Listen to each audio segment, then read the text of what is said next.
What's up, guys? Hoping you can hear me and we don't have any technicalities, glitches. Just let me know if you can hear me. I'm gonna let people trickle in, and don't count this game out. In the Discord, and I'm sure if you're in there, I said at the very beginning, I was like, this. By the time I go live, it'll probably just at this point be a game. So I can't imagine the Chiefs just pick up a first down here, but we'll see what happens. According to Vegas, we're looking pretty good, which is nice.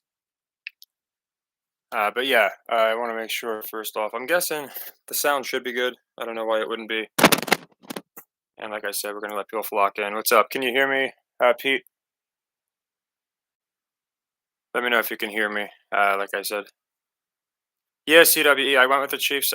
Again, this is a tough one, and then I mean, we honestly we called the season so well. We had the Niners Ravens beginning of the year in the preseason, and it took so much to get me off the Ravens. It really came down to Taylor Swift. All right, awesome. I'm glad you can hear me. What's up, Phoenix? What's up, Amelia? Hope you guys are doing well. I hope you enjoy the Lions game. I think the Lions game is going to be much more fun and higher scoring. Yeah, the under was so obvious. 44 and a half. Then they were moving it down to 42. I don't care what the people say about the defenses. You have Lamar versus Patrick Mahomes. I don't understand why people would be on the under. So looking like it should go over. I mean, yeah, it's almost an inevitability. It's going to go under. But that's going to be a hold, I think. There's no way that the Chiefs just milk out the clock here. Yeah, well, not. It's funny, Swag. I do think we're looking good. I did a second hedge because I have 1,600 on Ravens Niners winning it all from the beginning of the year, and then I did money on the Chiefs. I made it a leg two for 2 units, and then what I did was when they were up 10 or something with the ball, I took the Ravens +6, so I could hopefully get paid out a good bit here. Uh, I would rather just not get the +6 and win the game, but they could tie it up. I could definitely see them tie it up. They again from the way how bad one team's played and the other, it seems like they just kept Baltimore in this enough. Now, a first down here, I don't even think would end it, would it? Because you got the 2 minute warning. Yeah, first down here wouldn't end it. And the one thing I noticed is the Ravens have one touchdown, and it was a ridiculous, wide open, Lamar evaded a ridiculous sack and just hammered it down the field.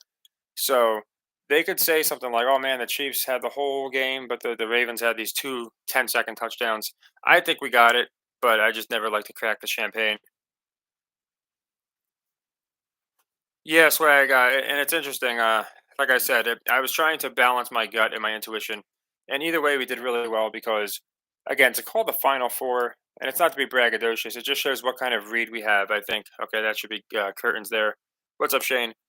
We have a really good read on this. I feel like we might not get the exact games, but it's a lot like the Heat. We had the Heat Celtics down pat. We had the Nuggets getting in, didn't get the final result.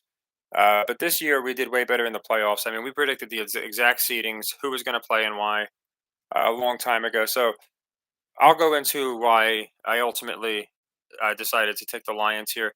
For me, again, I already have money on the Niners Ravens as for the preseason. So Lions is a guaranteed profit, but it's not just a hedge. It's the fact that they're the one team. We're hearing about all these different teams, and it's basically a foregone conclusion the winner of this game plays the Niners. And I wonder if it'll be the Lions, because nobody's really talking about them. I don't believe the notion that they're the biggest Vegas liability. I feel like that would be the Niners from all year long. Oh yeah, Pat. Yeah, Pat always has to get himself involved. Phoenix, and I mean, he sold Omos well. That was his job, to get out of there, make it look like he couldn't hang. But yeah, I don't think Pat McAfee's needed, in WWE. I think he's a good announcer, and people do like it when he shows up. I have to admit that. But I just think, the guy, you can see how scripted it is when one day he's in the Royal Rumble, and the next day he's got like Aaron Rodgers on the show. But great Rumble. I'm glad Cody won. Again, I think it's just right. CM Punk will get a main event. It'll probably be night one against Seth Rollins. But as far as Cody, he's going to get Roman Reigns. That's obvious. Again, I would not be shocked if Roman beat him again because now everyone knows Cody has to win. Lamar is interesting. I said all year they're going to pull the rug on him, and they gave him MVP. But I think they're going to wind up doing a couple different things with obviously that team. Again, they might be like the Bills. It happened with Brady. So many teams just hung around and they never really they got one every once in a while, but it was going to be Brady's until they got one. Russian bot, it depends. So a lot of people have this idea that all this money's on the Lions, and then because they're getting 8-1 to win the whole thing, I genuinely feel like over the course of the year, and just the fact that it wasn't like the Browns where like this crazy amount of money came in because they were 20-1 or something to make the AFC Championship. The Lions, they could have more money, but I really think it would be, if I wouldn't be using the research that I know is out there that I haven't been able to find yet if I just said, "Oh yeah, the Lions are a bigger liability." Feel like the Niners have been obviously the best team all year. Even if people think the Ravens have been, you look at the Niners' weapons, and I thought they looked the best all year. And that's why I thought again, beginning of the year, Niners made so much sense because, and I still do. You look at the Niners Chiefs story; it's a very good story. So again, it's just trying to balance how if they don't want it to look scripted, I think Lions makes a little more sense. Yeah, it's basically game. We got this one, which is nice. It's funny. A lot of times I'll go live and we'll miss that game. So my stepdad that got out of the hospital discharged today, so I was able to go over. They don't need too much help. I basically helped him get his room set up, so he's resting. So I figured we had time to go live. It won't be able to be as long as normal, just because I do have to get back over there in a bit. But I figured we can at least go an hour and a half. Oh, trust me, Phoenix. I know so many people that love Cody, and that's why I think he will and should. It's a question of if they want to push Roman Reigns past Hulk Hogan. If they really want to. Thank you, Pete. Yeah, they did not find out what it was. Over a weekend there, almost had a stroke, and he's in such pain that they're writing him stuff, and they still don't even. They did 8 MRIs all the way down his neck to his tailbone, coccyx, and they don't know what it is. They didn't look into anything internal, of course, like it could be a kidney, anything, but I just not a fan of hospitals. I wouldn't be surprised, K Rob. He always seems to take a good guy's spot. He also took LA Knight's spot in last year's WrestleMania to be the guy to fight Shane in LA. It's just a joke. Some of these guys have such egos.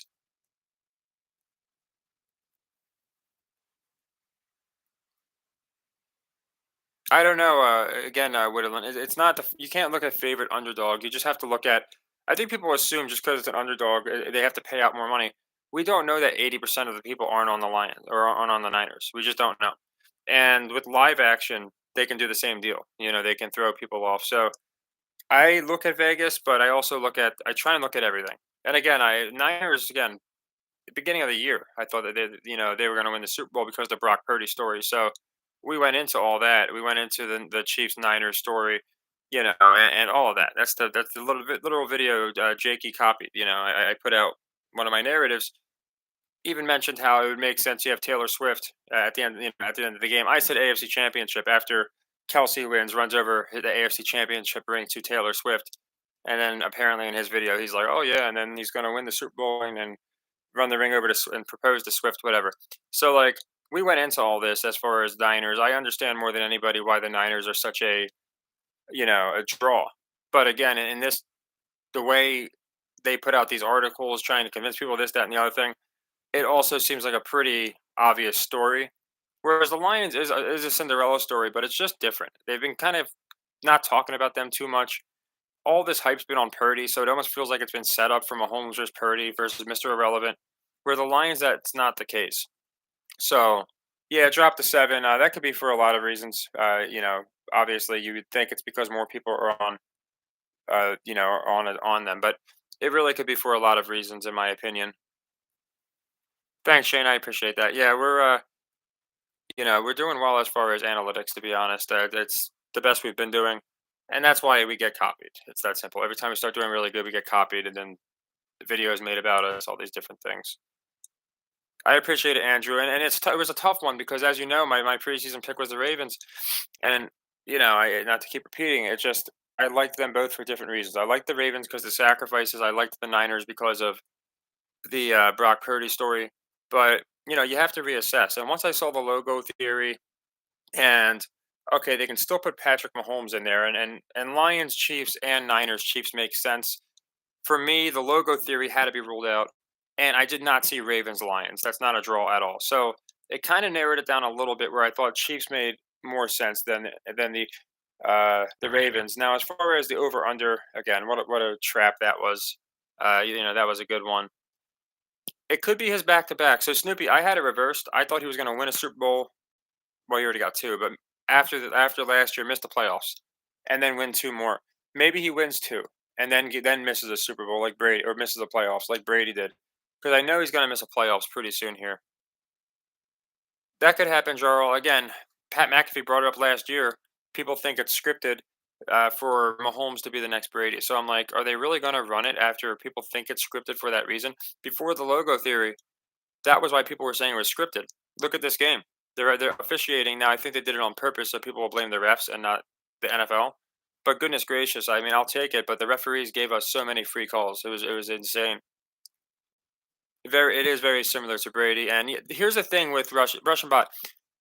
Think the NFL is changing their target demo, and by that I mean they understand. Like most of the people watching my channel, actually, I have a pretty diverse demo. But as far as I'd say males in their 20 somethings or a little higher understand it might be scripted, whereas the girls, the kids, Taylor Swift is like John Cena, so they might just be marketing to that group who doesn't really care about the game. They care about Swift, and that's a big group.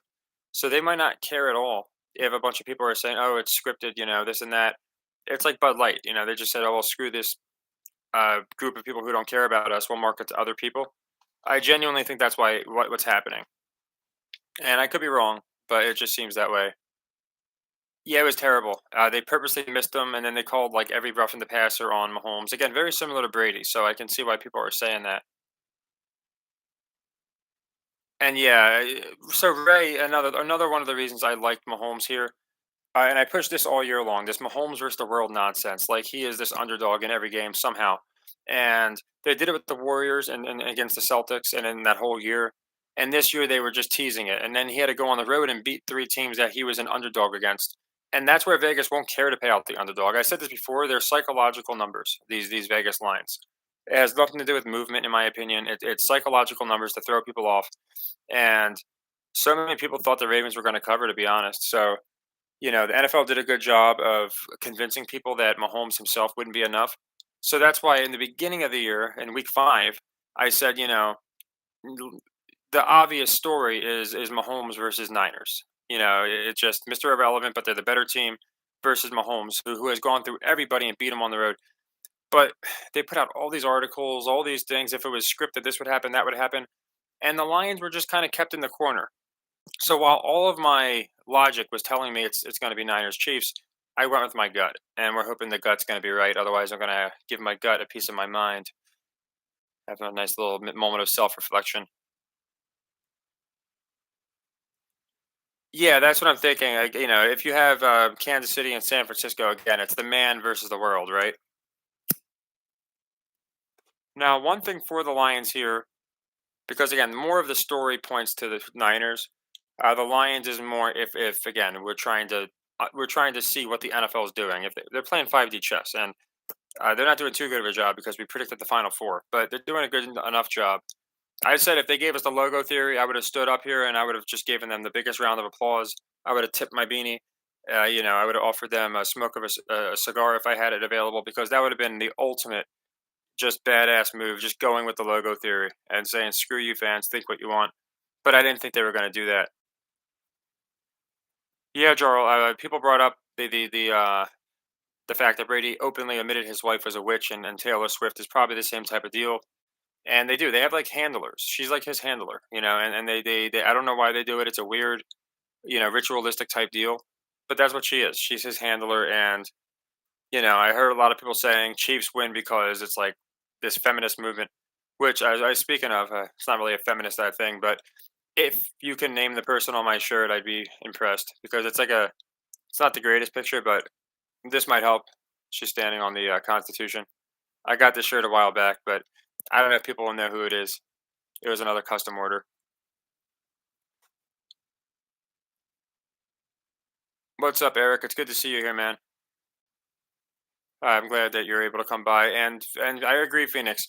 Here's the thing: it's not like other teams, like the Browns. Now, here's something interesting someone brought to my attention. In order, the Super Bowl teams that have never got there have lost, so that has me worried. Week 18, the Jags lost. Week 19, wild card round, the Browns. Week 20, divisional round, the Texans. So to complete that cycle would be the Lions this week, hoping they break the cycle. Again, I'm seeing a lot of blue and white. It's being produced by Paramount. They're showing CBS blue and white, blue and white. They're showing FanDuel blue and white. A lot of the sponsors are blue and white. Israel, you think about. It's like the symbolism favors the Lions, and my gut favors the Lions, but the story favors the Niners. I saw the cakes, yeah, yeah, and that's why I think that might have been like a. I thought somebody did that after the supposed news leak, and I thought they were just making fun with it. But you never know. I agree, K Rob, that if the Niners win, they're definitely winning the Super Bowl. Uh, Not sure about the Lions if they'll beat the Chiefs. That getting there might be enough. But again, it's a full circle moment. You had the Chiefs playing in Week 1, 1 point game, and it was 20-21. So when are they playing? They're playing on 2-11. Pretty interesting. And you had the draft in Kansas City after that Super Bowl win. It would be in Detroit this year. A lot of interesting things. Yeah, the Israeli colors is pretty interesting. They did it with Ukraine.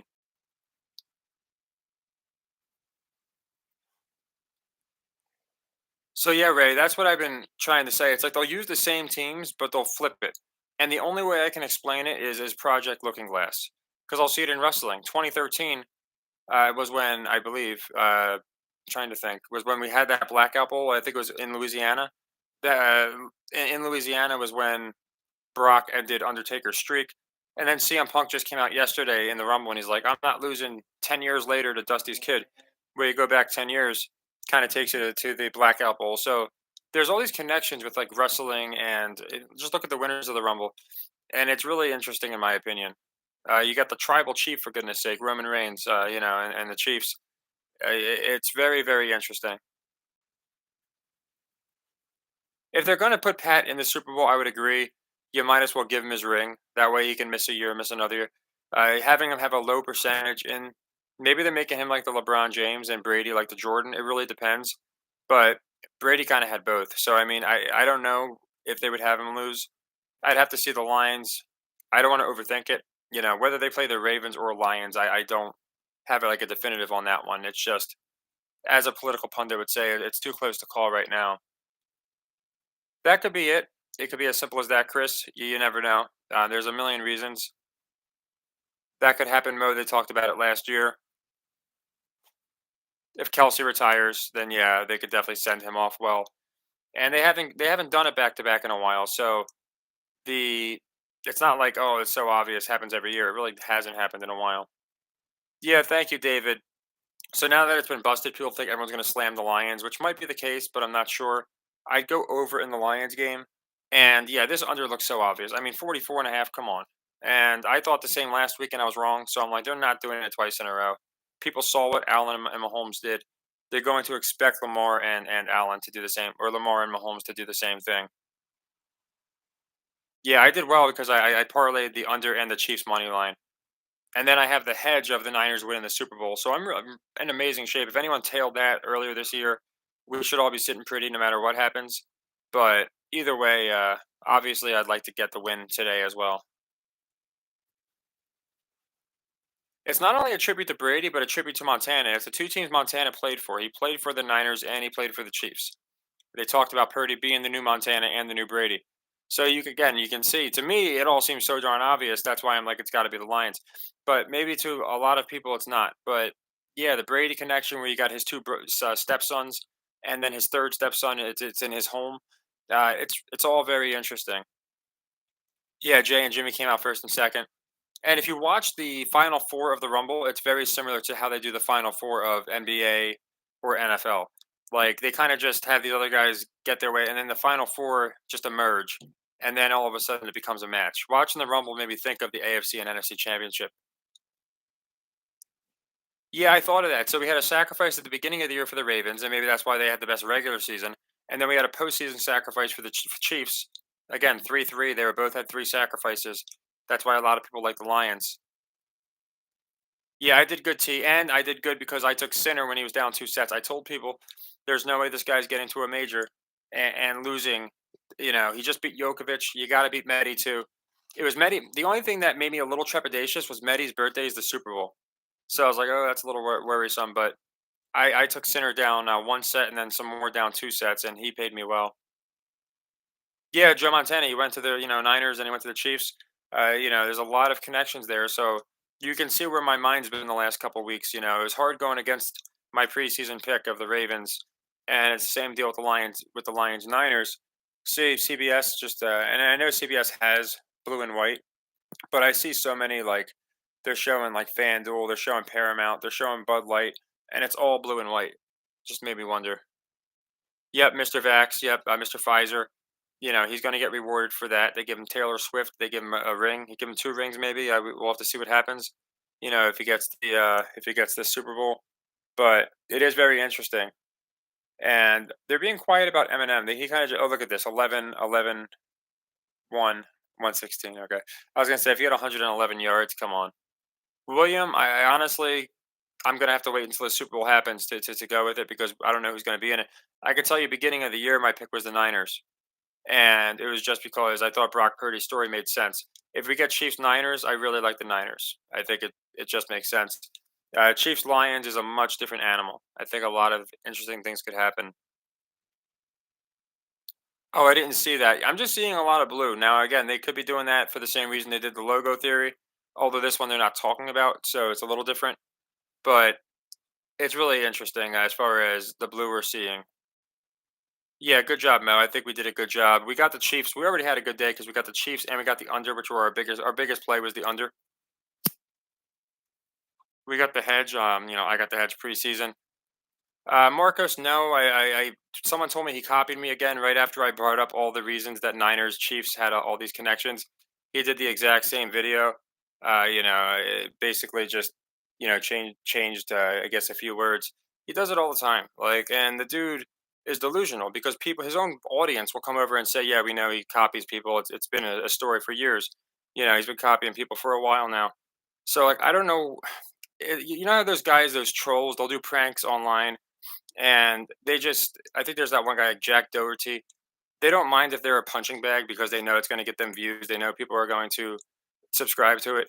That's him. That's why he's a nut job. Yeah, he has the audacity to send me messages asking me to team up with him because I have such prowess and I know metrics.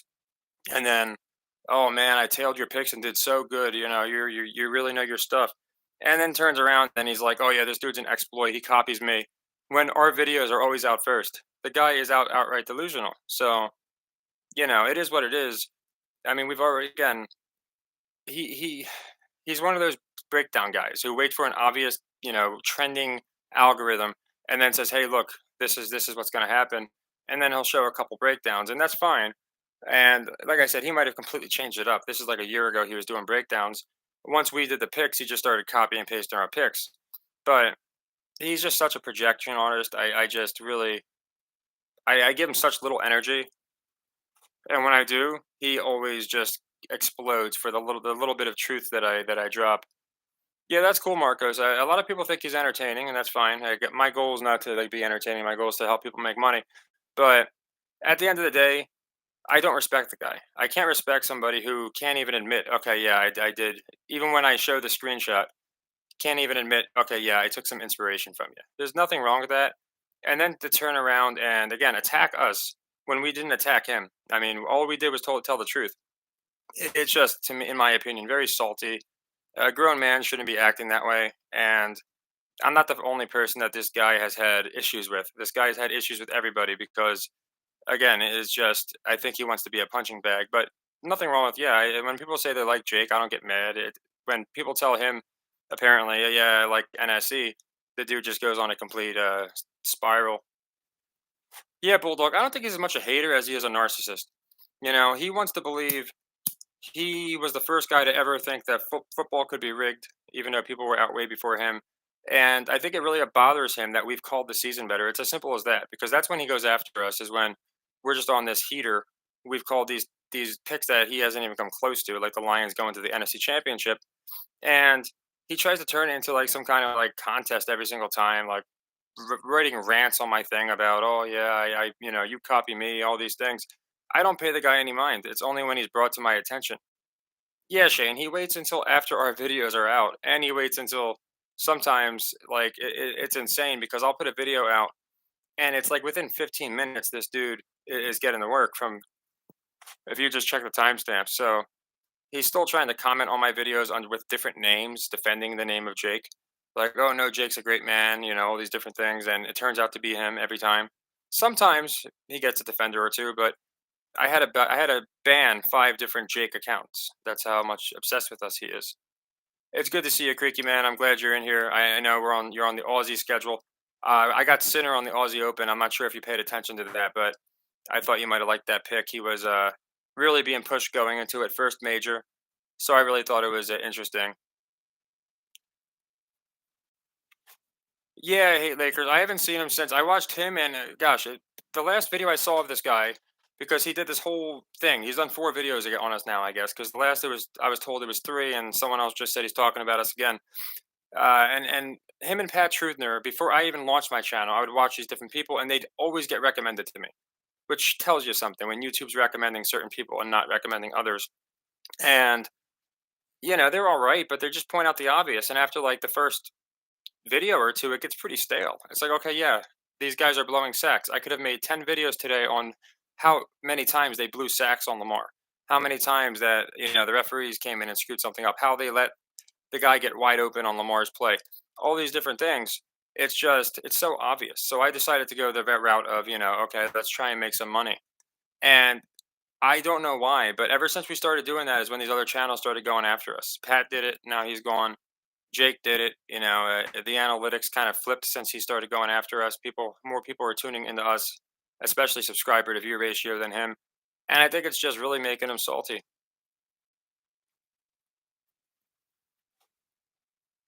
Yeah, Snoopy. That's what I'm saying. He doesn't.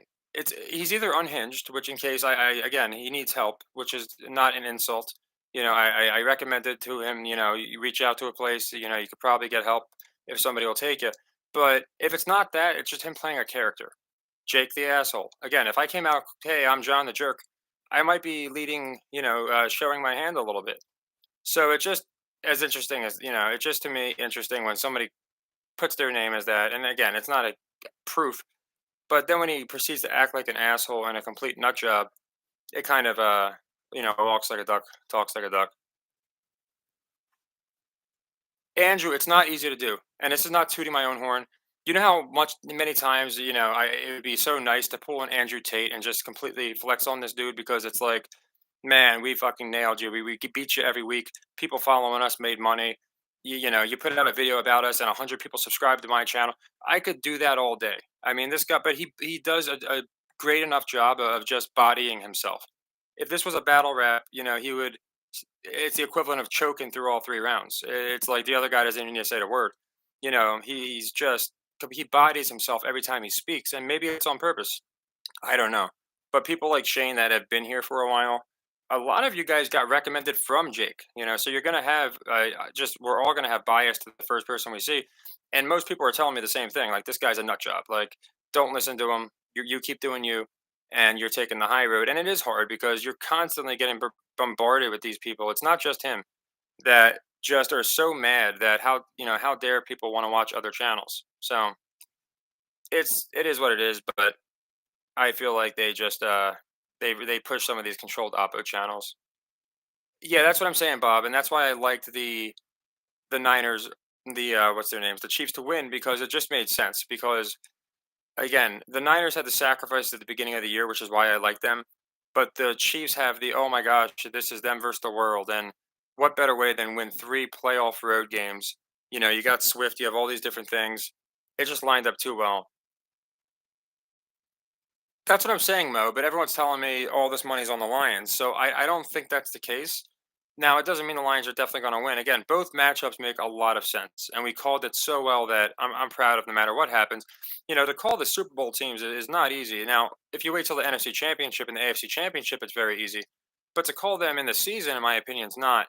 So obviously, Niners Ravens is shot, but week 5 again, and it was before that and after that. It wasn't just that week, but that was when I did my like a quarter season recap, and I'm like, it's got to be Lions Niners, and it's got to most likely be Chiefs Ravens or Chiefs Bills. Like we had it so close, and I feel like we're just over the target. So yeah, I think Lions could definitely do it. They haven't been paying any attention to the Lions, and it would be an interesting story. It would be full circle, but of course the Niners have their stories as well. Yeah, Lakers. I'll tell you how bad it is. If I type in my name, National Sports Entertainment, guess who pops up? The poster child of Don't Do Meth. I'm not even. I type my name in, and it shows his goofy ass picture, his 50-year-old Drake Bell looking ass. Because I don't know, he made like 4 or 5 videos with our name in them, and now YouTube recommends him. Like it's not the complaint. It's the truth. Like people cannot find me. 50% of my search results come from me typing my name in after the title. Like, I can't just type in the title because I'm not going to be recommended. I have to actually type in national sports entertainment, and then people tell me, "I had to type in your name, and then I finally found you. I'm subscribed to you, but nothing happened." All these different things. So that's what YouTube does. They're not going to push. They're going to push it again for controlled oppo. If you're trying to make a point, right, and you're like, okay, I think the NFL's rigged, and I want you to listen to the voice of reason, and you show them Jake foaming at the mouth and whatever the heck else he's doing, having seizures, like fake seizures. I actually have real seizures, so you know. But like sitting there doing all this weird stuff, talking of beating his chest like King Kong, all the stuff that people are telling me he does. You're gonna look at that guy and say, yeah, great. I don't think I'm gonna listen to that. It's a really good way of getting people not to believe it's scripted. You just get nuts to make us all look like idiots. Yeah, it makes us all look silly. Exactly. You get one guy and he makes us all look like a bunch of unhinged nutbags, and that's why I think they all want me to take the low road because then it's the same deal. Oh, I want to box you in Times Square. That's film. All these different things, and if I were to do those things, then I look no better than them, and I have no interest. I am so happy with the movement we've built. We have the best Discord I've ever been in, and I mean I'm just being honest. I've been in dozens and dozens of crypto and NFT discords, and there's always like a crazy argument that breaks out every day. We don't have that. Like we don't have that. Even people that don't agree. The worst I've seen is like, hey man, you know, watch, watch what you're saying, and the other guy's like, oh yeah, I was just kidding. Like that's the worst it gets in our Discord. It really is positive vibes, and I intend to keep it that way. Our channel and everything.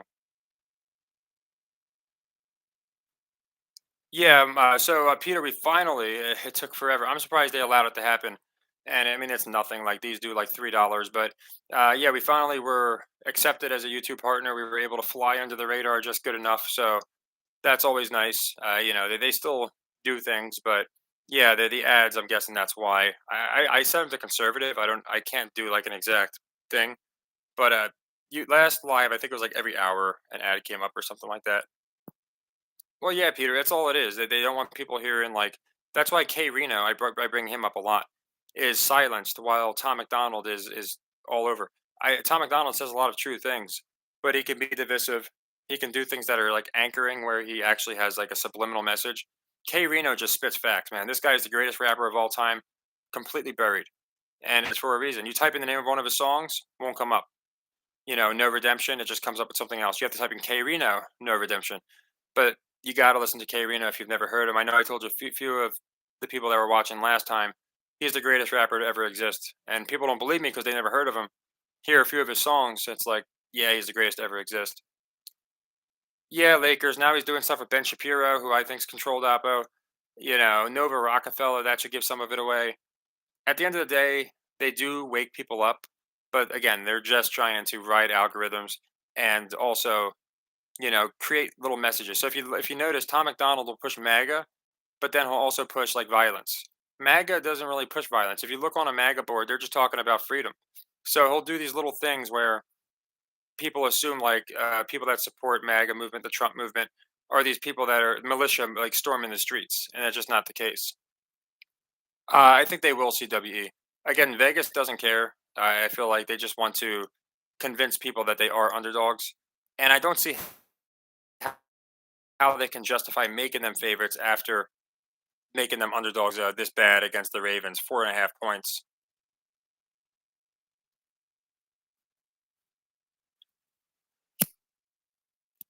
Yeah, Chiefs Niners is what like 90% of people are saying. What I've been saying all along is like the 10% of people telling me Detroit are so convinced. It's a different type of, in my opinion, it's a much different type of conviction. Like the people telling me Detroit are like, no, you're missing something. It's going to be Detroit, and that's why eventually I was like, you know what?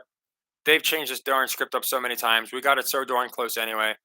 We got half. We already profited on the day. So if we don't get it, it's not the worst deal ever. But I'm like, I think Detroit has a case. I really do. Yeah, Shane. If you're talking about K Reno, definitely. He's amazing. I don't know if you were talking about checking him out. Yeah, I agree with that too. If they're playing the Niners, the Lions, and you could force that story, you could say, well, they have to beat all favorites to complete the story, right? So maybe it would be the Niners. Again, the Lions, with the way Baltimore is just let down, I'm wondering in a political year, are they going to let down another fan base? Don't forget Nuggets, Knights, Rangers. So we have a lot of prophecies for both sides. And then there's the good old fashioned red versus blue. Maybe I'm simple. I tried to simplify it. If you look at the playoff bracket, now I get it's AFC and NFC, but it's turbo whatever is to it or whatever. You know what I'm talking about. To it tax. It's a red and blue emblem, and they had the one side where it was all red and the other side where it was all blue. Going down the as far as the conferences. Oh, you didn't profit T? I thought you said you got the Chiefs. Maybe it was somebody else. Uh, yeah, see, I'm in an R8 spot just because I got the preseason, future. So, the Lions works as a hedge, but it's also something I reassessed and like. But hopefully you get what you need, man. I like where everybody can profit. On this case, so funny story about Christmas, no, and this shows how it could go anywhere. Christmas to the Super Bowl is 49 days, and that's when the Niners and Ravens played, right? So we can find it so many that's the reason I use gematria if I can, but I'm not equipped enough to decipher this stuff without sacrificing all of my sleep. Club, I think it's a full circle story, and you have a true like a lot of America doesn't like the Chiefs, even though they're being pushed as underdogs. So I look at it this way: like, what team to go up against the Chiefs that you'd have everybody rooting for this team? Everybody, you look at Cowboys fans, you look at Niners fans. They're like, you know what? I would not be mad if Lions won. So maybe once the NFL gives the people what they want, and they put the Lions in there. Yeah, not only is it red and blue, but it's like Republican red and Democrat blue. It's like a very specific shade of blue. And thanks, club. I appreciate it. I mean, we've been really good this season. We did like 40 units plus in the NFL. Again, NFL picks are all on my YouTube. The college plays, the NFL, NBA. I do that on my Patreon every night. So like, I had the Hawks covering today. I don't know how they did. I had a few other plays in college. I had Fairfield going under a couple different ones. I don't know how they fared. I know one of my unders didn't hit, but college basketball pays really well. And I told people, I said the under in this Chiefs game is way more important than the game. The game is so hard to call. I thought it was. I mean, we got it right, but the under was just so obvious. So I tell people, some games might be more fun, but I always try and recommend the games that have, the easiest metrics in my opinion. It depends, Peter. When that happened with the Eagles, it was a tell. When it happened with the who was it? I think when the Chiefs beat the Bucks, the Chiefs didn't look happy. One of the first videos I saw, and this guy is another guy that didn't do anything to me, but teamed up with the two guys that tried to basically run us out, Pat and what's his name, DeLeon Cruz, who's now doing Andrew Tate videos. If you didn't know, I think he was trying that. Lobo, he was the one who did the body language video that really woke up a lot of people. So I give him credit for that, and I give him credit for the most part being chill. But the fact that he would associate himself with Pat Trudner, who's just an evil person, Jake's more of a nut job. Pat's evil, and that's why these two had such this crazy rivalry because it's like who's more delusional. I just kind of stayed out of it and watched them beat each other up. But yeah, Lobo did the breakdown video, and I do believe in the body language. Now, yeah, he's a chill guy. I don't mind him. I think he should have had a spine and stood up when Pat was doing very unethical things. Pat seems like a racist, and Lobo, I don't know why he would associate with somebody who gives off very racist vibes. So it's a weird deal. I wonder if there's like a production studio that runs different people's accounts. But he's one of the few that really didn't go out of his way to go after us, and he didn't really need to. Nor did Jake, which is what really confuses me. It's like this guy's got a inferiority complex. Lobo kind of just stayed back out of things, like, and that's what I did. But yeah, I don't understand why some of these giant channels have to stalk us. Yeah, Andrew, the only way to keep ourselves healthy. Like, I can't control what these guys say, what they do. They copy us, they can do whatever they want. Sometimes I'll troll them and stuff, but I never put my energy into it. It's just my energy goes into, hey, we had a great day today, no matter, we profited, and that's what matters. If we're profiting, then I'm happy. Obviously, there's more important things than profit in life, but just trying to do our, the best we can. Oh, did the game start already? Let me see something here. I'll be able to check it out. I won't be able to see it as like intently as the last game. Like I said, I'll probably run this till about halftime if that's cool. Just because I don't have as much time today as typically. But I thought this way we could cover the Chiefs game that just happened and then see what's going on with this game. I think this one's going to be a shootout, but I could be wrong. Not this time, club. I wish I could. Last time I wasn't going to, and I wound up going like 4 hours because the game took forever, and my back was seizing up. Today it's just my mother really needs my help. I got to get over there, and I have time. I was just over there, but my stepdad got out of the ICU. He's 81, and this isn't like a trauma story. Most of you guys that follow, I went over it in the last live stream.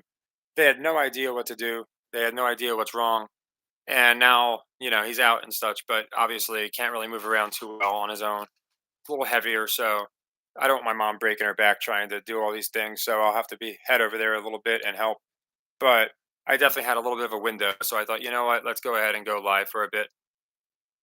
Thanks, Mo. I appreciate it, man.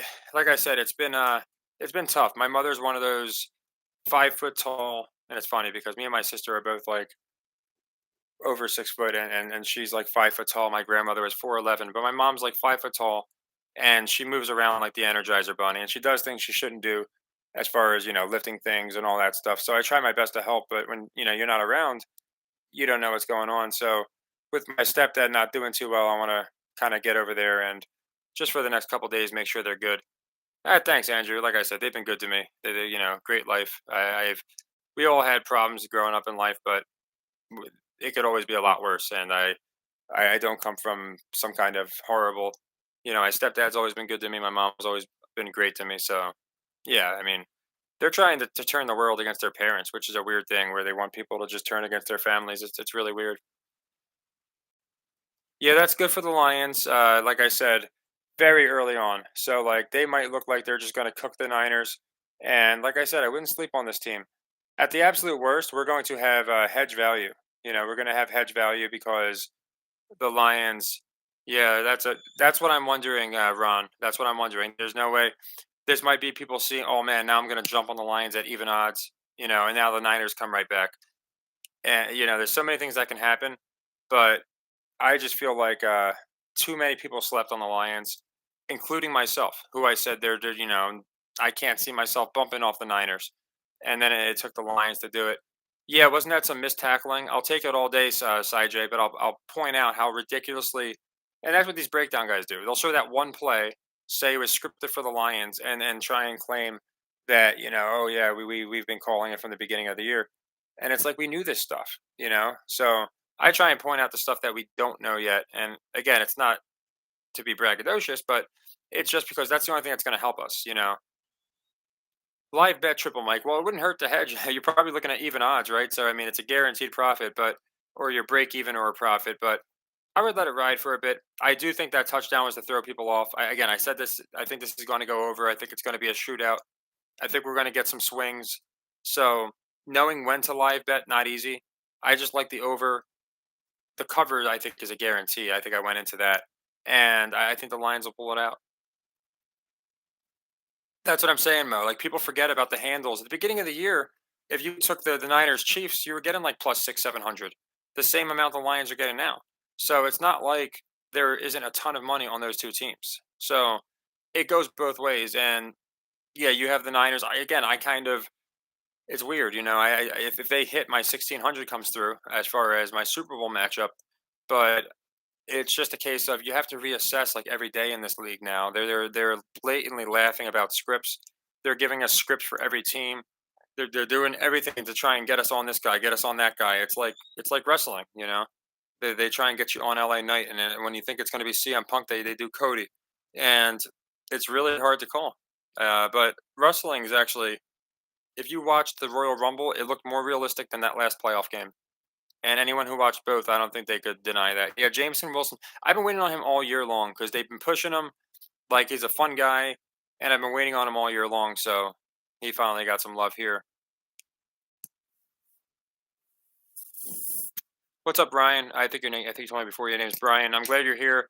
Yeah, this one was kind of last minute, so I really that's on me. I had a lot going on where I didn't know if I was going to have the time. I didn't want to announce it, then not be able to do it. But in worst case, I wouldn't have been able to do it. But we should be able to go. I figure it's a halftime. You know, that's probably when my back will start locking up, and I'll have to get over to my parents to help out my dad.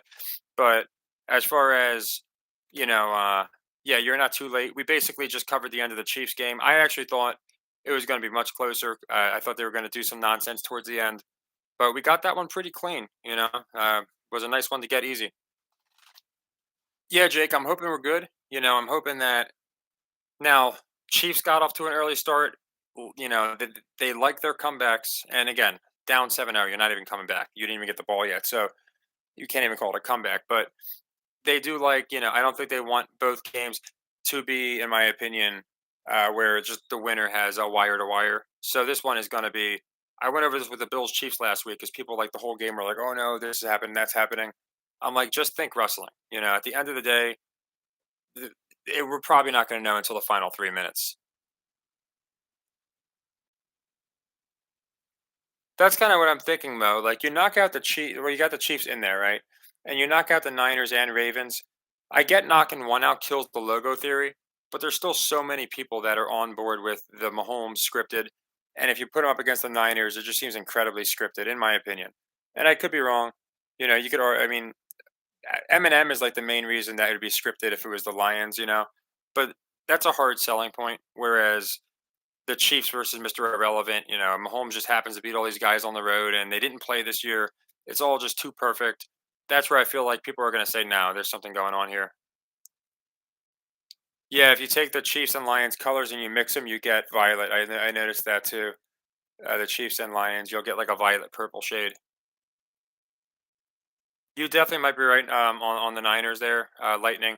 I'm not sure who you have. I'm guessing you might have the Niners, but yeah, that quick immediate score could definitely be, you know, just to get people. Oh man, now I'm getting good odds. Bam, you know, yeah, it could definitely be. So you know, we'll have to see. You know, it depends on if that live bait is going to get people on the Niners because they're getting good odds, or if they saw something they didn't like and they hammer into the Lions.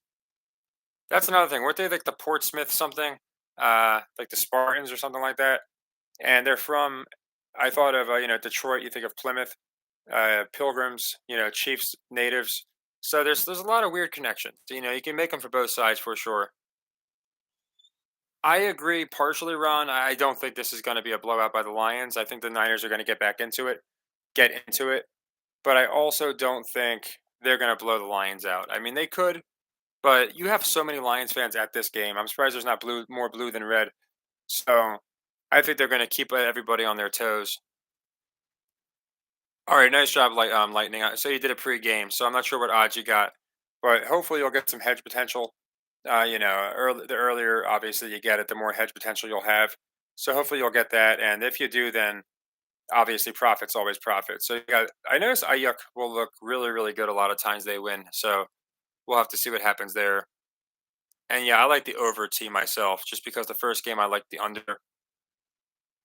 Snoopy, that could be the case. People are thinking it anyway, but there are some games that I feel like just will seem even a little more scripted. Now, maybe they don't care. You know, they might not care, but I do agree. Just because the Chiefs are in there, I think people are already going to say it's scripted.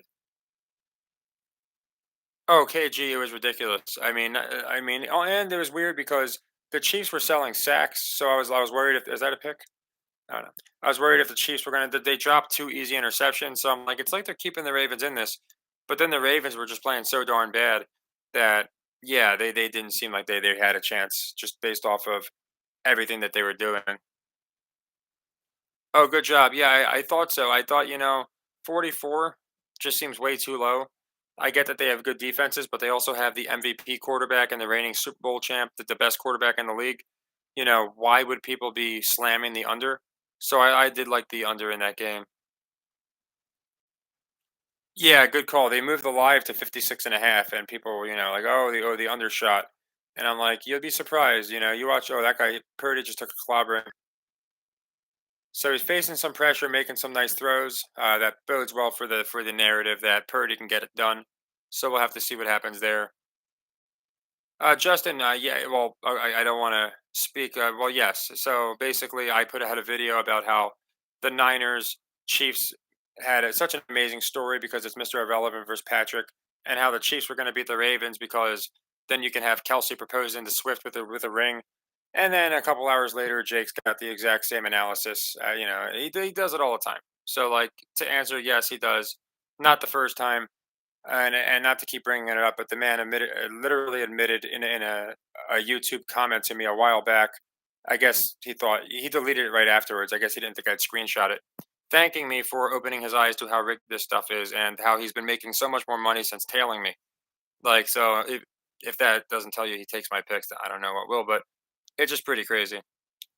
Yeah. So LB and yeah, well, real quick, Lightning, he won the MVP, so it's like they probably wouldn't give him both. But as far as my leg one, leg two, leg three, I understand we're not going to beat Vegas at a 65% clip. So what I do is I do 1 unit on a game. If that misses, then I do 2 units on the next game that I like. If that misses, then I do 4 units, and that's our leg one, leg two, leg three. 1 unit, 2 units, 4 units. And of course, if we hit the leg three after missing the first two, we've lost 7 units and we've won 8 units. So it's like a martingale system, but I put a lot of different variations into it. And yeah, since launching it like 6, 7 weeks ago, we're up about 25, 30 units. We were up, we were down 30 units alone in hockey, and I dropped hockey. So we'd be up like 50 or 60 units right now if it wasn't for hockey, but we're still up like 20, 30 units.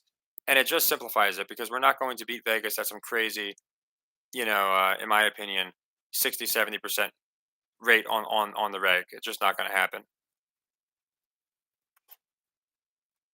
Yeah, KG. Well, Jake heard it from me first, but I get what you're saying. I get the phrase. But yeah, that's kind of what I thought. I was like, you got Swift there. He's getting a ring. I watch battle rap a lot, so they always talk about rings and like use euphemisms. So I'm like, oh, what are the odds? You got the Grammys in between it. It's just so booked. That's why I do wonder if he's going to win the Super Bowl. They might be swerving people there. Mean Street. So Jake puts out, from what I could tell, like different videos. But as far as I've been talking. Unless you're saying he put his pick out before week 5, I don't know how he could have stole how he could have put his out first. We predicted the Niners Chiefs narrative back in week 5. We went into the Mahomes versus the world narrative. We went into all of it, and those are the exact same talking points that he used. So yeah, we had it way, way before him. Again, he stalks our videos, so he just uses all of our picks when he puts out his videos. So yeah, I don't know when his like latest video is out. Apparently, he was talking about us in it again. But yeah, we had this back. We had the final four. You can watch the video. We had the final four back in the beginning of the season. So I always get this, like a guy from Grid. I don't mind if you're just asking honest questions, Mean Streets, but you're so quick to answer. It almost reminds me like you might be Jake because you're like almost trying to set the point here, and I'm just telling you the truth. Like, now you're changing the subject. You're asking me if he copied my video. I explained how he did, and now you're saying, well, your official pick was this, so how could he have? So my point is, the guy copies us. He admitted to it. If you want the screenshot, I will just tell me your email and I'll send it to you. People in here knows he copies me. If you read the comments, you're going to get ratioed because outside of the few people he sends in and his few burner accounts, people in here understand he's been copying us from the beginning. Again, Mean Street, what 5 picks were we wrong about? We predicted the entire playoffs. We had the Pittsburgh Steelers meeting up with the Bills. We had the Chiefs meeting up with the Dolphins. We had the oldest versus youngest with Stroud versus CJ. Yeah, KG. I could ignore people like him, but I like to be fair. I like to be honest. I like to give him a chance, and I like to explain to them how their line of thinking is either delusional or just Obviously, they're here on behalf of Jake, or it's another Jake burner account. But that's the thing. We put it out for such a long time ago that nobody can say, "Oh yeah, Jake came up with this idea on his own." 3 months after we did, it would just be insane. Chris, that's a tough one. Like I said, at the beginning of the year, we called the Niners. I had him as a Super Bowl pick, and I thought they made the most sense because then the logo theory came out, and I'm like, you know what? I'm not too sure anymore. Like the logo theory just seems way too obvious. So then that's when I went with the Chiefs as far as that game. But as far as the Niners Lions, it's so close. I said a million times, we got the Final Four. So to pick between the two teams that I had going here, of course, is not going to be easy. Especially with all the changes. But my gut was just telling me Lions. So Mean Streets again. I am more proud with the fact that at the beginning of the year, I nailed the four teams that are going to make it, and the fact that we got the Chiefs, we're halfway there, and there's a chance we're going to get the other one, than getting one particular game. Okay, so if I get both games for the NFC Championship, that's fine. But the fact that we've been over the target the entire year, I am much more proud of. So if I'm wrong in the Super Bowl, big deal. People that watch my channel aren't going to care that much. They're going to understand we've been over the target.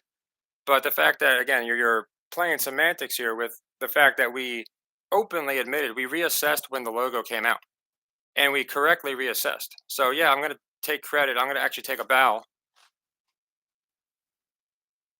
for being clever enough to see that the Ravens were not going to be the team. So if you want me to take a little bit, of credit, I certainly will because I deserve it.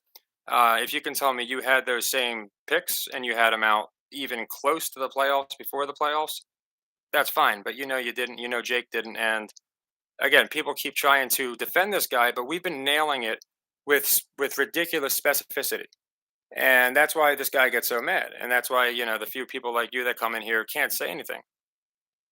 I did say that. Yep, I did. I said I think they're going to miss the playoffs, just like last year. I said I think it's the Niners' year because of Brock Purdy, and then I said, you know what, they might save that story for another year. I said they're going to miss the playoffs, and then in week 5, once they were looking good, I said, you know what, I have to reassess. If you're saying for me reassessing is bad, then you're watching the wrong channel. I'm not going to stubbornly sit on a team that obviously they're doing something else with. So, yeah, I mean, I could just start ignoring him if he's going to just keep trying to bring up stuff that nobody cares about. Like again, I admitted I had the Chiefs missing the playoffs. I'm the first one to admit it. So like you can keep bringing it up. It's not going to change anything. I saw the script and I was smart enough to reassess. I think I deserve credit for that.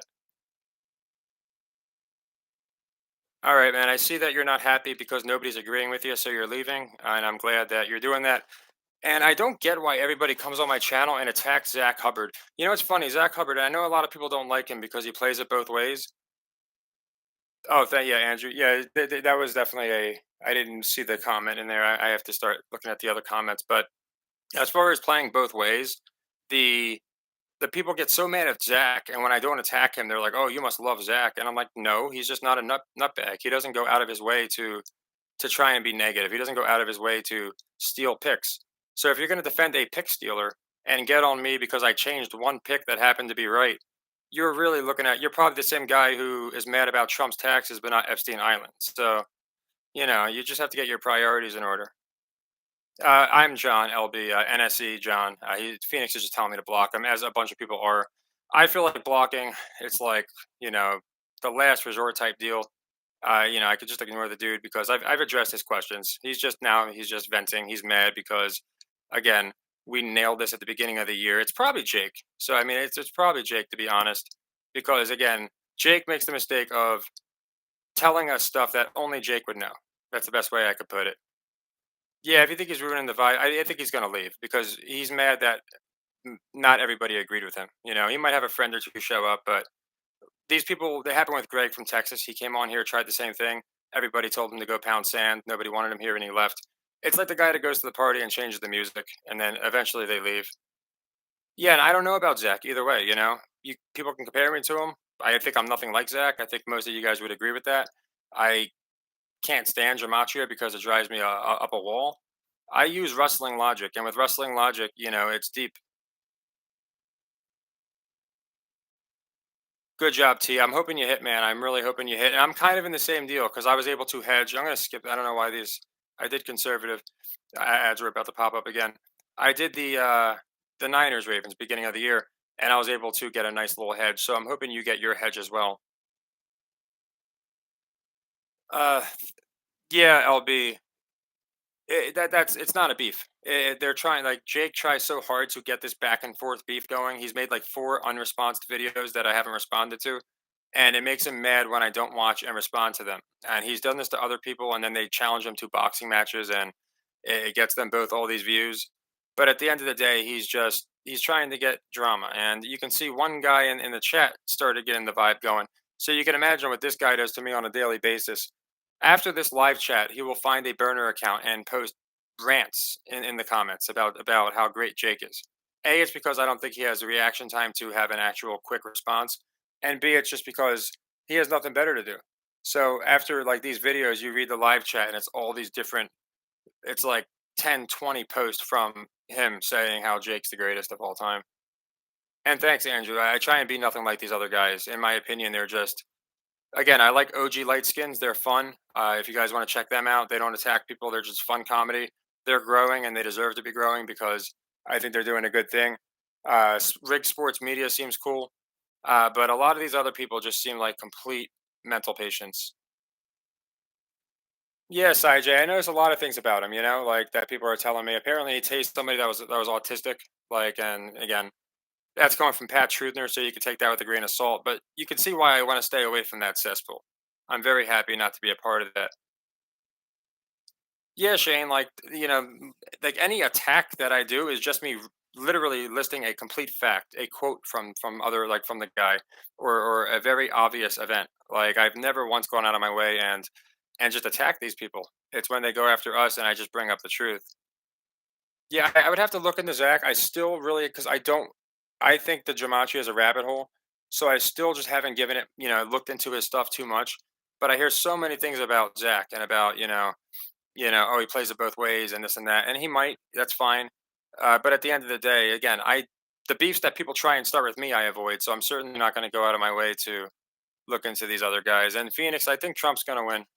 I think we're going to do some bets on the election. That's going to be fun. Yeah, Bob. It could be again. It could be a deal where they completely shock the world. Which again, they've been using that term a lot. Lions shocking the world. Or it could be again setting up. Oh, can Purdy come back against a tough team? He hasn't done it yet. No confidence in Purdy, and then he does it. So it could be either. But Lions looking pretty good here. Obviously it's early in the game, but our picks looking pretty good so far. That's the thing, Russian bot. That's why I use the WWE logic, and that's why again I was trying to explain to the dude in here earlier. Probably Jake number eight that with wrestling logic, like there are so many things you'll start seeing new storylines get pushed. Like I had the Raiders. I brought this up before. I don't. We're not going to get them all right. Beginning of the year, I said Raiders. I think they're going to make a run in the playoffs. They did terrible, but it was like week six, and I'm like, okay, they don't have the symbolism. They're not showing those signs, but these other teams are. So we reassessed. It's as simple as that. So it's just about getting a good read. And then looking at the NBA, we got a great read, don't we? I talked about the Doc story last year. Now we're going to get Doc versus Nurse, right? That's going to be pretty fun to get Doc versus Nurse when we get the inevitability of the Bucks versus the Sixers. I feel like we're definitely going to get that matchup. We might even get Bucks versus Celtics. Thank you so much, KJ. I appreciate that. So for this live betting, I have a hard time live betting because they change it up so quick. So what they'll do is like they'll call a horrible penalty on the Lions, and people will be like, "Oh, it's screwed for the Niners." But then they'll come back and they'll call a horrible pick on the Niners. What I will say is I still like the live over. I'm not sure what it's at, but I think the Lions probably. I think they get a field goal here, then it maybe 10-7 Niners, something like that. I don't see. It'd be interesting if it was a blowout, but I just don't see a blowout. Like I said, the Lions coverage just seems like a lock. But the Niners, I just don't think they're going to be done. I think we're going to see some plays from McCaffrey. We're going to see Purdy make some nice throws. And the first quarter is interesting. It's always the most, like, in my opinion, the biggest outlier. Like, teams will look a certain way in the first quarter. and then completely different the rest of the game. Yeah, the OG trade. I thought they were gonna make. I still think they might make another trade. I talked about how they might make another trade. Yeah, the line changes so much. It's so it'll make your blood pressure through the roof if you watch the live odds. Oh my gosh, I'm plus 500. I have no chance. Next thing you know, oh, I'm minus 200. I'm great. So I stopped watching live lines. If you've done tennis and you've watched the live lines, then you know what I'm talking about. It's such false hope because you think you're great, and the next thing you know, you're not so great. Celtics Nuggets. We're really close. Lakers. I like Celtics Mavericks. And I like them even more now because the Lakers won the in-season tournament, so I can kind of eliminate them. And I also like the fact that it would be Luca versus KP. Luca's getting snubbed in the MVP conversation. It's international appeal. I've gone into all that before. The Giannis, Jokic, they want the international audience. And you have Kyrie versus the Celtics. To me, it's a perfect story. And again, the Mavericks are a team, they're just kind of hanging around, you know? So they're a good team and everyone knows that. But more people are looking at the Nuggets. More people are looking at the Thunder for the upside. I don't think that many people are really looking at at the Mavs. So now with Kyrie and the whole, if this blue and white alliance theory comes true, and then maybe there's an Israel connection, we don't know what they might do with Kyrie. But my pick, if you watch my only pick so far, my NBA rankings video, I had the Celtics winning. I did have them beating the Lakers. It was before they won the in-season tournament. But in that very video, I almost jammed the Mavs in the same box. I'm like, Lakers and Mavs are so close, you know. So again, if we can get that close, but we're off by one team in the Western Conference Championship, I'll definitely take that. But Celtics Nuggets make sense. They're doing some repeats. We just had Philly repeat. They didn't win it the second time. The Kansas City repeat. So they're doing repeats. So they might definitely run the Nuggets back again. And yeah, looking, they got Montgomery in here. Looking like they should score now. The talking heads were saying how the Niners are so good on the goal line. So we'll have to see if they hold them here. It seems like a Niners thing to do. Chiefs Lions. I feel like that was the one that was just again. I might be really mad at my intestines later because I went with my gut. This Lions pick went against all logic. It went against all of the stories that I saw. It went against my preseason, assessment of the Niners. It was simply my gut, and the fact that they were not talking about the Lions at all. And again, this is still such an early game, but I just don't think that I don't think people paid enough attention to Detroit, and we'll have to see what happens. Yeah, 14-0. So here again, like we already have a great pick because now if people want to, they can hedge for a guaranteed profit. But I'm an idiot. I'm like Russell Wilson. I just let it ride. I didn't see that game, Lakers, but I'm glad that they were hinting at it because that's always a good thing. And I've noticed the NBA is not shy about matching up rivalries. They're even doing rivalry week now. So I don't think they're going to care too much about it looking scripted. And they're not facing the same flack as the NFL for some reason. I don't know why, but like way more people are like the NFL scripted, but they're not saying it about the NBA. And it could be because the NFL, like the missed tackles is so obvious or the refereeing. I'm not sure. But yeah, the NBA does a better job of just scripting the game. Yeah, I wouldn't call it over. Gosh, I'd never crack the champagne. If we went up by four scores, right, then I would start to say, okay, we're probably good. But I'm not kidding. Up 21-0. If we go up 21-0, I'm not going to be like, yeah, yeah, we got it. You don't understand what they do with these games. We will know in the final 2 minutes. Like that's just what I think. Suns Celtics or Lakers Celtics. Yeah, you got the Kobe connection. I could see Sun Celtics, and that's what I mean. It's about having a read. We're not going to nail every single one of them. If we get this will be darn impressive. I'm not going to lie, because not only will we have nailed the preseason pick, but we will have reassessed after they did the logo nonsense, the all the articles they put out, and then nailed it with the new, which I believe they did change something up. I genuinely believe they changed something up. I don't think that logo was supposed to go as viral as it did. And then when they saw people saying we're not going to watch the game anymore, they had to change something up. So people say they don't change the script or they change the script when they're wrong. I don't do that. In this case, we happen to be right. But I do think they changed those scripts up, and I think it was supposed to be Baltimore, San Francisco. But you never know. That could have been, again, a whole thing to get people off Kansas City. You never know. I feel like Russian bot just so they can tell the story of the Chiefs beating nothing but underdogs on the road because again they'll be on the road in the Super Bowl. They'll be technically the home team, but they're not. They're playing in a neutral venue. I think you make them underdogs just so you can say nobody's beaten five underdogs on the road, whatever it is, four underdogs on the road. Mahomes is the greatest of all time. I did see that. I saw they made the second logo, but I didn't know how much they went into it. They really focused on the purple and red when they were addressing the quote conspiracy theorists. So I saw they changed the logo, but I wasn't too sure exactly like how many people jumped on that.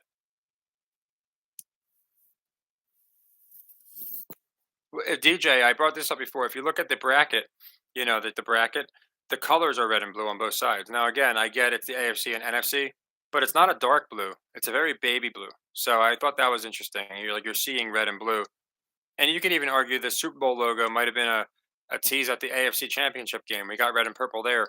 So again, you can go so many ways with it. I just try and do my best to look at like the public and all these different things. If the Lions win, I think they will make it a 1.5 points Lions spread. I think the Lions will lay 1.5 points. That way they can call the Chiefs underdogs technically, but they can still, not pay the public out the wazoo. So where are the Hawks at? Man, the Hawks are pissing me off. I pick the Hawks like all the time because it looks like it's a trap, and they continue to lose. Yeah, so Vegas, so the money line's a little suspicious. Up 14. So up 14 and Vegas has us as a slight favorite here, the Lions. So that's pretty interesting. I think a lot of people might hammer the Lions live here. So if you're asking about live action, I can tell you I think the Niners covers a great play. I think the Niners probably cover the what's it like 3.5 points or something like that. Yeah, DJ, it's a full circle moment. You had the draft in Kansas City. This year, the draft would be in Detroit. See the Fox Super Six, more blue and white. I'm telling you, like they did it with CBS, Fox. If you look at the top right corner, blue and white. Uh, Turbo into it was blue and white. FanDuel, blue and white. Paramount, which is where they're streaming it, blue and white. I don't know why, but I'm just seeing blue and white absolutely everywhere, and maybe it's something I'm looking for, but it just seems pretty interesting. So we'll have to see what happens here. And another reason, this Dan Campbell story is a big one. If you look at Dan Campbell, I don't know if they're going to pull the plug on him. It'd be rough, especially after just seeing it happen with Lamar. To do it to Dan Campbell too, I think more people would tune into a Chiefs Lions Super Bowl. That's just my opinion. That could be the case. CWE, like I said, I obviously I think it's smart to wait until they get the Super Bowl to pick the matchup to see where the spread's at and all that stuff. But they could get there and lose for sure. Now, again, if you want to go with patterns, the other three franchises or the other three leagues, their franchises got there and they all won. But again, that might be something they're trying to throw people off when. Well, that's the thing, Justin. I don't think anybody believes it. And good job, Lakers, because like I said, the few people that have told me Lions, and whether it's right or wrong, it's a game. We're not going to get them all. But the few people that have told me Lions were so convinced. They weren't like, yeah, I think it's going to be the Lions. It was like you heard it here first, and stop, reconsider, think about the Lions, and I kept thinking about it. And then when I went to look into what the talking heads were saying, they weren't talking about the Lions. They were talking about Brock Purdy. So again, it could be Purdy's story, and that's why they're doing it, or they just didn't want people thinking of the Lions. Nobody would have guessed two road upsets. So that's just my opinion. Yeah, if you're getting profit, Andrew, definitely nothing wrong with that. Watch this game, put your feet up, hit a joint, whatever you like to do, and don't stress about the scripted nature of what's going to happen here because it's going to be pretty insane. Like I said, I expect a shootout. The over is looking pretty good. So, like I said, I think we have a pretty darn good read over most of this. We're not going to get every single one of them, but looking like an over shootout. Niners get the ball in the second half. This game is not going to be decided by more than 3, 4 points, in my opinion. Panthers versus Patriots. Yeah, kind of. Only, again, the hype behind Detroit is real. You have the entire state galvanized behind this team. It's pretty remarkable, in my opinion. I haven't seen anything like it, and you're talking almost 58 years, which is might be another clue, right? About 58 years since they won the last one. But of course, anything could happen. The hype could be just for that, so everyone's on the Lions. You never know. I just feel like they're treating it a little different. You throw in the fact that Dan Campbell went 0-16 with this team as a player. there's a lot of stories to be told. I mean, I agree to some extent, CWE, but I mean, look at last week with the Bills and the Niner or the Bills and Chiefs. We just had an uninspiring game. I can't imagine we're going to get another uninspiring game. I think this one's going to be really close. What's up, Trey? It's good to see you, man. We're off to a good start, but as you know, I feel like it's 0-0. The Vegas lines are a little weird, so definitely not. Same with the Chiefs. You wait till the game's over, but uh, look, I'd rather this than be down 14-0. I can say that. Yeah, Russian bot. That's a good point. And Lakers, that's a good point because and Shane, basically all pushing the Lions. It seems like they're getting an organic push where they're not really putting it in our face, but it's one of those deals where after it happens, they can kind of show us the story, if that makes any sense. All these Dan Campbell speeches, all these different things. And I like that Russian bot too, because I went into the Vikings. I said, I think they're going to, this is another thing I said in week five. And again, we had the Lions winning the division, the Vikings finishing last, just because of the fact that I thought Fields, they're going to keep him. Now, maybe they trade him. I think they're going to keep Fields and get like Marvin Harrison and then get like Devonta Adams. And then people are going to be really, they're going to get like the Texans treatment, I think, the Chicago Bears. Not sure about the Packers. Still, really, they're a hard one to read. But Bears, Lions, I think, are going to be your two teams out of the NFC North next year. I definitely agree. The Vikings, they're cooked. Justin Jefferson's he's gonna ask for a trade, in my opinion. And yeah, I think it's going to be a very interesting dynamic for the Vikings. They had a lot of years in the sun, and they're just not a giant market. So like it's unfortunate, but I don't think they're gonna do much. Beat next year, do so first off, Bears, yeah, they're gonna get a push. They're my favorite. They're my number one team as far as like the Lions for this year. Like I only did a video on a couple teams this year, and one of them was the Lions, where I did a video on the over under on their wins. And I'm like, Vegas is saying they're more favorites than than the Vikings. Now this seems obvious now. This was not obvious in the postseason. Everyone thought the Vikings would be the favorites coming into this year. So we cast on the Lions going over. As far as the Chiefs, I don't know. Are you saying you think they're going to the Super Bowl next year? And if they do, who are they going to beat? It's kind of an early call, but you got a couple of qualifiers. I mean, the loser of this game, is obviously makes a lot of sense. So the Niners lose. I think they definitely get the story done next year, and you could have a team come out of nowhere. But yeah, I don't know if you mean in the Super Bowl or just in general. Oh yeah, they definitely like to humiliate bases, but you have to also understand, and I could be wrong. This is a time where the fan base is not happy with the NFL. They're not happy with the Taylor Swift nonsense, and everybody is just rooting for the Lions, like everybody from every state. So I feel like Chiefs Lions, now you have a good guy versus a bad guy. And you can make that argument with Purdy, but I don't think people love Purdy the way uh, you know, they love the Lions. I don't think it's close. So to me it just makes sense. You get Dan Campbell in there, but again, it's not like I can say the Niners aren't a great story. We wrote it. We explained why the Niners was such a good idea a long time ago. And unfortunately, like, as they say, only one team can get there. So it's just trying to figure out the best story. Looking like we're going to go to 14-7. So yeah, our over's looking pretty good. This shootout idea is looking pretty good. Yeah, the Lions are the ultimate baby faces. They're even calling them America's new team. So you had Dallas screw them, and then Dallas, got bumped. They choked, as people are saying. I think, yeah, the Bills, Dallas, certain fan bases they're going to continuously humiliate. But with the Lions, when you've waited this long, I think it's a little different. It's not like they've made a lot of runs and then they got cut short. Like they're doing something that they've never done before. So this is why I feel like they have more of an argument than like the Cowboys. Russian bot. You know what really gets to me? It doesn't get to me, but it just makes me wonder like how people don't understand this. They say, "Oh, if it was rigged, Jerry Jones would never lose." And I'm like, that's like saying Vince McMahon wouldn't go out there and take a stunner. Like Jerry Jones doesn't care if he looks goofy. He doesn't care if he loses. He cares about the amount of money he's bringing in. So, he's bringing in money from Vegas. He's bringing in money from deals, all these different things. It's about the money. It's about control. Yeah, CMC is going to get his, of course. Again, this game is not going to be a blowout. I would imagine Vegas has it like right at 50-50 about now. Maybe even leaning Niners because they get it in the second half. and they were 7.5 point favorites, but going to be a close one. They're going to make sure it stays close. But yeah, I never got the Jerry Jones argument. I agree. They don't need to be good, and people don't seem to understand that. Bills Cowboys is an interesting one, and it's like the two teams that have really been held out in the cold, so something's got to give. So I think Bills Cowboys would be a good matchup. I went into Bills Niners possibly being a matchup because you would have the gold versus the bill, and then you even have Chiefs. Chiefs Niners, Swift currency and gold. So you have a lot of possibilities, but I think Cowboys Bills would make the most sense in the future. I do agree. I think that it's a good matchup. We don't see it a lot.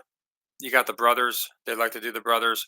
If Diggs doesn't request a trade, of course. So I think that could be a good one.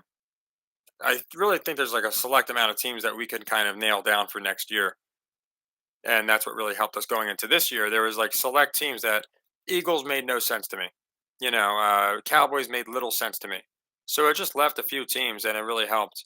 Vikings made no sense to me. All these, none of the NFC South teams made any sense to me. They could do that, Bob. It's going to be Lamar or Josh. I don't think they're both getting one. And then you got Trevor. So, I think Josh might not get his. And it could be because he's a horrible actor. He's really a bad actor. Like when he sells, it's really obvious. And then he just starts screaming. And people point out, like, it's almost a meme at this point. So until his acting chops improve, they might not give him his push. That's just my opinion. Yeah, I heard Kansas City's getting a new stadium, CWE, so that would support them winning the Super Bowl or at least going there. I think the Royals are moving out of Kansas City or something like that. Yeah, and Lightning, that was my again, that's like all year. Out again, we like the sacrifices for the Lions, but once they started pushing Mahomes as his underdog, it's like, well, okay, we can do Mahomes versus the world, and we could do Brock Purdy versus the reigning champs. Everybody's slandering, hating on Brock Purdy. There's a lot of interesting matchups. So yeah, it's certainly like if that happened, I would be the last person to say like, oh, that was a shocker. It's just again, they did a heck of a job making even fans like that just think it's real were like, I have no idea. This is gonna be so weird. They did a heck of a job of picking two people that it was kind of like CM Punk and Rhodes. They equally made sense. They made perfect amount of sense. So they did a good job doing the NFL like that this year. Not as many disposable teams. They made the teams that people thought were going to do good: Cowboys, Bills, Eagles, the disposable teams. Yeah, Mahomes is good. He does a good job. I don't know if showing Barry is a good thing because they showed Terrell Suggs and they lost. I feel like whenever they show the legends, it's not a good thing. And I'm not happy that I don't see Eminem, but maybe I'm reading too much into it. But yeah, Patrick's a great actor. He has to work on the injuries. And maybe that's why they didn't force an injury angle this year. Last year they tried to say, "Oh, an injured Patrick Mahomes," and he's running like, a fresh daisy. He looks fine. And this year the story is obviously it's just Patrick Mahomes. And that story is working a little bit better because the public's actually buying it. Where when he's running on a supposedly sprained ankle and looking fine, not too hard, not too easy to buy that one. Yeah, Jake, I went into that because the reason I went into that is because the the international appeal. Like you can't let Wemby bust. You can't let Chet outperform him. You can make it a rivalry, but there's no way Wemby can be this giant, huge draw. Now I don't think his first year. I said this a million times. I don't think his first year he was going to come out and put up superstar numbers. It's a Popovich. They have to give Popovich the credit, just like they did for Duncan and Robinson. So it's like they're letting Popovich build up Wemby, right? And then he's going to get the Giannis treatment, where in 2 years he's just going nuts. I think Chet's going to fall off of. I'm being honest. I mean, I weigh more than the guy, and I'm 6'1". There's a problem there. Steph Curry almost weighs more than him. There's a problem. Real or fake, there's no way they could go with that. Yeah, Lightning, nice catch. That interception. So looking at the if you look at the different emotions, right? You have anger. You have people who get distraught. You have people who are sad. Lamar didn't look distraught. He didn't look like, oh man, I just threw the game away. He was just like, damn it, kind of like when you stub your toe. So he needs to work on his acting skills as well. But Josh Allen, bad actor. Lamar, bad actor. Patrick is a good actor. Tom Brady was a great actor because he had a good poker face. As far as athleticism, yeah, Josh Allen is there's things he can do that nobody else can do, and I think that's why they want to push him so hard. But again, if he doesn't have the IQ to be able to, because again, these guys, it's like wrestlers. If you have a wrestler leading a match and some guy thinks a clothesline's coming and he prepares for the clothesline and the other guy's going for a completely different move, you risk injury. Here, you risk completely screwing the game up if you have a guy that isn't able to quickly kind of just stay in rhythm. It's like a dance out there, and so here it looks like they might. I'm thinking we're going to start seeing some back and forth action. But anyway, we haven't really seen his acting chops. But I do remember one of our videos. It was a live game. It was in the middle of Chargers Jags, and I bring it. It just shows how scripted it is. Jags are down like 3 scores, and they're talking about they're going to make some adjustments going to halftime. The Chargers are getting field goals, not touchdowns. When they have shots at interceptions, they're dropping them.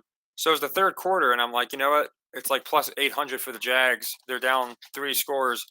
I think they're going to come back. Not only did they come back, but afterwards, Trevor Lawrence says, man, couldn't have scripted it any better than that. So it's like, how many coincidences do you need? And that's when McAfee started covering it.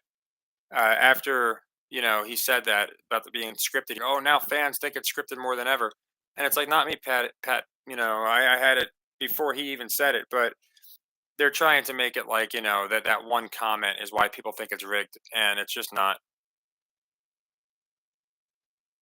I have to watch. So I'm going to watch some Super Bowls back to see how much a things have changed, and b what they're copying because I don't remember much of the Cam Super Bowl. I remember obviously some of his big moments is like Superman poses and such, but yeah, I don't remember like exactly like what like his face looked like because at the time I wasn't really watching it, questioning these things. So yeah, it would be interesting to see what Cam was acting like. Especially watch back like if we watch back this Seattle Super Bowl, I'm curious to see when Marshawn, if he knew maybe before. I think Marshawn got the Montreal screw job. I don't think Marshawn knew what was going on. I think at the last minute they just basically said we're passing it, kept him out of the loop.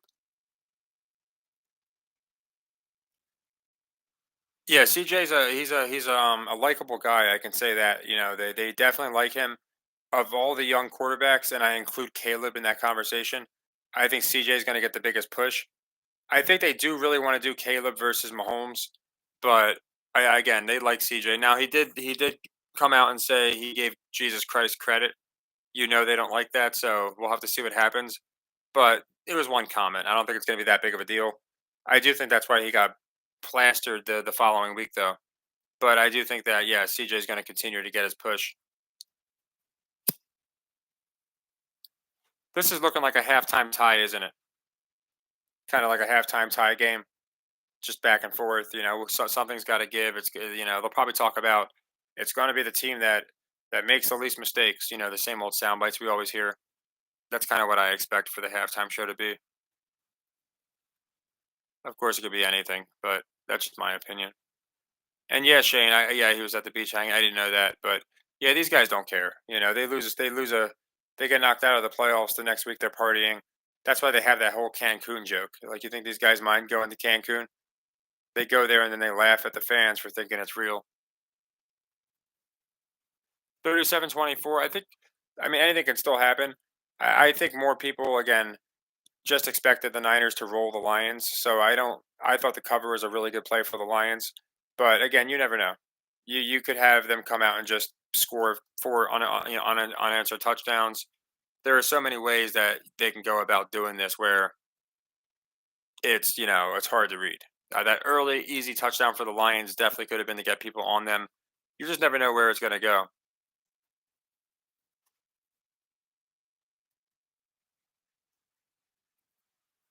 What's up, Phoenix? So, oh, did he? I didn't know that. See, like that's what I'm saying. I'm told these things, and then God forbid I bring them up. These people get infuriated. But that is funny that Jamache. I know you know him way more than I do. Again, I've never watched one of his videos, but yeah, for people that were swearing it's the referees and it's numbers and it's all these different things, to all of a sudden all be calling it scripted. They were all calling it rigged before we came to the scene too. They were all saying it was rigged, and then when I pointed out the very important distinction that it's scripted, then they all changed over to calling it scripted. So Yeah, I don't expect these people to give any kind of credit. They're just egomaniacs, in my opinion. Good job, Dre. I'm glad we got that. Yeah, I did well with that one. I parlayed it with the under, which really came through, so that was nice. Uh, yeah, that one came through nice, and then obviously the lines would be nice. Like I'm kind of in a pretty good spot because I have the four, the preseason bet, which worked out. So it's a slight hedge, but again, looking at everything, I still think the Lions look good. Yeah, Shane, people told me that before. It's like you got to take it as flattery. And if my worst problem is people copying me, like stalking the channel, copying us, and all these different things, then that's not a bad problem, is it? Right? Like they're doing it for a reason. It's because we're over the target, and now they're understanding. Oh, we just thought it was the refs, or it was gematria, or it was some random happenstance. No, it's a pretty simple formula. They're just copying WWE. And now that a lot of people understand that, that's what they're going with. But yeah, so many people are just copycats. Yeah, Phoenix. That's why I made my channel National Sports Entertainment. I was going to do something like the World Football Federation, but I don't know. I just wound up going NSC, but it's because it's sports entertainment. That's the part that a lot of people overlook. It is legally sports entertainment. So their number one job is to entertain us. It's not to compete. And once you understand that, then you can start seeing these fake rivalries. These announcers just push in ridiculous, you know, stories that happen to come true. All these different things. I'm not sure about Zion Lightning, but I think they might. I actually thought since they have Kyrie and Luca, it would make sense to trade for like a role player, like a Julius Randle, someone like that. They even if they move, I wouldn't be surprised if they moved Kyrie to be honest, but move a couple of their players, maybe a pick, and you get a guy like Julius Randle. I thought that made sense, but again, you never know. So it's just again one of those deals where it can be it could be anybody, but we kind of had it with the Knicks. I had DeRozan getting traded to the Knicks, and instead it was Anobi. So we were pretty close there. You can kind of see the teams that are selling. At beginning of the year, I wanted to how the Hawks, Raptors, Bulls definitely missing the playoffs and probably missing the play-in. But again, I'm not going to act like I know everything. I also said the Pistons were going to make the play-in because I thought they were going to push Cade and some of these other guys. So we get some wrongs too. We get them right, we get them wrong. Yeah, crit. I don't know if it's hate. I don't know if it's toxicity, just anger. With Pat Trudner, it was definitely hate. The guy, that guy, he basically just started dedicating his channel to attacking us, and it was because you see the analytics flip.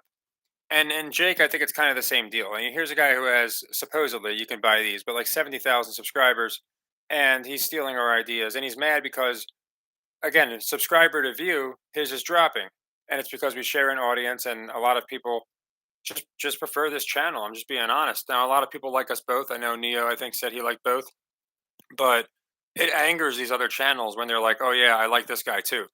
They'll be like, "Oh, don't plug that guy. You must be a plant from that guy," or like this crazy stuff.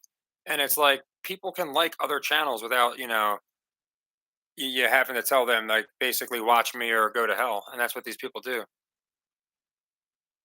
And yeah, they do a lot of stealing. Yeah, Kansas City versus Niners would be interesting, Nick, and it would complete the story, right? The story is Mahomes versus the world, and now he would have gone on the road four times in a row and beat four considerably. At least I don't think considerably, but by the media's skewed perception of it, four considerably better teams. Not to mention, towards the end of the year, they had a rough year, but they had to beat some good teams. So I just think that yeah, there's a really good chance that they push Mahomes versus the world. But they push that no matter who he's playing. If he's playing the Lions, I really feel like they'll make him an underdog. You know what I noticed, Jake? For the last gosh, I want to say month, I've noticed that the Lakers have gone exactly 500. They're like 18 and 18, 18 and 19, 19 and 19, 19 and 20, 20 and 20, 20 and 21. And they're running 500 like every single game, which is why I think they're definitely going to make a trade. That's just what I believe they do. Of course, I could be wrong, but yeah, that's just what makes sense to me. Yeah, that was a nice interception. Now, the Chiefs did this earlier. So hopefully it holds. But the Chiefs did this earlier. They had the interception, but the forced fumble, but then they turned it over on downs or something. But yeah, it's you never know. I'm wondering if this is yeah. It looks like it's going to be on the offense. I don't think it's coming back, but I got the sound off, so I really don't know. But I never crack the champagne. You just never know. They pull so many stops out. That was a horrible throw. I'll say that. Oh, is that going to be roughing the passer? They did say something about how. Yeah, I'm not sure. Is it holding up or is it getting called back? I don't have the sound on, so I just saw the roughing the passer motion, but it might have been a different unnecessary roughness. Oh, definitely Phoenix. Yeah, he's definitely going to post, just like Giannis did, just like all these other guys did. They love the WWE belt more than anything. Oh, it is holding up. Okay, they love that WWE championship. And Trey, yeah. So I guess this is the fourth or fifth one that this guy's made. Again, yeah, he gets mad every time we don't respond. That's all he wants is for me to make a video about him, and I couldn't subject my channel to that. Nobody deserves that. Again, if people want to watch Jake, they'll watch Jake. I'm certainly not going to. Again, if people ask me about him, I'm going to give my opinion as I always do. But there's just no reason. They might call a horse collar there. No, probably not. But yeah, I don't know what the video entailed. He's probably just mad because again, he was caught. Like three people told me how, oh, it's funny you mentioned the Niners Chiefs story, such a long time ago, and then now he's given the exact same reasons. So if we knew he didn't watch my videos relentlessly, then I could give him the benefit of the doubt. But we know he watches our videos, so it's an impossibility that he didn't hear it from us. So whatever he said, it's fine. I'm sure he just went off, did a bunch of doctored stuff to make us look bad out of context. I really don't care. Again, he needs help is the best way I could put it. Yeah, Detroit looking pretty good here. Again, could be bait. I'll tell you this for the live action. If Detroit goes up 14 and Vegas has it like minus 150, 175, that might be a tell. If they have us up like minus 200, then it might be looking pretty good. Yeah, Mike Leach, I'm not sure who you were with as far as the Lions or Niners. Oh, good, Mike. I need him to cover though. That's the problem. So I'm not sure if they're going to cover there, Peter. But if they cover, that'll be nice. I got 4 units on that one, so to me, that one's actually the Lions pays better because of the odds, but I only got 2 units on it. So the uh, the Hawks would pay me a little bit better as far as well. I would lose more if the Hawks lost. Is the best way to put it.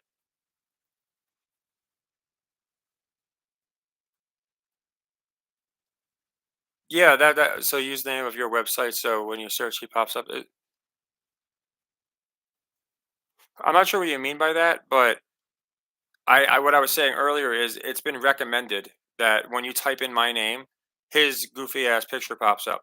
Again, I don't understand how or why, but it's I don't like the secondhand cringe to be honest, but it's just because YouTube is going to recommend in my opinion, that was a very very interesting throw. YouTube's going to recommend, in my opinion, shills before they recommend people that actually, uh, you know, are trying to help people that can actually say, "Hey, have you followed this system? You've been up 25 units," like with the receipts. And that's what pisses these other channels off. They don't have the receipts. And I don't have the receipts because I'm trying to prove anything. I want anyone that's watching for the first time to go back and watch the playlist and be able to see, holy crap, he's not exaggerating when he says if you literally just followed my picks, and I'm not plugging my Patreon, but I do them on Patreon every night. If you followed every single one of them, you are up. They're just letting him score. You are up, 20, 30 units, all these different things. So that's all it is. Like they don't have the receipts, and it really aggravates them. I think. Then a new guy comes on the scene because they were there. They've been around a year before me, however long, and kind of makes them obsolete. And it's just the truth. Oh yeah, yeah, that's what he did. Yeah, he made National Sports Entertainment stop lying. I think was the again complete projection artist. Uh, but yeah, that those were like he's got a playlist there. You can watch him, sure. Like I'm sure you'll see all my fishbowl looks and me looking as goofy as possible. Any take I have ever said that's a bad one. Basically the Trump treatment, which is fine. I'll definitely for a guy he's supposedly a Trump guy. You'd think he would be higher than the journalistic doctoring and editing and all these different things and smear campaigns. But again. Just a bunch of hypocrites. Justin, I don't think no, I don't think it has. I think they kind of knew what was going on. Peyton Manning would have won more Super Bowls if had it not been scripted. Things of that nature. Obviously, look at Brady. But Ray Lewis was even talking about like these guys can't take angles. They make it look like they're trying to miss stuff like that. So they used to actually get hit. Look at wrestling. There used to be real hit chair shots unprotected to the head. Now they protect them. Now the wrestlers kind of let each other beat. It's more acrobatic, is the best way I can put it. So they're just copying wrestling. You watch Bruiser Brody, that shit looks real. You watch Seth Rollins and Cody. I like the guys. Doesn't really look that real. And the NFL's doing the exact same thing. Yeah, Lions looking great, and that's the good thing. We have like a triple hedge going, right? Because we had, well, I had the preseason Super Bowl pick, of course, being the Niners, but we have now anyone can get plus odds on the Niners, guaranteed profit. And I tell people that all the time. You're looking at plus 150 on the Niners. We had plus 300 on the Lions. So that's my point. Like it's about making money. Like I'd rather, not get every game right, but we're able to profit. And in this case, we've put ourselves in such a great spot of profiting that, I'm happy. Even if the Niners come back, they could certainly do that. Of course, what better way to push Purdy than the comeback? But again, shock the world. I've been seeing that phrase a lot, and that's something the Lions are looking to do. I agree, Trey, but you have to wonder. I said this, and again, I'm not trying to play both ways. I just this is I try and be completely transparent. I of course like the Lions, but the odds could be a deal where I don't think people are gonna pound the Niners down 14. They might pick them, but the story could be Brock Purdy's yet to come back, and now he's come back against the grittiest team in the game. I don't think that's what's going to happen. I think they can wait a year on Brock Purdy. I went into this. The Lions is a different story. This is a fairy tale year. Even if they run the same year back next year, it won't have the same uh, luster to it. And you can say, well, Cody Rhodes, saying he did the same thing twice in a row, and that's a good point. But at least he got to the WrestleMania main event. See, Intuit is like blue and white. Look at all the Lions fans. They could. Oh, okay, that's at Ford Field. That's the watch party, and there's a bunch of them at the game. So they could break their hearts, but I don't know why they'd go out of the way to piss off some of their most passionate fans when people are saying we're tired of Taylor Swift. You know what I'm saying? It just doesn't make sense. And once the Ravens lost, Lamar said a win would be huge for the city. Think of a city that could use a nice win here. I think the Lions fit that too. Andrew, I don't know what it is. I genuinely don't know. I get under people's skin because I don't know. I just have a monotonous voice, and I don't really have much. I have emotion, but I'm a very stoic person. If you couldn't tell, so I think they come out with these videos, these hit pieces, and they're like, "Oh, he's gonna pay for this one," and then nobody cares, especially me, and then it makes them more angry. Pat used to do it, and then Jake took over when Pat left. So again, that could kind of tell you about these individuals. They have more time to talk about our channel, watch our videos, try everything they can do to win these pissing contests, whatever they want to do. They wind up you 9 times out of 10 being wrong. We wind up looking better from a moral perspective and just from a picking perspective, and it just makes them so angry. It's really a one sided hate. I don't hate Jake. I just don't understand the guy's obsession with me. I don't respect him, but there's no hate for me to have for the guy. Crit crit. I never understood it when I would watch certain channels and I would hear about other channels and like they'd have these issues with each other. And I'm like, what's going on here? Like, why are these channels going after each other?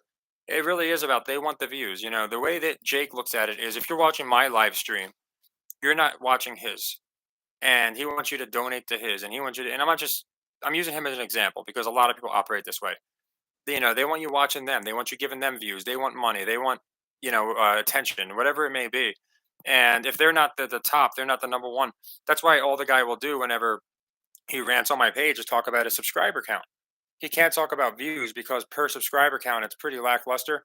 And he can't talk about, what we actually do here because what we do is way more effective. So I think he was supposed to catch that. I think the script had him catching that, but I could be wrong. We'll see what happens. But yeah, like the dude, again, when he talks to me, when he sent me messages before, Nothing but compliments, nothing but we should work together. It would be great. I've never seen someone pick like you. And then out of nowhere, it's all these videos saying that, we're liars and we copy him when we have the evidence that he copies us. So it is what it is. Oh, I didn't see that. Yeah, the Lions. So you have Eminem versus Taylor Swift, and you also have the Lions fans.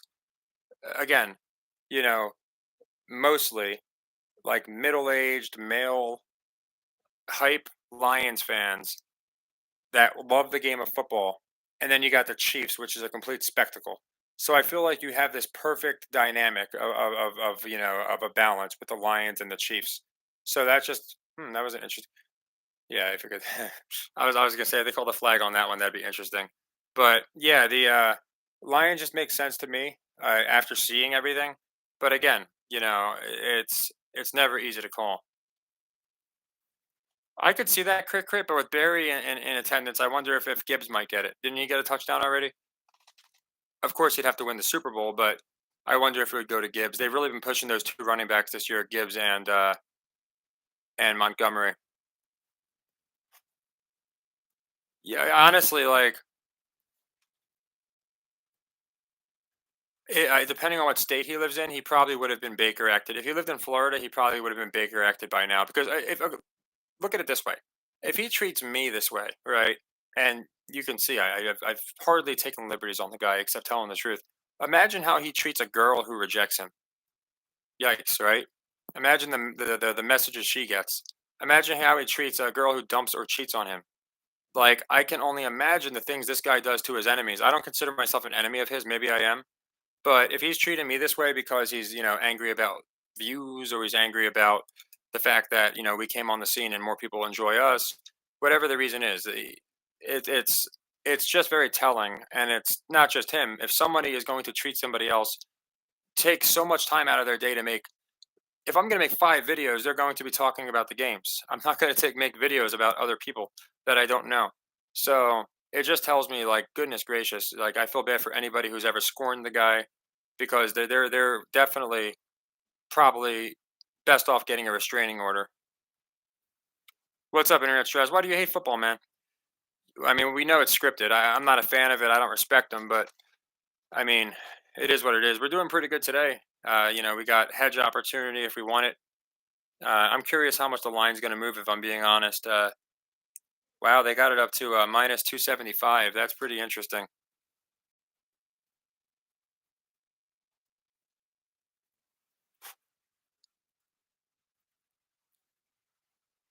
Yeah, Gibbs, I went into him a couple times, because Barry was talking about him, and it was weird. They were just kind of keeping him. They were letting Montgomery get all the scoring, and then every once in a while they would let Gibbs flex himself. And I was just wondering, maybe this is the time for Gibbs. And with Dan Campbell, I really look at him. They're showing him now. I just feel like this is such a rocky story. Look at these guys. Like, sure, they could pull the rug on him, but they just pulled the rug on Lamar. And that was the biggest. Again, it was really my gut. They were the team not being talked about, and anything can still happen. Again, I told you 4 scores, and kind of like Abe Lincoln. I want to see 4 scores that Gettysburg Address, but terrible reference. But I just want to see 4 scores before I even think, okay, we're looking pretty good here.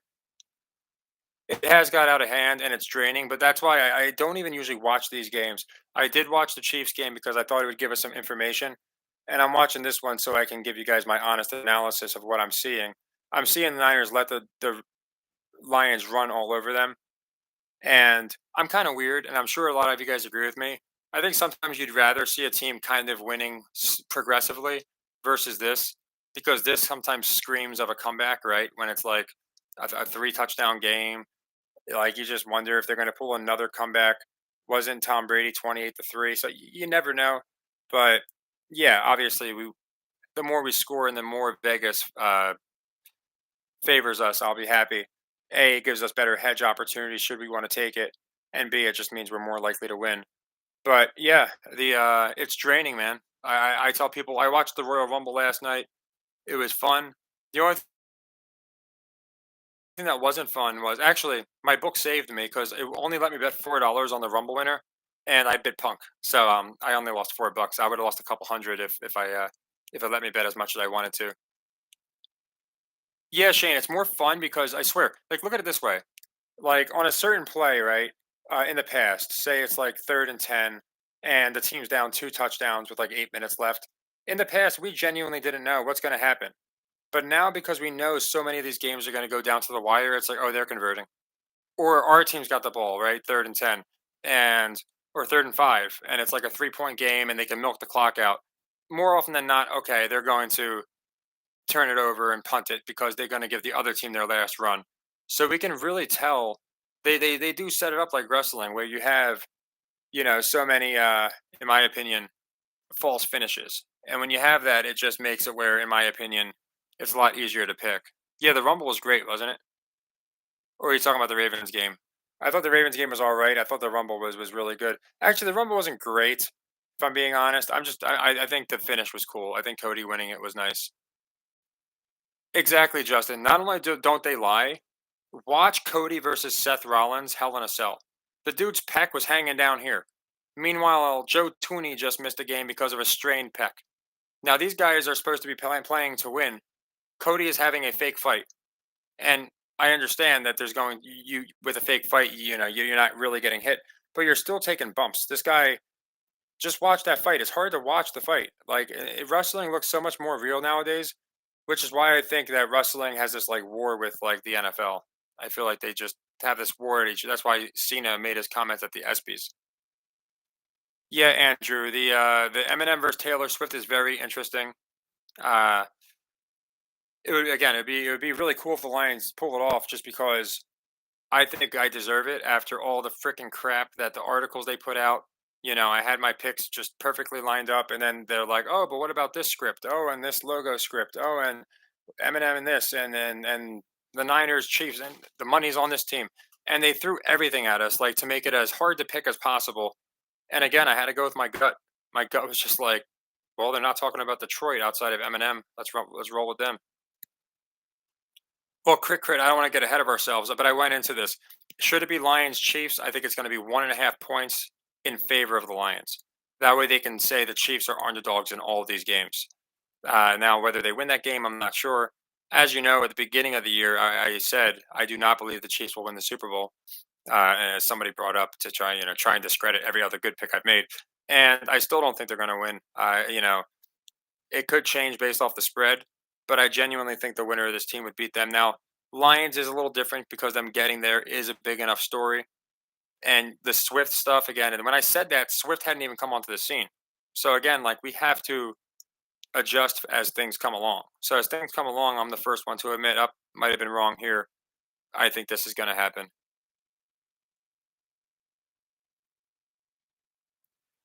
That's what I thought. Lightning. I thought Cody would do that. Now I think Rock's going to fight Roman at the Chamber, and I think they're just going to have Seth come out and like attack Punk, do a heel turn, or Punk attack Seth. But probably Seth, he's due for a heel turn. Attack Punk. They'll set up the night one main event anyway.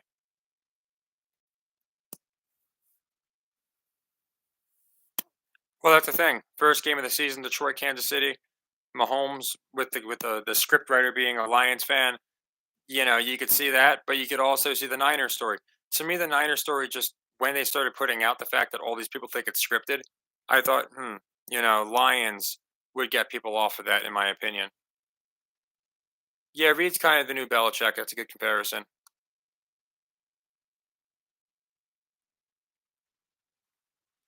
Yeah, I do agree. Stress, like I said, it's a weird one. This one's kept me very, very confused. Again, that's why no matter what this score is, I'm not counting out the Niners. You see here they're showing the comeback against the Packers. Now, what I will say was, see, that's the turbo into it. See how it's blue, white, and red and white? I found that interesting. Like all the sponsors are blue and white. I just found it interesting. The Battle of America, I guess. The biggest selling point for Detroit for me, the 3-2-2 is interesting, but they're the 3-1-3, and we would have two 3 seeds leading up, right? So I think that's a pretty for numbers. I think that's one of the most telling, if that's going to be the case. That could happen. Crit. I think there's going to be a comeback. Now, since the Chiefs did not clobber the Ravens, of course, a blowout's in the cards. Not in the cards. A blowout's a possibility. to be in the cards, but at the same time, I don't know. I really don't know. I think they might want to just again, if they're going to push Purdy as this guy who might not be able to handle the pressure, I think it makes sense that they have him get back into the game. Yeah, the Israel, that was another thing I liked, Trey. So like again, 90% of it was my gut, but then I couldn't notice they couldn't help but notice they had the same flag as Israel. They ran this with Ukraine. And then you can even simplify it and just say red versus blue. It's an election year, right? And of all the states, Detroit's a swing state, right? And somebody said something to me that kind of stuck with me.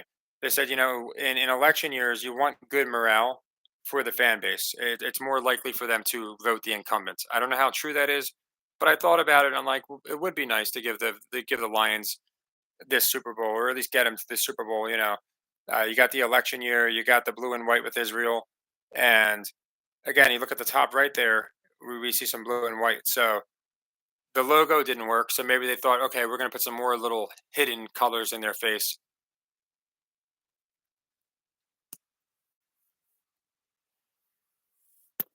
I'm shocked that did not happen this game, Justin. I would have stuck with the Ravens had I not gone to the ESPN comments and and I thought maybe it's bots trying to throw me off, but it really wasn't. It was like third no, not every third, every third comment was basically saying it might be close, but like the consensus was the Ravens are going to pound the Chiefs. 7 to 10 points, easy. The Chiefs aren't even going to cover. They're going to get blown out. Like people weren't saying it's Mahomes. They weren't saying, hey, Patrick Mahomes finds a way to win all these games. You guys keep betting against him. I don't know what it's going to take, but the NFL did a great job of getting people off of the Chiefs.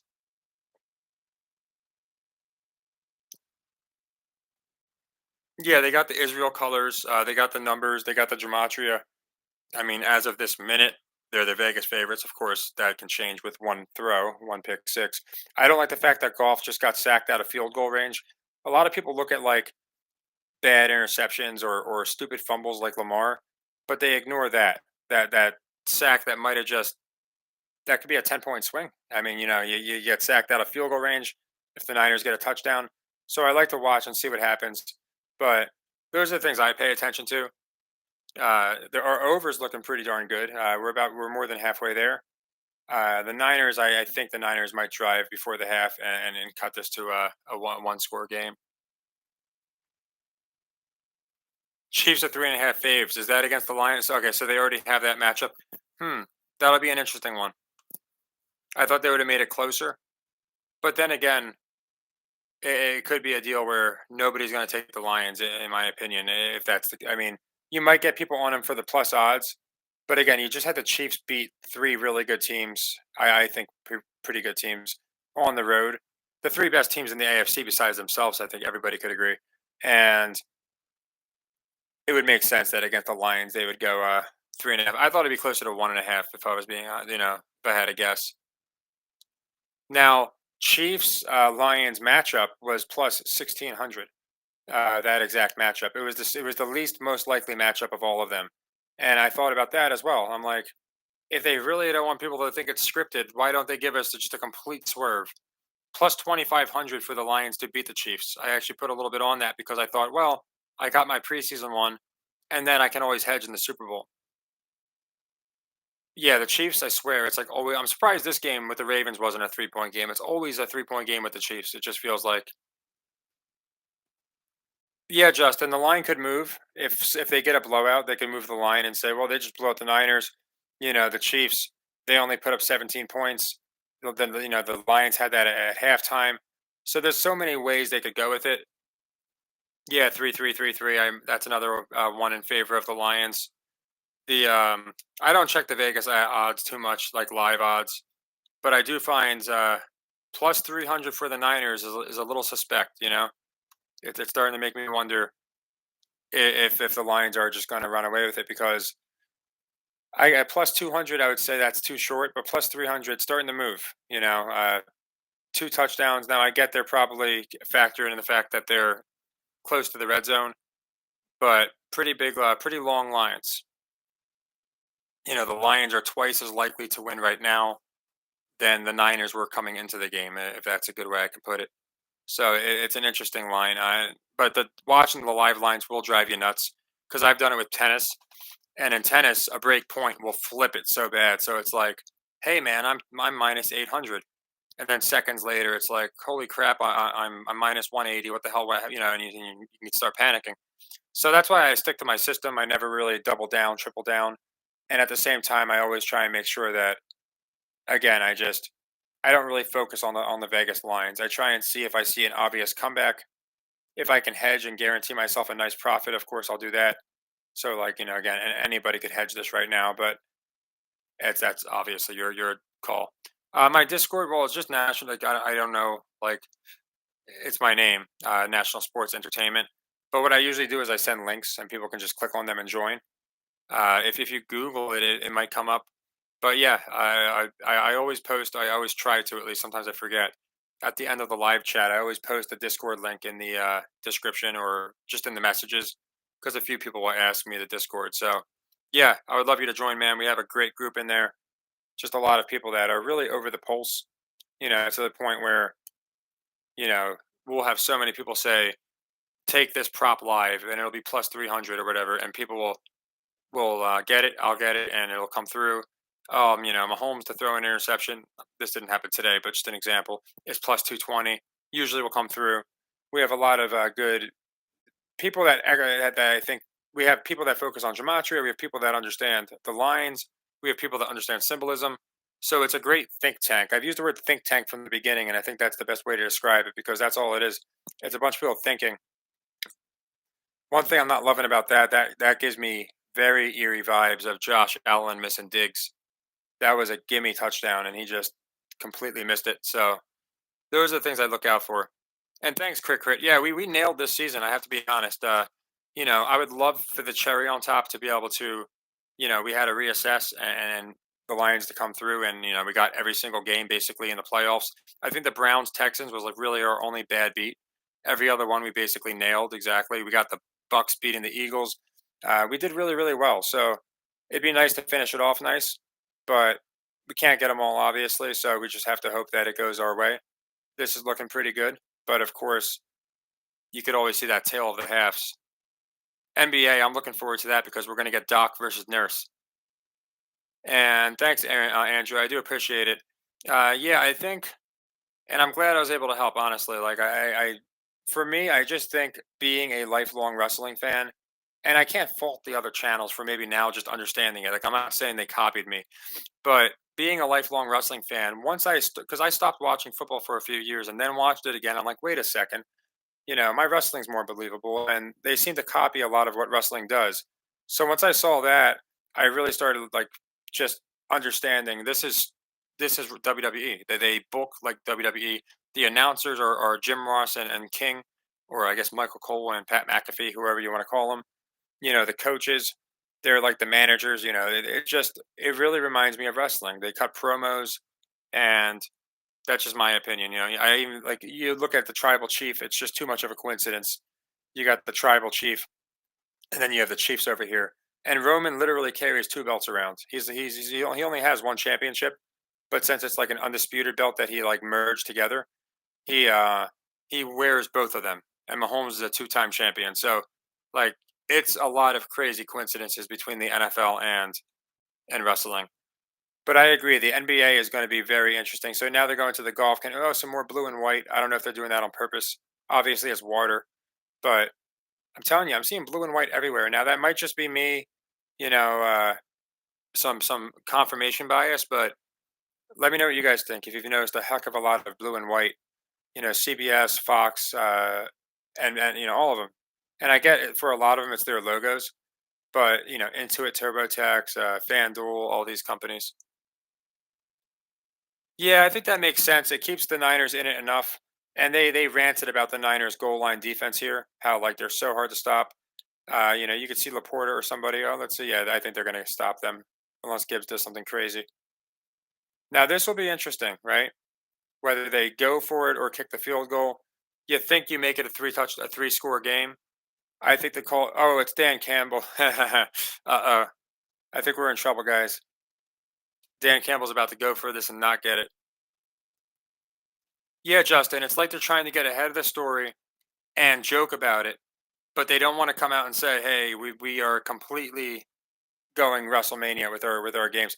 They're not going to get this first down. I know they're not, or a touchdown. I'd be shocked if they did. I'll say that, just because I feel like this is a Dan Campbell thing to do, but it's going to be a story of, oh, you should have just taken the points, but we'll see what happens. But they're definitely admitting it's scripted. I mean, they're doing the commercials. They went from, in my opinion, they went from, yeah, Dan Campbell always does insane calls, you know?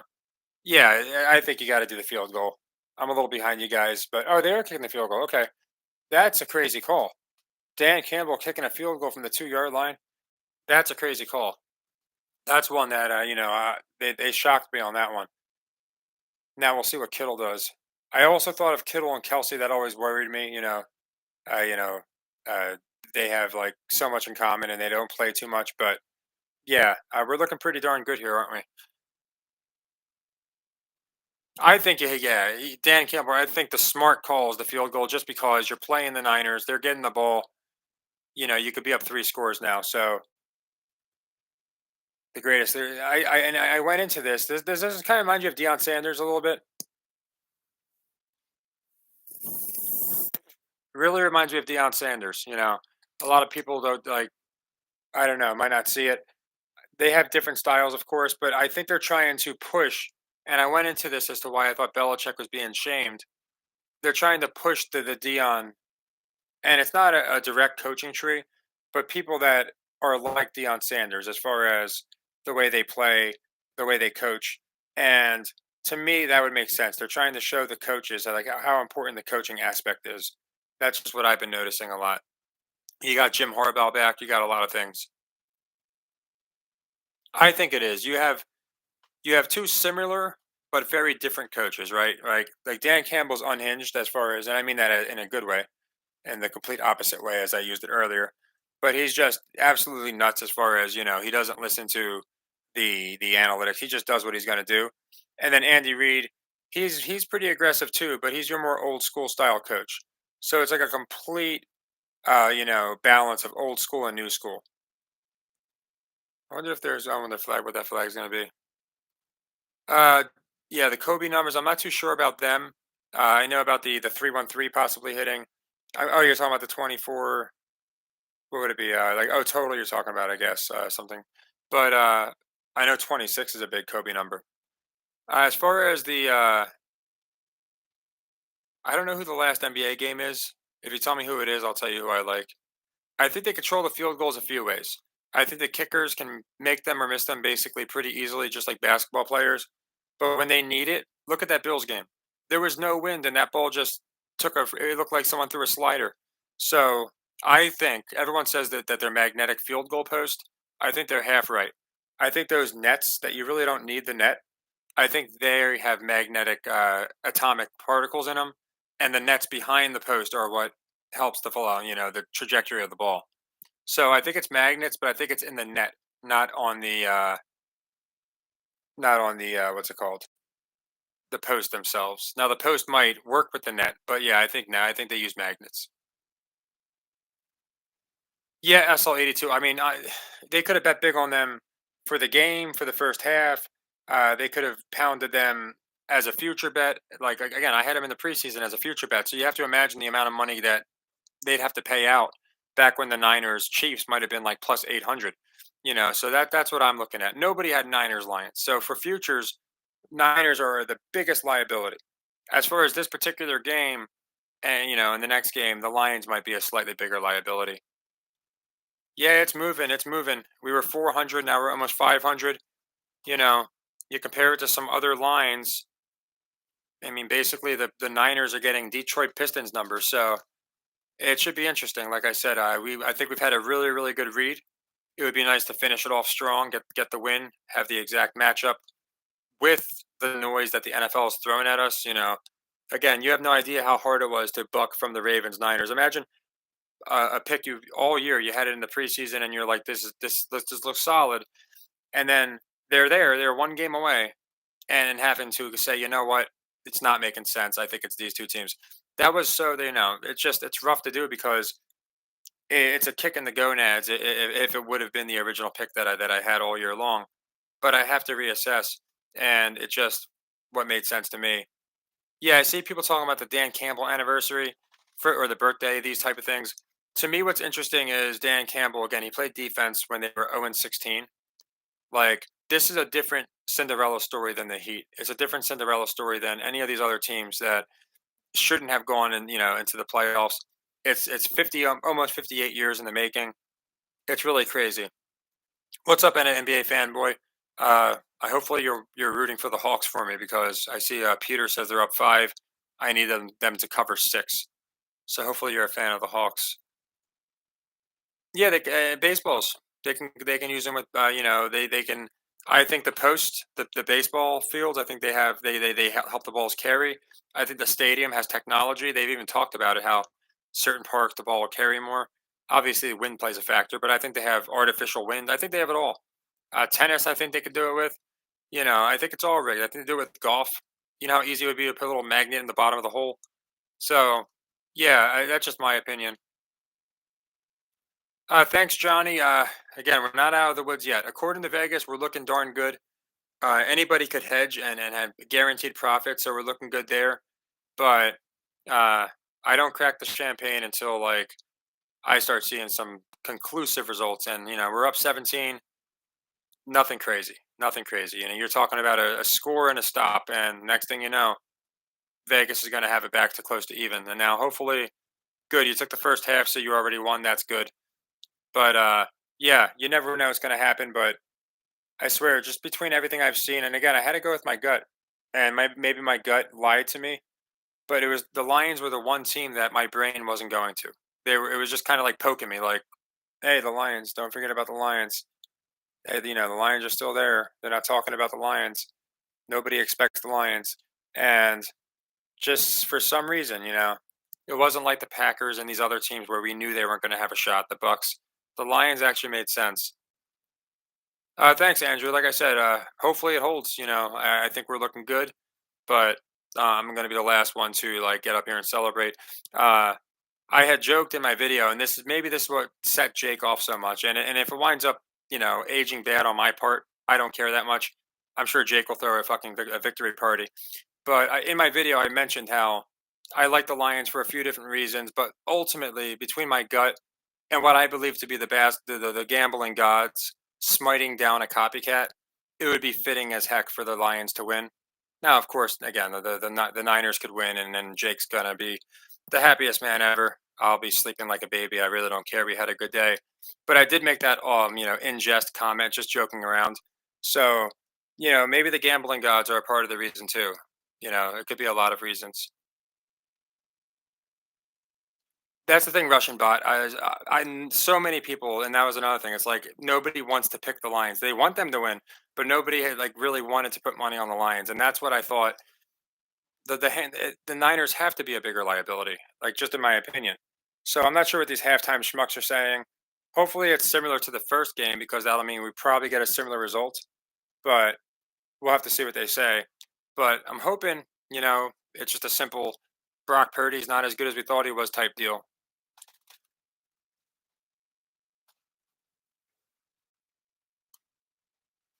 That could happen for sure. They love to repeat stories. To me, the Lions team. I know you're an NBA fan, so I'll try to use an analogy. This Lions team reminds me of a mix of the Nuggets and the Heat. They got the grit and the coaching of the Heat, but they have the camaraderie and the fact that they've never been there from the Nuggets. And you throw them together, and that's just what I see with the Lions. As far as the NFL, I agree. They do kind of remind me of the Bengals. They were the one team to kind of subvert expectations. Everyone thought it would be the Bills or another team, and it was the Bengals. And then they got there, they didn't get it done, but it was definitely a shocker for people. That's what I thought, Johnny K. The one thing I didn't love about the Lions was Nick Wright picked them, and him and Broussard always each get one right, right? So Nick went with the Chiefs, of course, and Broussard went with the Ravens. And then Nick went with the Lions because he hates Purdy and thinks he sucks. And Broussard went with the Niners. So I'm like, are they going to let Nick be right on both? The show is much better if they're both right on one. But it's almost more entertaining when Nick's right. So I guess me and Nick Wright have the same picks. He actually put his out after me. Now, I'm not going to say he copied me too, but it was interesting. But no, he didn't copy me. He would have picked the Lions anyway. But I they usually split on the show, so I overthink things. I saw that, and I'm like, damn it, I wish Nick had gone with the Niners. I think at the very least, the Niners are going to make this a one-score game. Yes, I think the Lions are looking good. And if it was any other team, I'd say that maybe they fizzle out. But when you're a team that they're literally saying going into the game, we're going to fight harder, longer. We're never going to let it. We're not going to give in. It would just crucify Dan Campbell for them to come out and get smacked in the second half. Now there could be a couple officiating calls. Niners get an easy touchdown, maybe a break open to Debo, and it gets close. But I don't see the Lions just like completely letting it down.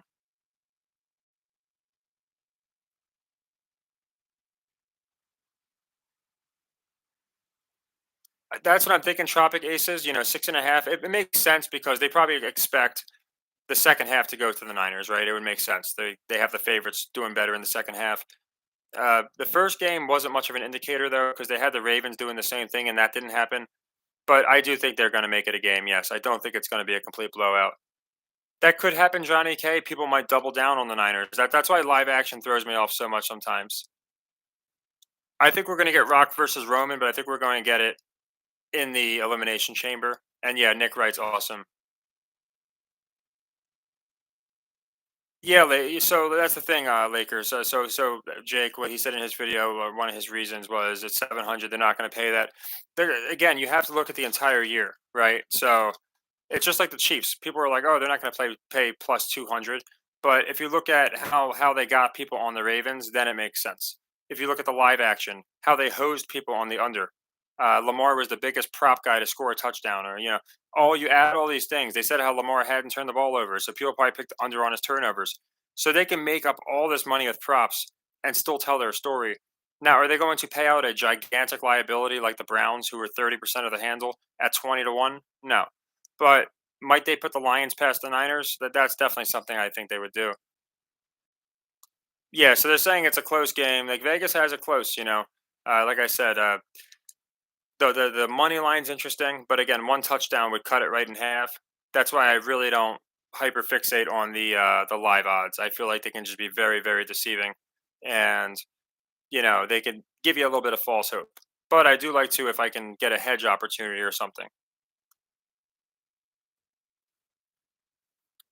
Yeah, same here, Russian bot. To me, this is like, especially, oh, look, the show on the Royal Rumble, and then there's no connection. There's our tribal chief with his championship. Did you guys know Dusty Rhodes is actually from Detroit? I always thought Atlanta.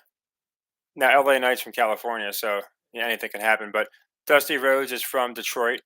Uh, they label him from Detroit, Austin, Texas, and Atlanta. Those are like the three cities. But if you look up wrestlers from Detroit, Dusty Rhodes comes up. Yeah, Tropic Aces. I think that the comeback's inevitable. I don't think it's going to be a bashing of the Niners. Now, you could call it a trap, but again, I don't fixate too much on the live lines. I just think they're going to have definitely McCaffrey break one, maybe Debo break one, some kind of defensive play where they get pressure on Goff, but they're going to make it a game.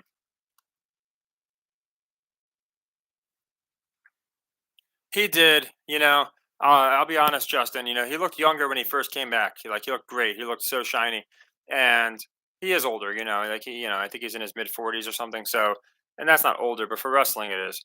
He didn't look that sharp, that clean with his exchanges with Cody. Hopefully, he can work that out because he's still 10 out of 10 on the mic. But I agree, he didn't look great. But a heel turn would definitely make it where he doesn't have to be as clean in the ring. Ultimate Warrior, he was better than who was I just talking about? I'm trying to think who you're comparing Warrior. Oh, does better than Dusty Rhodes, the American Dream? That's such a hot take. I that's one where people are just gonna like be like, oh no way, just because of the recency bias with Dusty. But I don't know, man. Without Dusty, we don't have Roman Reigns. We don't have any of today's guys. And then you take Stone Cold. You take a lot of guys that does DDP, Sting. There's a lot of Dusty guys. A lot of Dusty guys. But as far as Warrior is great. I think if Hogan wasn't around, Warrior would have got that same push, and he did when Hogan was gone. Yeah, Johnny, I think that's probably a good play. CMC, sometimes they'll just give him 2 or 3. Like, I feel like that's how they cheat the public on props. Everyone will have, like, Debo getting one and CMC getting one, and instead they'll give sorry, I think the last time, that when he was crying, Debo when the Rams beat him, and, Goff's got Rams connections. I can't imagine they're gonna do Debo bad. But look what they just did to Lamar, so you really never know. Thanks, Crypto. Like I said, nothing's in the books yet. Both of these teams were teams that all year long, for one reason or another, made sense. Lions really came to me last. Like I had them going to the NFC Championship, but as far as this particular game, it was really my gut that I was just like feel like the Lions. So we wound up taking Lions, but both teams have stories. So definitely a great job. Only football. I don't know who you guys are, but I appreciate the raid. Hopefully, it's a positive raid. Raid. Just want to spread the message. I'm curious what you guys think. If you guys think it's going to be the Lions, or if you think it's going to be the Niners. A lot of people were thinking it might be a comeback, which there's definitely going to be a comeback in my opinion. I don't know, like I said, to what extent, but there's no way between what Vegas is saying and between Niners starting with the ball in the second half, all these different things. I just can't imagine they get prison pounded. So yeah, Marcus, I think they're gonna bring it close, but I still like the Lions to win. Yeah, I mean it's been a while since they've had a repeat. It's been a long time, so it could happen for sure. But I feel like I don't know. I feel like people will think it's so darn scripted if the Chiefs win. That's the only thing. They might not care, but we'll have to. That's where it's hard to tell if the NFL cares enough. That would be interesting, Nick. I didn't think of that theory. Yeah, well, they could say maybe they wish they kept Lance, but I thought the Brock Purdy Mr. Irrelevant story was such a strong one going into the year. Mr. Irrelevant versus the number one pick. That's what we have right here, by the way. Like you can see how scripted it is. They have it everywhere. So we have the first pick in the draft versus the last pick. Like, what are the odds you get that? But maybe they do bench Purdy. I think they roll with them. I think we see some kind of comeback, but I agree. I'm feeling the Lions too, and I like the fact you said feeling because for me it was a feeling. Like it was just this gut feeling I got last minute. And of course, again, it could be wrong. My gut might be a horrible gut, but it seemed to me like it makes sense. They were not talking about the Lions like these other guys. What's up, Johnny K? If you guys see Johnny K talk about hockey, just tail him. He knows his hockey so well. He'll tell you things like in live time immediately, like not phony gematria, but stuff that like immediately makes sense and it's not a reach. Okay, CWE. So that's what we have to figure out, and we could spend the next 2 weeks, luckily, figuring that out. Uh, will the NFL care that much if it looks that blatantly scripted? Right? If it looks that obviously scripted, will they care? If they won't care because they got the Swifties, then they could definitely get it done. Oh, Pat Patterson. I don't know who Ken Patera is, but I heard of Pat Patterson.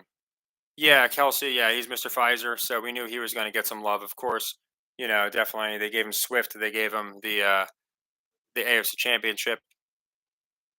That's what I'm thinking, Pierce. I'm thinking. I'm thinking this game is going to move in this game itself. Pretty soon, I think the Niners are going to be like plus 200, plus 150. I think it's going to start swinging that way. It just makes sense. The Lions could blow them off the field. I just don't think that's going to happen. It might definitely be a tail of the tapes, build up Brock Purdy. But again, I just feel like everyone overlooked the Lions, and you know, with live action, you never know. But coming into the game, I just feel like much more money was on the Niners, especially if you count the handle from the whole year. Yeah, not only that, but they missed some. They missed some pass interferences. They called three roughing the passers. I'm not sure if they were legitimate. I was barely paying attention. They called a lot of personal fouls. So those referees definitely, and they're going to talk about the refs. They're not going to say their NFL's rigged. They're going to say, "Oh, Sean Smith screwed the Ravens." No teams won. I didn't realize that. That seems like a crazy stat to be true. So you're saying no teams ever won in this, and no Super Bowl teams ever won in the stadium of any of their division opponents? That's a pretty crazy stat if true. So yeah, the Chiefs have never won, or you're saying the Chiefs would be the first time to do it. That's pretty cool. Oh, the Broncos won. One in San Diego. Yeah, they kind of changed it, like their location, but even still, for it to only happen once is pretty crazy. I think so too, Marcos. I think this is definitely going to be a touchdown. This drive, again, you got to keep them in it. There's no way you can just, in my opinion, let you get two blowouts basically. So it's going to be close. It's going to be again. The whole thing about the Lions is grit. So to me, it makes sense that like it comes down to the end of the game, right? Like they need to hold on. It's going to be who wants it more. So I can't see the Niners not getting something done. Yeah, I think we can all see the touchdown drive. I think like a pick six would shock us all or something. That's interesting. So Brady never won in Miami. Yeah, I'd have to look at like all like every year and see exactly like what they do. But yeah, see, he's got a missed tackle there on purpose. So I agree with you guys. I think this is going to be a touchdown drive. If they're missing tackles on him, they're definitely going to miss them on CMC. Okay, so the Broncos, Packers, in San Diego, fourth season. Yeah, they. I mean, they have Mahomes as the guy. That's nobody's doubting that. They're trying to push it like Caleb might be that guy, but I think it's going to be. No one's taking it from Mahomes. He's the Brady, and it's weird because Allen and then Lamar got beat bad by him. So, like, who's the Manning is the question, right? Is the Manning going to be Caleb? Is it going to be? Will it be Josh Allen? It really depends on who they wind up going with. Or is it just going to be like a LeBron James situation where there's no actual rival? There's just everybody else is like fighting to be the second best. Justin, it's hard to say because I stopped watching it for a bit and I had my suspicions, but CJ makes sense. I could see it being CJ. I stopped watching it for a bit, but I started watching it again. And I know for a fact when I watched the Bills play the Chiefs in 2021, I immediately thought, how like did I not like know for a fact this stuff was because as the game was going on, I was making up my mind. I'm like, I haven't watched football in a bit, and this is looking so ridiculous. It reminds me a lot of Brady and Manning, only less organic. And then you see Mahomes going down the field, and then you see, Allen going down the field. These back and forths. So I really felt like, okay, they're going to push this. And then when I saw the finish, I'm like, okay, it's definitely scripted. They definitely script these games. And then every game after that made it more and more obvious. Talk about scripted. That guy had some magnets on that glove, huh? I don't know. Sometimes it's out for people. It's all right, Peter. We did well today. I can't get them all. I thought the Hawks was a trap just because they've been sucking so bad. I don't know why they're laying 6 points, but it is what it is. But yeah, so I'd say about 2, 3 years. I'd say about 3 years ago. Maybe four because again, I stopped watching because it looked so ridiculous. But I wasn't like openly watching it like I watched WWE, thinking they're doing what WWE does. So about 3 years ago, I'd say. Yeah, that's the thing, Snoopy. They do this with a lot of guys, and you'll see Kittle probably do it too. Kittle will probably come up on the touchdown play. He'll uh he'll no show an entire game or he'll no show and then suddenly he's out there looking insane. And they do it with Kelsey. He'll get completely shut down. And it's not even like he's getting shut down. He's just jogging down the field. And then out of nowhere you'll see him just go for like 100 yards like we saw him do today. What did he have? A touchdown, 11 catches, breaking records. And they do it with a lot of guys. Some guys it's more obvious. Mike Evans does it in Tampa. Keenan Allen does it for the Chargers, as does Mike Williams. You have players do it for each team, but I feel like some are more obvious. Yep, that might have been the one. Oh, they didn't let Seahawks. That's yeah. So that could be when a lot of people figured, okay, why the heck do you have the best running back, possibly the best goal line running back of all time, right? And you pass the ball. I feel like that could have definitely tipped off a lot of people. The other one, a lot of people will tell me, is the Falcons and the Patriots, 28-3, which got pretty close score here. But again, it's going to be a little closer. They're probably going to make this field goal. But yeah, 28-3, and then you get the ridiculous uh, Pete Carroll decision. And now, if you listen to Sherman, like he's so bad because he knows what happened, but he's like the first guy to come out and be like, "Oh yeah, no, I understand now. I understand why you decided to throw it. It's fine." And like he doesn't have the same energy that he did. And Marshawn Lynch will try his best, but he could come out and say what he knows to be the truth. The sad truth is, I think Larry Johnson's like the only guy to do it. I think Larry Johnson's the only guy to really come out, and he's got the name. That we've had dozens come out, but Larry Johnson had the name, the notoriety, and he went into all of it. And of course, they just dismissed him as a kook. Arian Foster tried to mock him, even though Larry Johnson was twice as good as Arian Foster ever was. So, they tried making him look like a nutbag. But yeah, Larry Johnson said it all. He told people how it's scripted, all these things that are happening, and people just like don't listen. They're like, oh well, somebody would have came out by now. It's like, well, Dwight Smith came out. I actually did a video on all these players coming out saying that they think it's scripted, and it was no less than 20 players. It was pretty crazy. So yeah, they got -8, which I find interesting. I thought the Vegas lines would have it like -6 for the Lions. -8 seems pretty strong. Still great hedge potential for the Niners. So pretty interesting there. Yeah, Dwight Smith literally, and why would Dwight Smith diminish his own the best moment of his life, right? He had a pick six in the Super Bowl, and he's going to come out. I think it was Dwight Smith, right? I know Dexter Jackson did well that game too, but either way, he had a great Super Bowl. He's going to come out and say, "Oh yeah, no, I didn't. It was fake," like for no reason. Like it just doesn't make sense. There's no reason he would want to come out. Let me scroll, Snoopy. Oh, Kelsey. I thought I responded to that. Are you talking about the Kelsey one? Because yeah, I agree. Out of nowhere. He'll look terrible and then he'll look amazing, and I just don't get it. Trying to see what else. I think that's what you were talking about, right? The tight end.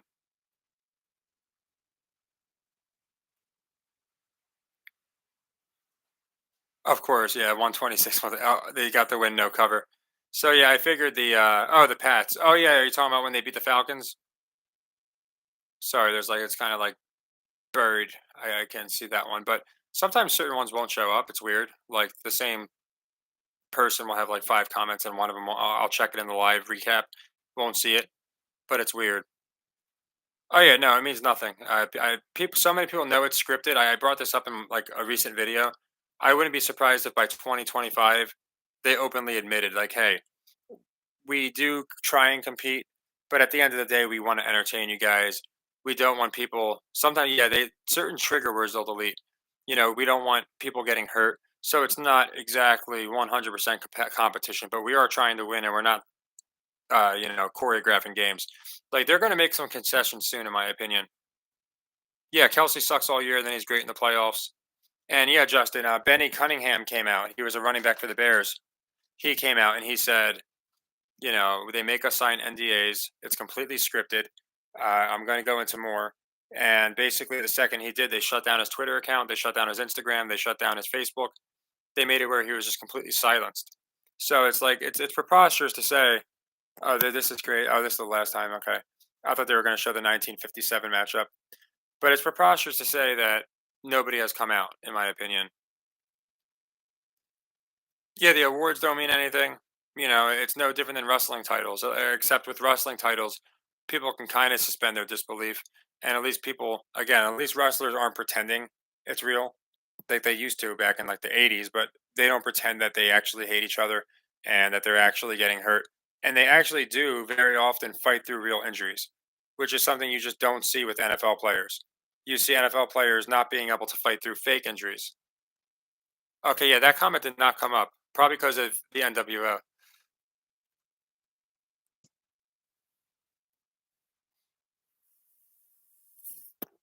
That's a good point. I didn't notice before until someone had brought up that the Patriots, basically their dynasty was simultaneous with 9/11. It never clicked for me. It seems like it should. It's obvious.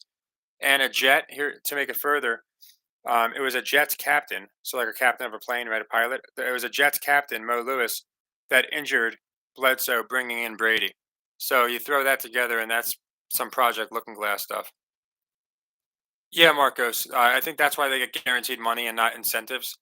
They get this guaranteed money so they can be actors. They don't get incentives because it doesn't really matter what they do on the field.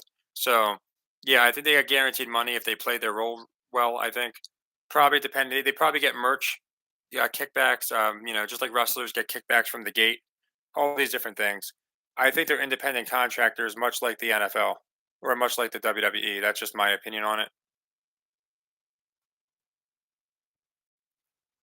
Yeah, Justin, that's the thing. These guys, they're not talented on the mic. These NFL players, When they do the post conferences, they're just they give away so many things. They're not believable. And wrestlers fight through so much more.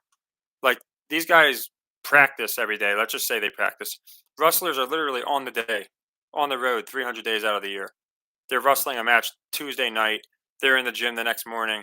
They have to do a press release. Then they're wrestling a live show.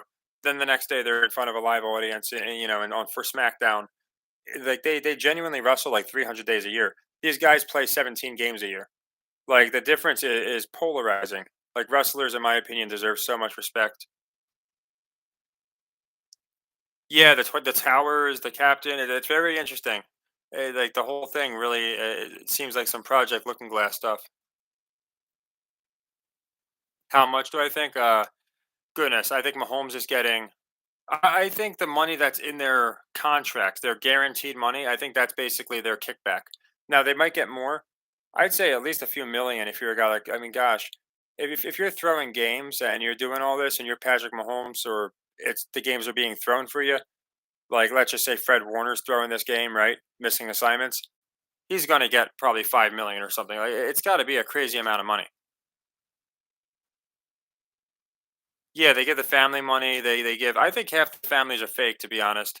I think they're like plants. Like they'll have like, oh, this guy's dad, and we've never seen him before. And it's like, how do we know it's his dad? They could have just got two random actors to play the role of this guy's dad. And I noticed that they do it a lot. They do it with 419 to 420. They do it with stories. They do it with fans. They do it. They remember that one fan. She was a Vikings fan, but they found her at the Chargers game. Then it was exposed that she was a plant, and then Pat McAfee tried to bury it up. They do it all the time. I don't know if yeah, the 33-33 playing on 3333 Davis Way, 13-13 seeds definitely is a lot, which makes me like the Lions. As far as the 70s, I don't because I think it was real, but the players weren't in on it. And then the reason I say that is the Colts owner put money on the Jets. Okay, so everyone thought the Colts were going to win, and the owner of the team put money on the Jets legally and said, "I'm a businessman." And Bubba Smith, I think his name was a defensive lineman for the Colts Hall of Famer. I think his name was Bubba Smith. Came out and said something was wrong. Like we should have stopped them, but we were running stupid plays. We were letting he was basically saying the coach screwed us over. So I think it's been rigged for a while, but I don't think Bubba Smith was out there playing Goldberg like we have Aaron Donald and all these guys today playing wrestler. So I think it was more rigged back in the day, and now it's changed to being scripted. That's just what I believe. So we'll have to see. Yeah, wrestlers are on the road more than the military. Just think of that for a minute.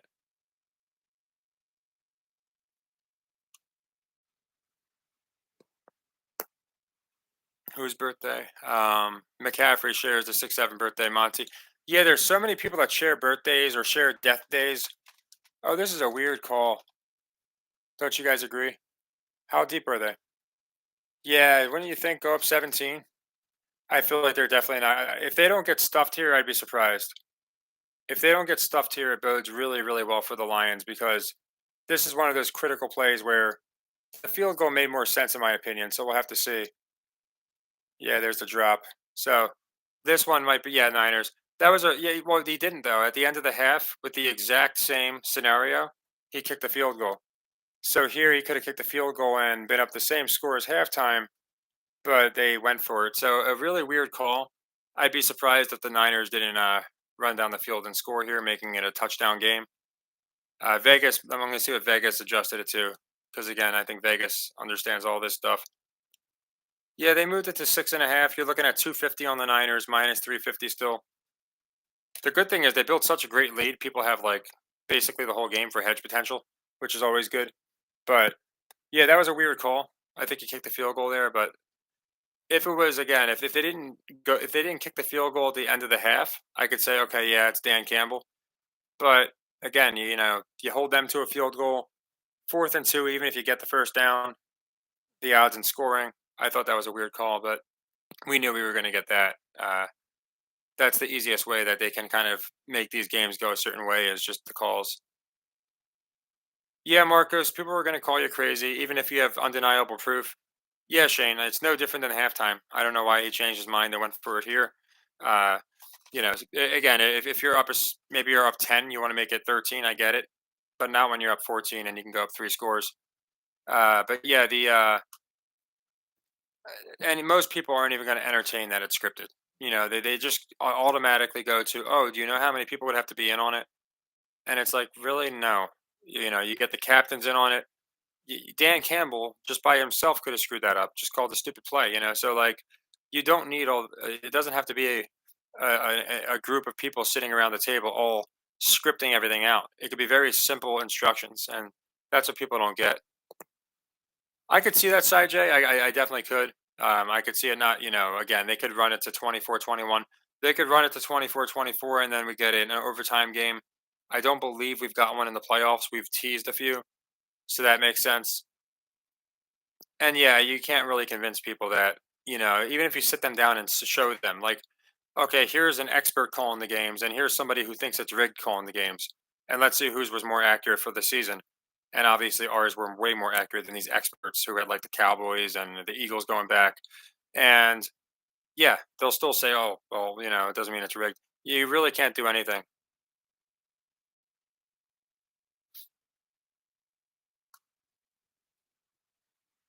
Yeah, Trey, that's what I'm saying, and people aren't going to question that. So that's an easy way for them to get away with it, right? It's just a simple, it's Dan Campbell, that's it. But if you really think about it, you go up three scores, like you'd have to be insane, and I guess that's what they're trying to say about him to go for it there. Especially because your defense was playing good. Now it's like this huge momentum swing. So, like I said, I'd be surprised if we didn't see the Niners break one here. We're seeing some shoddy tackling, make it a touchdown game, and that's just what makes sense to me. Like I said from the beginning, when we were, what was it, like 21 to or it could have been 21 nothing, and I'm like, I don't think we're just gonna have a prison pounding. But yeah, and it also looks like he dropped the pass on purpose. Like maybe he didn't, but I would imagine he should be able to make that catch. But you'll see it on both sides. That's what makes it difficult. It's not like it's completely one sided. You will see boneheaded decisions on both sides. You will see missed plays on both sides, all these different things, turnovers. Marcos, because I think it's scripted and they want to keep the game close. There's no other reason. You're looking at about a 49, 50 yarder.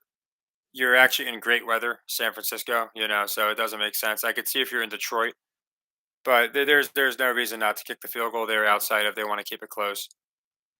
So Vegas is 7. Yeah, they moved it to 6.5, and I have a feeling after this drive, it's going to move to like 3.5. Just my opinion. So we don't know for sure, but that's what I think. Oh, no problem. I appreciate it, Peter. Like I said, I always appreciate you coming by, and I hope you enjoy your dinner. I'm guessing the Niners scored based off your reaction there. Yeah, yeah. Like I said, this game is not going to be a blowout. They're going to keep this one close. The second Dan Campbell went for it, it just made sense to me. And it was a bad Ayuk or oh, there he goes. Yeah, yeah, that's an interesting one. I think that one's even crazier than Lamar's. Oh yeah, it's 100. Like I said, that's why I don't stress over the games themselves. They're I try more sticking to my system and just profiting in general. If you watch every game, now I understand there's some kind of, and I get it. When you get to the championship next week, when we get to the Super Bowl, there are certain games where it's just like, man, this game just feels more. There's something about it. I want to put more money on it, whatever the case may be. But I care just as much about the stupid Hawks losing, as these games because I just try and stick with the high metrics. But yeah, if you watch these games and like it's like wrestling, one guy looks like he's dead, he can't move. 2 seconds later, he's winning the match. So you really have to just understand these games do not start. They do it in NBA and now they're doing it in the NFL. These games don't start until I don't know 7 minutes left in the fourth. That's when these games officially start. So you saw Dan Campbell kind of immediately, kind of give away that this was going to be a flip because again, he easily would have just kicked the field goal in that situation. So I think whoever said the Lions will be on 24 is probably right. I don't see the Lions scoring making sense. I think they're gonna flirt this one score game for a little bit. I would be surprised if we got a goal line stuff, to be honest. Now I'm behind you guys for some reason. I don't know why, but like people will post plays that are like 3 plays ahead of where I'm at. So I guess I just have crappy connection. But they're teasing. I think Kittle's going to get a touchdown here. I haven't seen him at all. I think they're going to do a little bit of a like a play action type deal. Dan's going to send the house or something, and we'll see Kittle get a touchdown. It just seems like that's where they're going, but we'll have to check it out.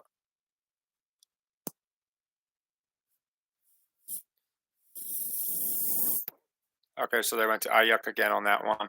So this would be interesting. I imagine they would go for it. Now here's where it would make sense to go for it if they don't get this third down conversion. Dan's made no sense. So you just kind of have to look at the coaching and see what they do. I have no idea what the announcers are saying. Yeah, so Brock's having a tough game, which kind of continues the narrative either way. Touchdown, yeah, yeah. I'm not surprised. Like I said, big Vegas had the Niners what -8.5 for the second half. That's a pretty high spread for a half of football. So I think Vegas, definitely knew it was going to be a close game. As far as what they think is going to happen, as far as the results, I think they adjust just like anybody. But yeah, they had you know, in my opinion, kind of really liked the Niners to score more this half, which made sense anyway. Again, the over is probably. I think the over will probably still hit. I could see the Lions probably.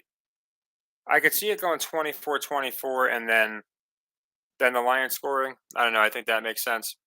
Yeah, Andrew. I mean, it's you only need so many coincidences before it's an impossible or it's a guarantee basically. Like they say one coincidence is two coincidences, three is a pattern, and after you have so many coincidences, it's a mathematical impossibility for them to be coincidences. I could see that, Bob. They've been saying how pressure's been making them do things, so it could be another case of the defense coming through for Brock Purdy who's struggling, and that's definitely the story they push. But yeah, as far as uh, in my opinion, at least, the games they're just not going to let an NFC Championship game with these two teams be a pounding. It just doesn't make sense to me. Uh, we got it with the Cowboys, we got it with the Eagles. Wasn't a great game, so they got beat pretty bad. So I just didn't think, and we just got the Niners Ravens, which wasn't that, or the Ravens Chiefs, which wasn't that close. So yeah, I mean, I get it's never fun, but like I said, luckily we went up early as heck, which was great. It's always good then because you can always hedge it and just sit back. I think that's what Russian thought. He's like, I'm good. I'm just sitting back. But again, uh, watching wrestling, I guess, has desensitized me to this stuff. Like, again, unless it's like a four-score win with the other team just looking absolutely incompetent, or a four-score lead, I should say, you really can't expect we're up by a few, we're going to win for sure. Yeah, they definitely could. They like to repeat history. They love to just trick people. They like to do the same things, and they like to mock people. So we could definitely get an. I will say they brought up the wide right thing like a million times. So a lot of things they'll bring up like a few times, but they won't bring it up over and over and over. Just gonna readjust my fan. But with the wide right thing, they brought this thing up like a lot. It's like a meme now since the whole thing. That they missed a field goal. So it definitely could be a prelude into something when we might be expecting in this game. They could be saving it for the Super Bowl. You never know. But I just have a feeling that when they say something enough times,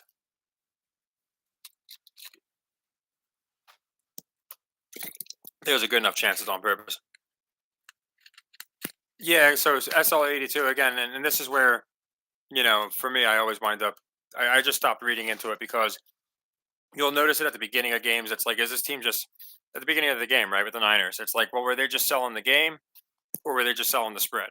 And then you have to figure that out. So same with the Lions here, right? It's like, okay, are they selling the game now? Is this going to be where the Niners do their comeback, and now we get Purdy versus Mahomes, which again, a great story, or are they setting it up just so people can see the line? Oh, and the Niners are coming back, hammer the Niners, just to keep it a close game. There's so many ways they can go with it. That's a great question, Matt. Uh, Marcos. I honestly don't know. I honestly don't know. I would say the NBA will do it first. I can say that because it's a little more believable. Uh, I think at some point the NFL probably will. Maybe not transgender, but you're going to have someone who identifies as a woman or something for sure. Yeah. Uh, but yeah, I think the NBA is probably going to do it in like the next 2 years. What was it, like an interception? Marcus doesn't look too happy, so I'm guessing some bad things are happening. I'm guessing there was a pick six. Oh, fumble. Okay. Yeah, like I said, the this game's gonna be close. I wouldn't go nuts the whole game. I feel like the Niners, at this point, it's basically a shootout. The Niners are most likely going to rely on their defense. That's what they've been doing for the last, I can't think of how many weeks. Where it's like Brock's not doing it, but the defense is coming through for them. The power players. Yeah, I honestly don't know. Like I honestly think with the trans movement that there's a good chance that they're going to put an unidentified player. Oh, was it Jamir Gibbs? I just assumed Goff got sacked or something. Yeah, he just laid that ball out there. Goff's just standing around. Yeah. So yeah, it looks like they're just trying to. I don't think it's going to be a runaway lightning. I think what's going to happen is again, it's going to come down to the final 2 minutes. It's going to come down to a field goal or something like that. It might even come down to overtime. Just because, in my opinion, that they want this game to be very close. Like especially after the first one. I wouldn't say they're cooked. I would say, they could be. Like I said, both of these teams have amazing stories. Again, Detroit, I wound up going with my gut, so it's not like one of them makes no sense at all. The both matchups make sense, but we see this all the time. I think what happens is, and I could be wrong. We're so used to the ridiculous script that every time or the team we have is up, and again, they might blow it. It's happened before and we start seeing a shift, it's like, oh my gosh, I see the end happening already. It's over, and that could be the case, but I just feel like they're going to keep this very close.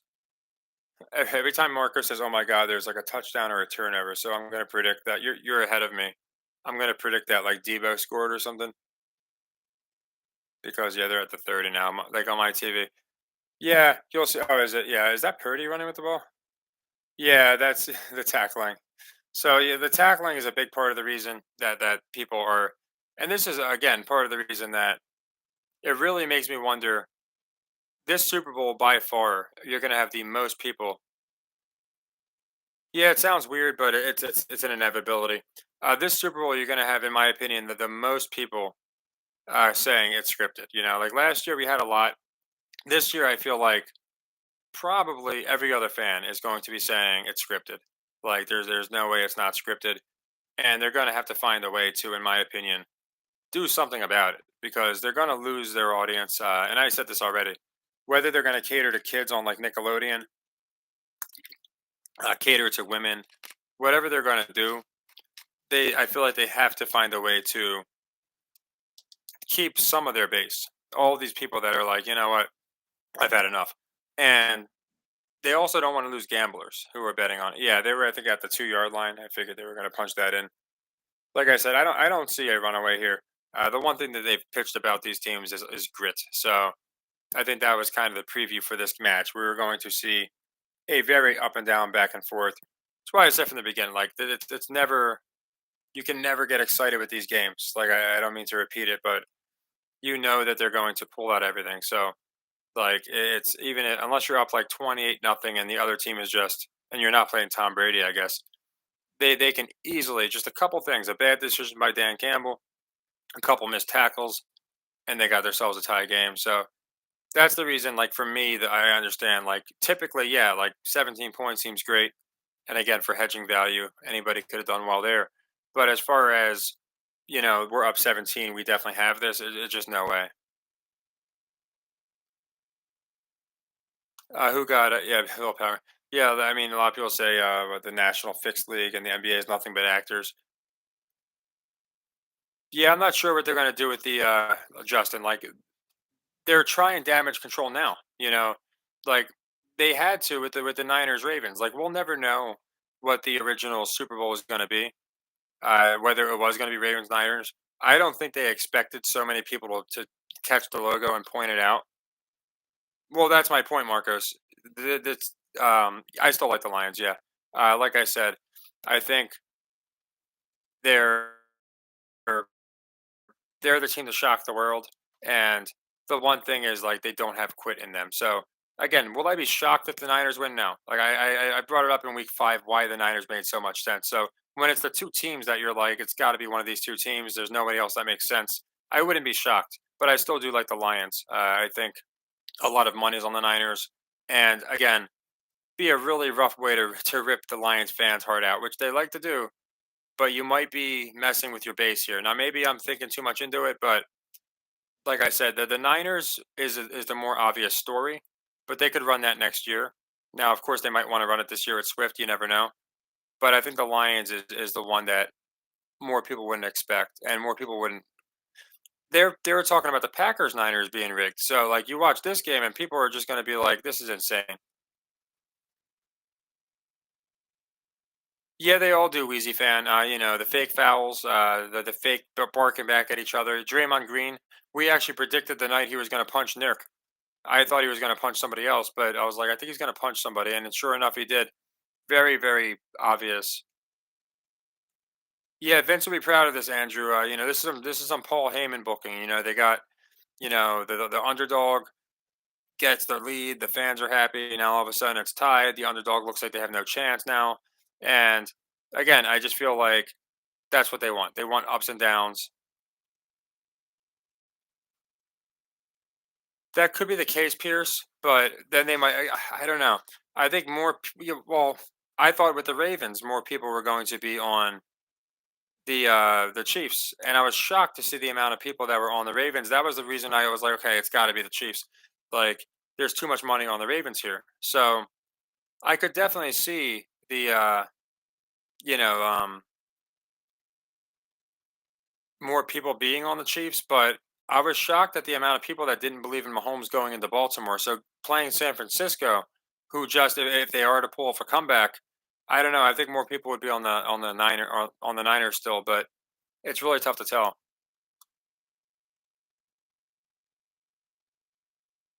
I know they gave I don't know what tickets you're talking about. I know they gave the crying Lions fans tickets, which again maybe that was a prelude, right? Because they were crying, maybe they were like trying to troll people. But I remember they gave that. I remember Bucks fans gave them tickets, but I didn't know anything else about tickets. Vince, I did a video on that, and I'll talk about it. Basically, what I said in my video was these Hollywood elitists have been accused. The Rock was accused of the exact same charges. Essentially, he was accused of kidnapping and all these sexual allegations. It immediately got laughed off. The person got called a conspiracy theorist, a kook. They completely made fun of him and dismissed the case. And it was based off the same evidence. It was text messages. With Vince McMahon, the same thing happens, and they're acting like he's already guilty. So I think it's politically motivated. I really do. I'd have to read the 67 pages, but from the actual evidence that I've read, it's text messages, and The Rock had the same ones, but they wouldn't show us those text messages. So again, it's just they did it to Andrew Tate. Go after Trump for taxes, but not Epstein. I think it's all distraction from Epstein Island. Yeah, the logo was definitely a red herring. That's why I think the Chiefs like. There's no way, and that's why again, even though I like them so much, Niners Ravens. That's why I said there's no way they're going to stick with Niners Ravens because even if people believe, like, even if people aren't sure, like, and even if the league wasn't rigged, but people are saying if we get Niners Ravens, then it's scripted and I'm not watching anymore or whatever they're saying, then they're going to make sure that they keep their audience. So that was the biggest reason. Like, we could not have Niners Ravens, in my opinion. And again, like they all have great stories. They did such a good job. Marcus, I'm guessing an interception or something. Marcus is like a good bit ahead of me, so I can't really tell. How much did you put on this, Marcos? I hope you didn't like put the farm on this. We got the Chiefs under. The over's looking good. I hope you didn't put like a ton on this game. Oh, I hope it dropped. Yeah, I mean, we had that a couple plays ago. I think it was. We had a third down, and the guy dropped it wide open pass. This I wouldn't be surprised if Dan Campbell went for. This is a very Dan Campbell thing to do. 4th and 10 on his own 20, going for it. Yeah, there you go. So yeah, like that's the stuff. again, I think people are already seeing it, and that's why they're not blaming the referees anymore. They're saying "The- these guys are actors, and that's why they tried the damage control. You can just imagine what they're going to have to try and do to get people off it. I got 49ers on my count. Oh, okay. Well, you seemed kind of annoyed, like angry, like so. I thought maybe you were like losing a lot of money or something. But yeah, maybe you're just saying it's so. Are you just saying because it's so rigged that like you can't believe it? Because there's most people that been watching the channel. I think you might be newer. Like they understand that like it's WWE. There's like nothing that look at the Lamar self pass. It's just absolutely insane. But yeah, as I'm guessing you have the Niners. So yeah, for you. Oh yeah, yeah. No, I didn't know if you were like, oh my god. But no, yeah. There's really no other way to express it. It's so obvious, and that's the thing. Like this, it's just going to open up more eyes, and that's why I think they got caught. I really do. They went Ravens, Niners. I think that was their original goal. So many people called on, then they had to switch it up, and now no matter what people are saying, like it's going to be scripted. So there's so many different wormholes that they've opened up that it's definitely a possibility. Now you think Lions win? Well, again, you see they swerve us. It's like watching the Rumble. Like it's the best way I can describe it. Like I say it all the time. I might as well start these videos like in the last 2 minutes of the game. That's actually why I started this video at the end of last game because I thought for sure we were going to see some Raven shenanigans where they came back. So when we didn't see that, I figured this game we were going to see it. I agree. Some are better at it than others. In that game, the officiating was a prominent role. In this game, it's just the Lions looking like high school players out of nowhere, which gets the Niners back in the game. But in the first half of the game, it was the Niners completely missing tackles, doing nothing right, and allowing the Lions to just go down the field at will. So they both sell when they need to. It's just like wrestling. When one guy's due for his hot finish, the other guy sells it. The last 2 minutes, I would be surprised, very, very surprised. I went into this last week with the Bills Chiefs. I said, I believe we're going to get a 3-point victory more than I have conviction in any of the two teams. Like, it was just one of those two games. This is one of those games where I would be shocked if it wasn't a 3-point victory. We haven't had like a field goal winner. We had the Chiefs last week, but the first one wasn't in that case. There was no 2-minute drill. I can't imagine we're not going to see that. So that's just my opinion. I'm guessing he's thinking because now people are just assuming it's a conclusion. All right, Niners came back, Lions cooked, which is a fair thing to say when you have a team that, it really gives you vibes of Patriots, Falcons, things like that. But you really never know. 27, 24. Yeah, I think you did predict the score, like really, because I thought the under was going to hit. And that's why I loved the under with the Chiefs versus the Ravens, because I'm like, there's no way people aren't going to hit the over after that last game went over. So that was my favorite play of the four plays. We got the over here, we got the under on the last one, but well, this over hasn't hit yet, but in a tie game, it's almost, well, yeah, they would have to hit, I would think, right? But as yeah, so that happened way much more earlier, Marcos. The sacks, that is the biggest giveaway. Is they'll have the quarterback dead to rights, and then they'll just stop. And they did it to Lamar, and of course he wound up losing anyway, so it didn't matter. But there was like five plays where they had Lamar completely dead to rights, and he somehow got out of there. Yeah, Purdy's looking great. So again, this could be like we talked about, back in week 5. This could definitely be the story of Mr. Irrelevant. People doubted him all year. If you think about first things first has Mahomes Mountain, right? And on Mahomes Mountain, you have at the top of the mountain you have Patrick Mahomes, and basically at the bottom of the mountain you have Purdy, right? So all year long it's been this thing. So that's why again the question came down to is it too obvious? Would the NFL do it anyway? But Lions in the figure four. Yeah, they're looking pretty rough. Like I said, I think I think Lions are going to tie it. Well, it's tied now, but I think the Niners are going to take a lead here. Niner and Lions are going to tie it. Again, I just like the over, and I like a possible overtime game. I'm kind of hoping we don't get it because my freaking back's going to start killing me if we have to go through overtime. But I just have a feeling that we're going to see like a game of streaks. You see it in basketball a lot where a team will go on a 10-0 run, the other team goes on a 15-0 run. And that's kind of the vibes I'm getting here.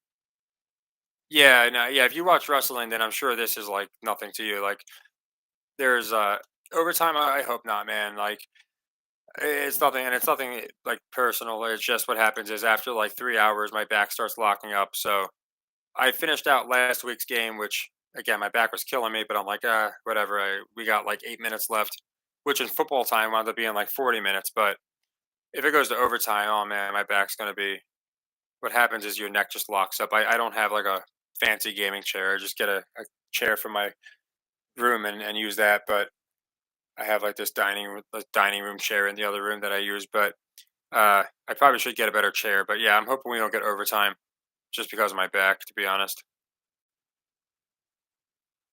Yeah, that's the thing, Andrew. Like it's all about profit. I told this to a million people. So for me, I had the preseason pick. I had the Niners winning. So like I was for this game, the Lions just was a nice hedge on top of the fact I liked them.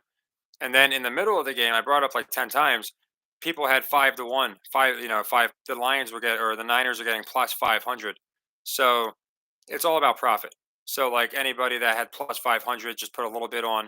You're looking at plus 500 one way, or you're looking at plus I think it was 300 the other way. So you could always hedge. It's just I know it's not fun, but if you want to profit, I always go talk about hedging and just it's all basically the same concept as the system I used.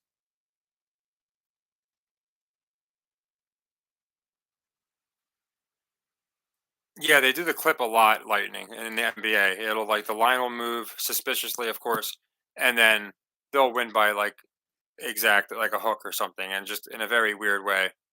It's all right, Shane. It's more. I'm a minimalist, so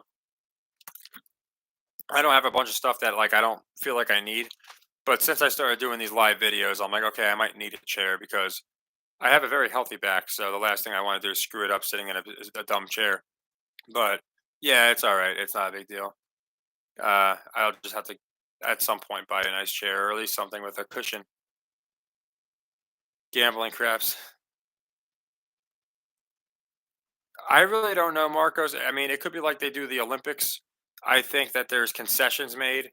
I think a lot of it has to do with the city itself. I think a lot of it has to do with symbolism, and I think most of it's going to be ratings and what's going to draw in the most money from Vegas. So again, obviously the story, right, would be the Niners, Chiefs. You get Mr. Irrelevant versus Mahomes, and you're going to have just so many people talking about that one. You got Swift on one end, and then if you do the Lions, you're going to have more of your diehard NFL fans. So it really depends on again who they're trying to cater to. I genuinely believe they're changing their demographic, and it's showing. They're changing their demographic. So basically kids and girls that like Taylor Swift will be the ones watching and then like more family oriented versus football fans because they know football fans are starting to see something's up. Yeah, I've seen some. I saw videos of that where uh some guy was like, I just got like $1,000 worth of lazy boys just by going through the dumpsters of places that sell them. Yeah, I would need like I for me I don't care like really I never really got like any crazy fancy chairs, but I always like the ones that have those like curves to them. I think that's the Lazy Boys. They have like that. It gives you some give where you're not just kind of sitting up there like the Tin Man. So yeah, I definitely need to get if I can find a place near that does that. I would love to grab one, but I've seen it on YouTube, but I've never thought about doing it myself. But yeah, that's cool. I definitely need to get a better chair. Let's see what's going on with Brock over here. Yeah, so now it looks like there's Kittle. Looks like they're getting open. So yeah, it looks like a tail of the tapes type deal where they got, again, one team going nuts, then the other team going nuts.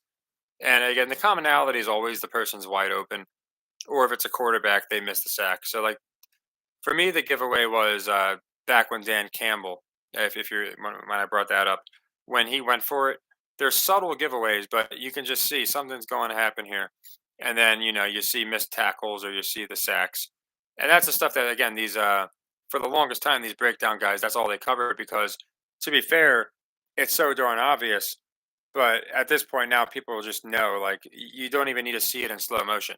Like sometimes, I guess when you're first catching on, you have to see it in slow motion, and you're like, oh my gosh, this guy has just missed this easy tackle. But You watch it in fast motion, and you still see the same thing. You're like, this guy just missed this easy tackle. So it's just really bad choreography. I know people brought up the Christmas photo. The Moorhead at blue and red pill. I don't know if you mean that literally, or if they show, or did they show like some kind of like meme? I could see that. Yeah, I haven't been able to really see their facial language. I haven't been able to watch too much.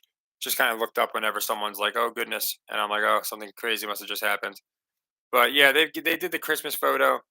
Gridiron Heights gives a lot of ways, in my opinion. Yeah, Goff could know, or he could be a phenomenal actor, right? It could be either one. You never know.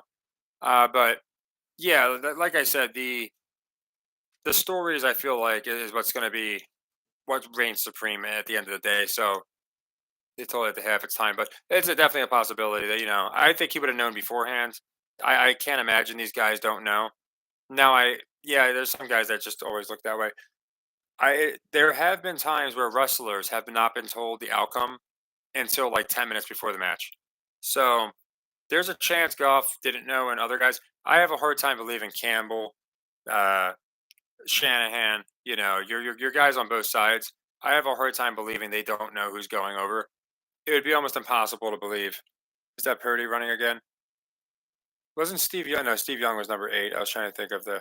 I don't think I've ever seen Purdy run up until today. Like I never really seen him run before. He was Morpheus to Halloween. Oh, I didn't know that. Yeah, they give away a lot of weird stuff. I remember part of the reason we liked the Heat. I don't know if you remember. We had brought up it was Batman because they called Jimmy Butler Batman. It was Batman versus the Joker, and I'm like, that's too crazy not to be a coincidence. Just like I think we're going to get Doc versus Nurse in the Eastern Conference Championship, or at least in the playoffs. Yeah, I don't think that's a possibility. I could try and think of a time when maybe a player seemed to go rogue and refuse to lose, but I really can't think of it. I think they would be excommunicated and bad things would happen to them if they went against this script. Now you might have somebody when they're told, "Hey, you're losing," they might argue it, but yeah, I think they just wouldn't get paid. They would just say, "Okay, you're quote injured," or something to that extent. If you remember, after Marshawn Lynch went through that, didn't he just basically say, "I'm just here so I don't get fined"? Like to me, that was his way of saying, "I'm just staying around because I don't want to, because I have to." But this is bullshit. That's just what I think. Yeah, they're gonna have swings. That's what I'm saying. Lakers, for the that's the reason with these games it's so crazy. As far as I don't even know who it was, but someone that's in my Discord, I think it was Hutch, and he's very smart as far as the stuff. He even told me he's like, I think the Super Bowl and the championships are your biggest stay away games. And I'm like, I couldn't agree more because people want to bet more on those games, but they're more ridiculous. They're more, as you can see, back and forth, tougher to call. So yeah, for me, it's just obviously I'm always gonna play him a little bit, but I never go nuts on him for that reason. What do you mean how he couldn't do what he wanted? Are you talking about as like far as a comedian? Because I know basically he was supposed to be the next big comedian, and then from what other stories I heard from Kat, he said he wouldn't wear a dress, and then basically they immediately pushed Kevin Hart, and then Kevin Hart was wearing a dress. So that's kind of like how I think it works in football. If you don't do what you're told, then they will easily just, in my opinion, pick somebody else for that spot. I don't think college games are real. Just look at Deion Sanders. He beats the defending. They weren't defending, but they went to the national championship game. He beats them, right? That Colorado State game was so ridiculous. They should have pounded Colorado State. There's no reason they shouldn't have beat them by like 20 points. Colorado State's an awful team. And sure enough, Colorado State's winning, only for Shador Sanders to get a 99. To me, that was the most rigged, scripted game I've ever seen. And then if you look at the same team, Colorado versus USC, where I told everybody, I said they're going to find a way to cover this game. And sure enough, the whole game they're getting destroyed, and then they get the backdoor cover. I think college is worse because they can't act as well as the NFL players. Yep, that's a perfect way to put it. If you could bet on it, there's probably going to be people making sure that you can't win too much. I agree. Oh, okay. That would be a cool listen because Shannon Sharp got on Jameis Winston's case, if you guys remember, saying, "Oh, what the worst guy ever. He's uncoachable because he went for it when he should have kneeled. What a classless act." And I would have said something if I wouldn't have done it. So to me, that was him more saying, not that it was classless, but you can't have players going off script, even if it's for one play for one reason. You just can't have players going off script because then you don't know when they might screw something up by going off script. So I'm curious to see Cat and Shannon. The only reason I haven't watched it was because I felt like the only way Shannon would have him on, or they would allow Shannon to have him on, is if he was just going to kind of give basic, vague, intel.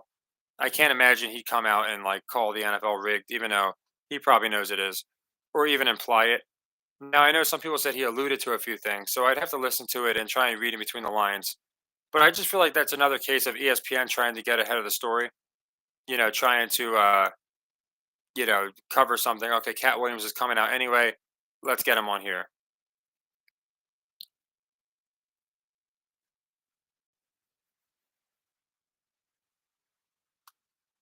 Oh, okay. Then I'm curious to see what he says, especially with if he was definitely like talking and like not really filtered. I'm curious to listen to it.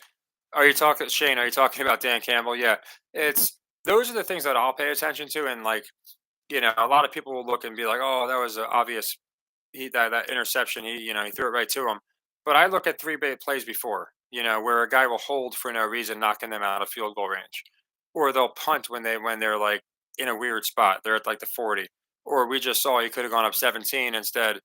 He goes for it. It's just weird. So I really pay attention to that stuff. It's the small things, and that's what helps with the live action. That's why I told you guys the second it happened. I said him going for it is giving me weird vibes because why didn't he do the same thing you'd think at the end of the half it would make more sense. Now you got more time off the clock. You can get your 17-point lead and you go for it then. So it was weird. So if you look for what's going on live, it really helps as far as if you like, is this team going to score a touchdown on this drive? Is the game going to go over? I think our over hit. I think we got our over. I'm not positive. It might have been 51 and a half. I know it moved around. I'm trying to see. You guys can let me know if you did tail me on the over if you took that. I think it should have hit, but either way, I can't imagine it won't. Yeah, this one had to be exciting. There's no way it couldn't be. Just with the two teams you have, it climbed to 53 before the game. Okay, so yeah, I didn't see that. Damn. I don't know if something. What did he throw an interception or something?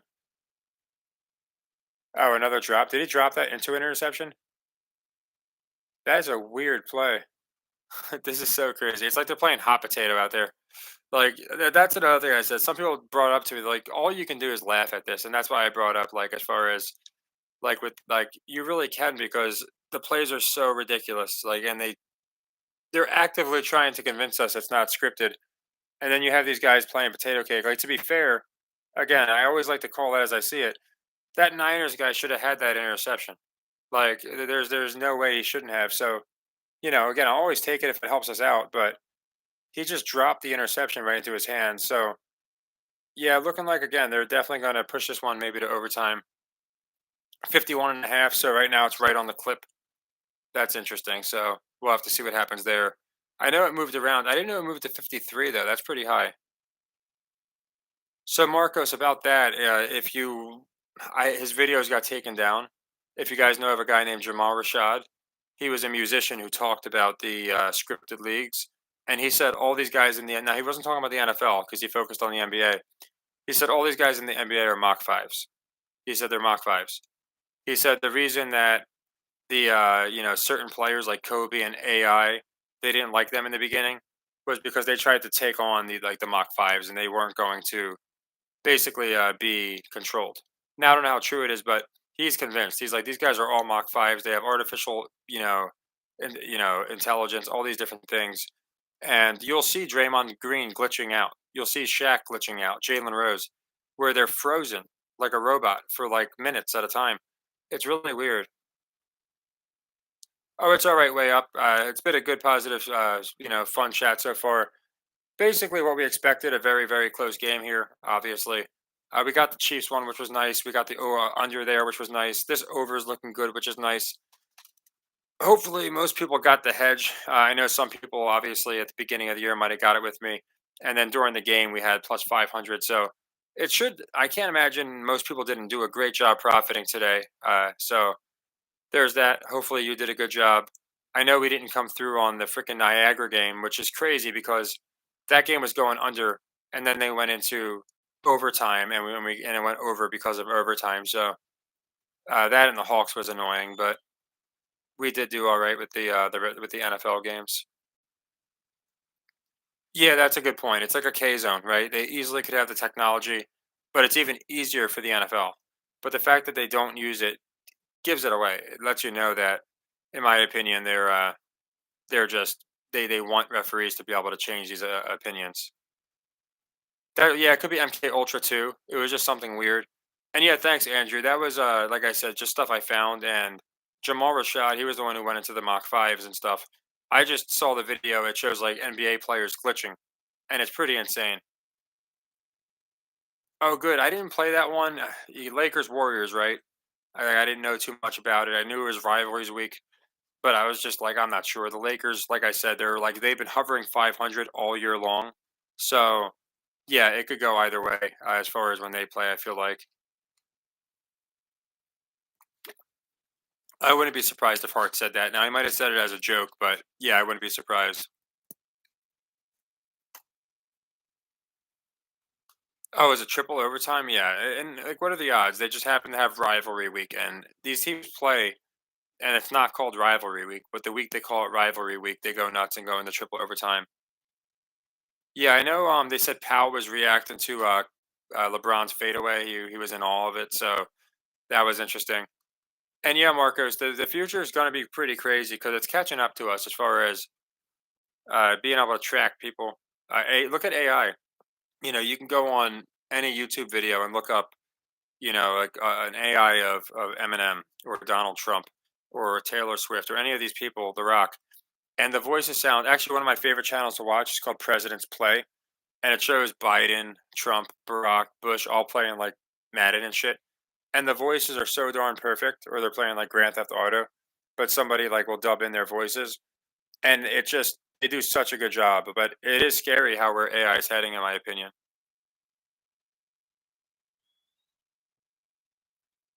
Yeah, Johnny, they really do. They have those. Like there's the virtual reality ones, and then they have ones that go even crazier, where it's like an entire box, like where there are worlds inside that box, and it's crazy. That's why I keep talking about metaverse land. I personally don't subscribe to it. I'm not going to be a person who lives in the metaverse, but I see where other people are heading with it. So people are going to be getting married in the metaverse soon. So virtual land holds so much, power. This will be an interesting one. Yeah. So I'm imagining. Well, you got Dan Campbell, so you don't know if a field goal is incoming, but it probably will because it feels like the script would call for a field goal here. 27-27, right? Like again, it just times up perfectly so they can be tied this deep into the game after the backs and forths. So I feel like there's definitely going to be, just in my opinion, yeah, a field goal for sure. Now it's a pretty long one, so you don't know. They could keep it where it's a 3 point game. What did he go wide right? If he went wide right, that'd be. Oh, they're going for it. So you're way ahead of me. Yeah, I'm guessing they didn't get it. When you lose, it kills you. No, I only saw that in the movie.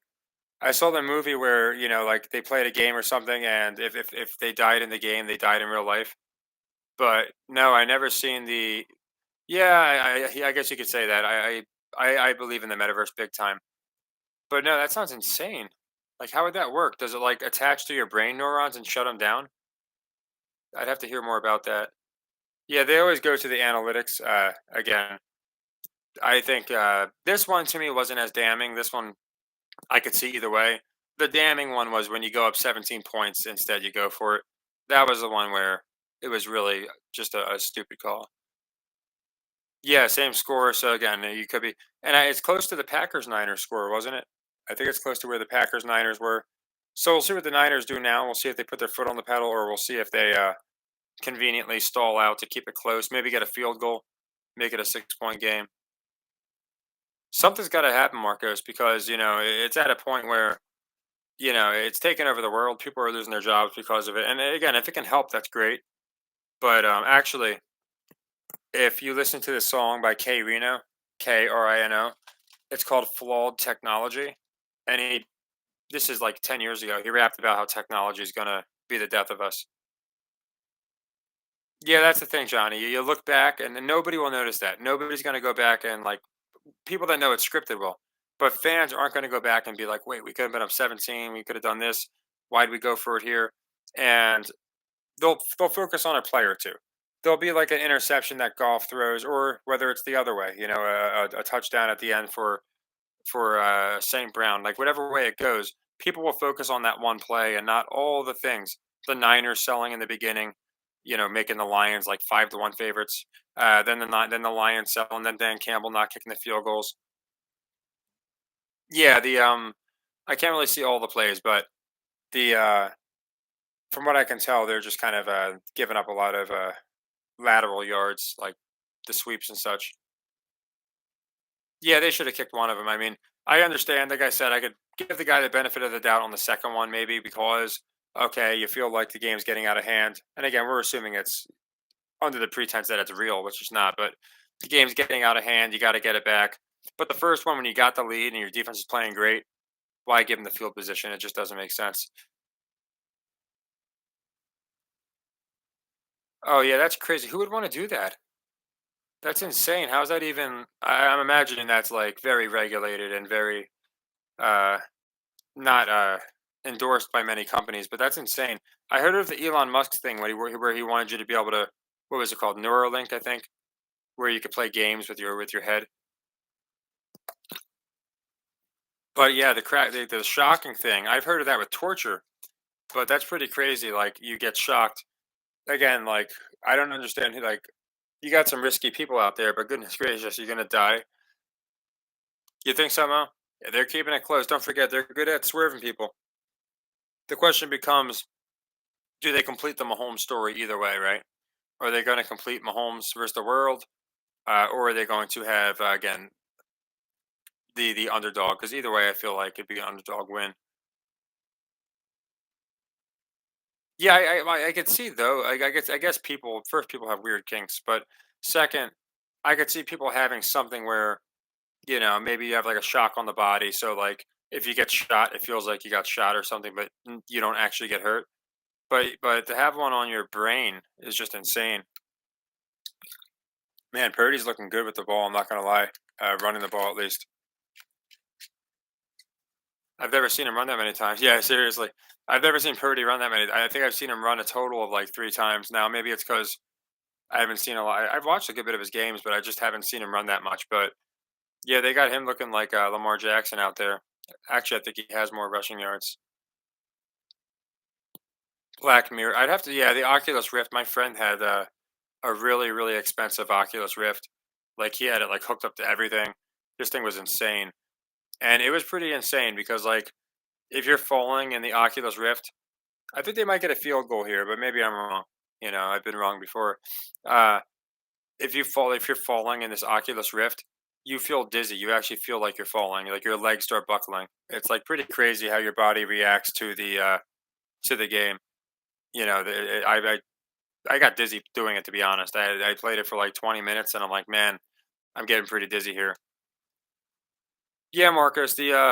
I think what did he get to like the 2 yard line with Christian McCaffrey? Definitely. Unless they do some kind of like hold, yeah, he's probably getting in there. It'd be really unlikely for him not. Yeah, he scored. I'm guessing it was McCaffrey.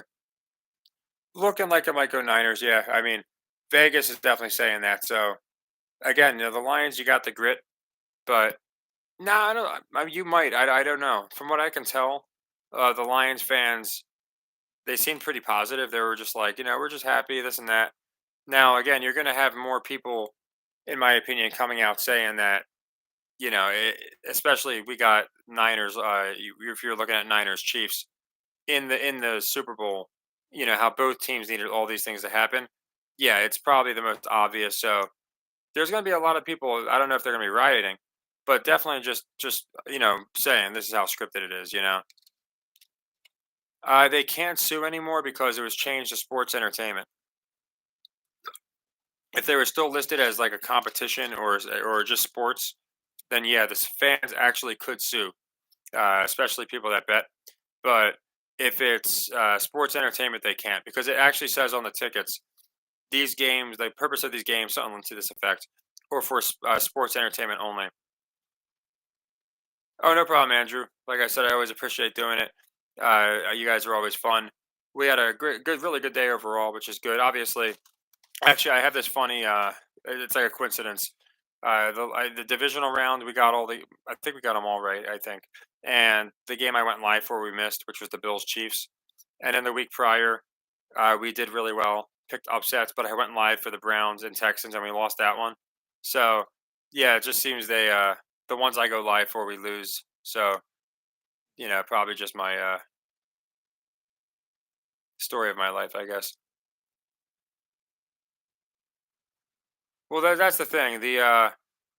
I think they're honestly catering to a different demographic, and I think they also know people are going to gamble. Like they're going to have to make concessions, in my opinion. They're going to have to come out and say like we have something to do with making sure that these teams meet up. These obvious stories.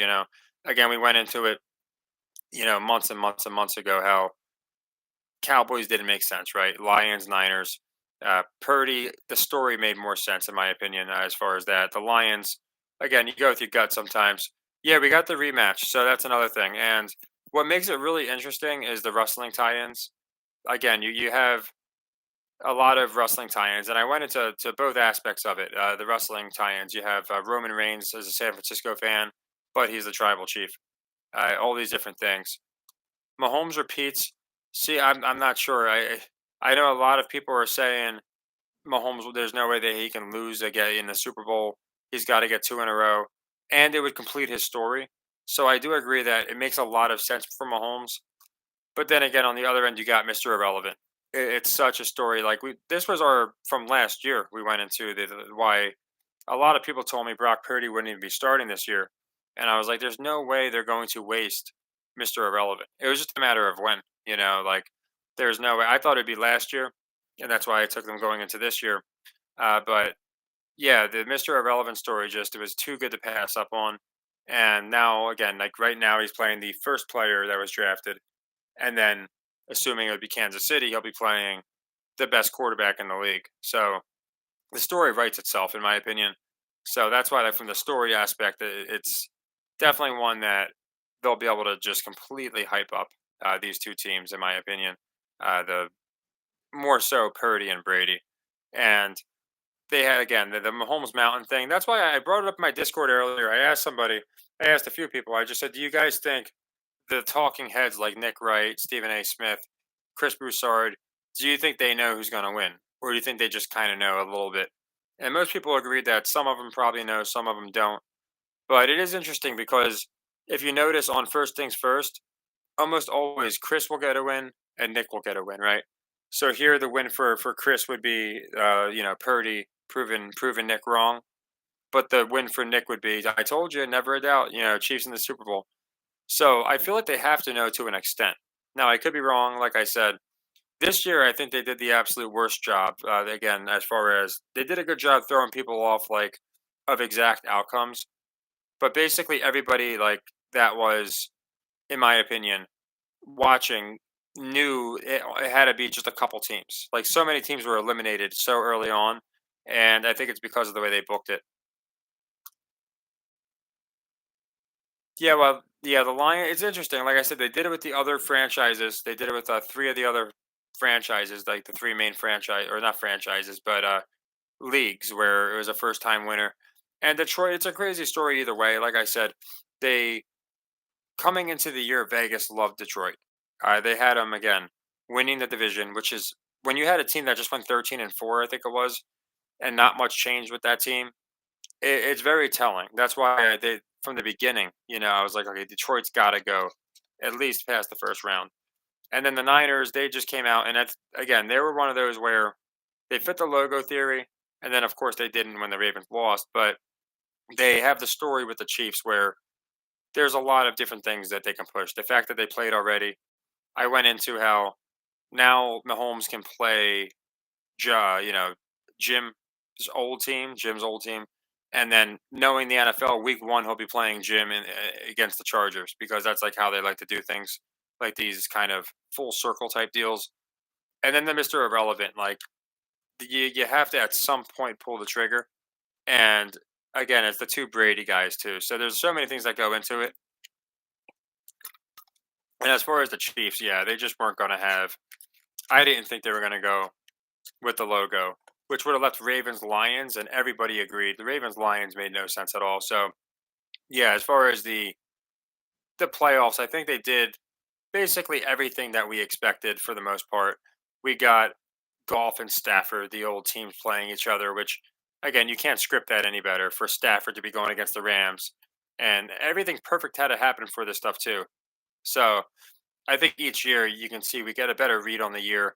And last year, our Super Bowl picks didn't come nearly as close. We had beginning of the year, our Super Bowl pick was who was it? It was the Niners. I had the Niners last year and this year. So yeah, it was Niners, and obviously they got eliminated. And on the AFC side, I was looking at the Bills because of Demar, and they got booted early.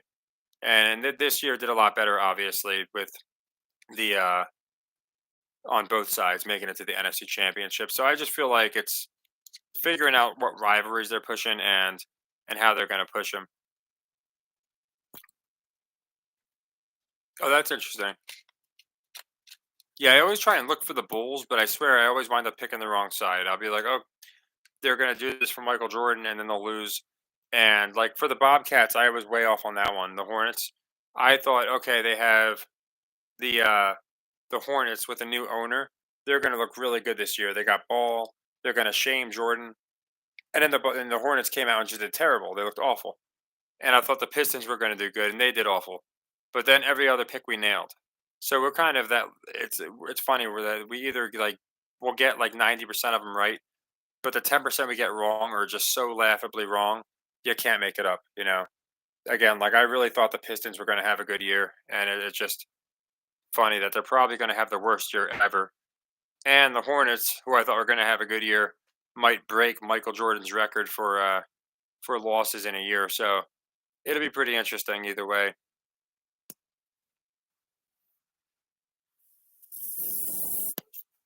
So now I imagine, and I could be wrong, most of the public's going to be rooting against the Chiefs simply because I think people are tired of them. But I brought this up before too. Does it mean that they're going to bet against the Chiefs, or is it just going they're going to sit at home and root against the Chiefs? Because I'm curious if obviously the money's on the Niners, then you guys might be right. They might go with Mahomes again. But I'm curious if they let Brock complete his story, as they said. If you think about it, Cody Rhodes, he got hurt, he came back, and then he was playing. He's in the Rumble again. Purdy got hurt, came back, and back in the NFC Championship. So it's really interesting.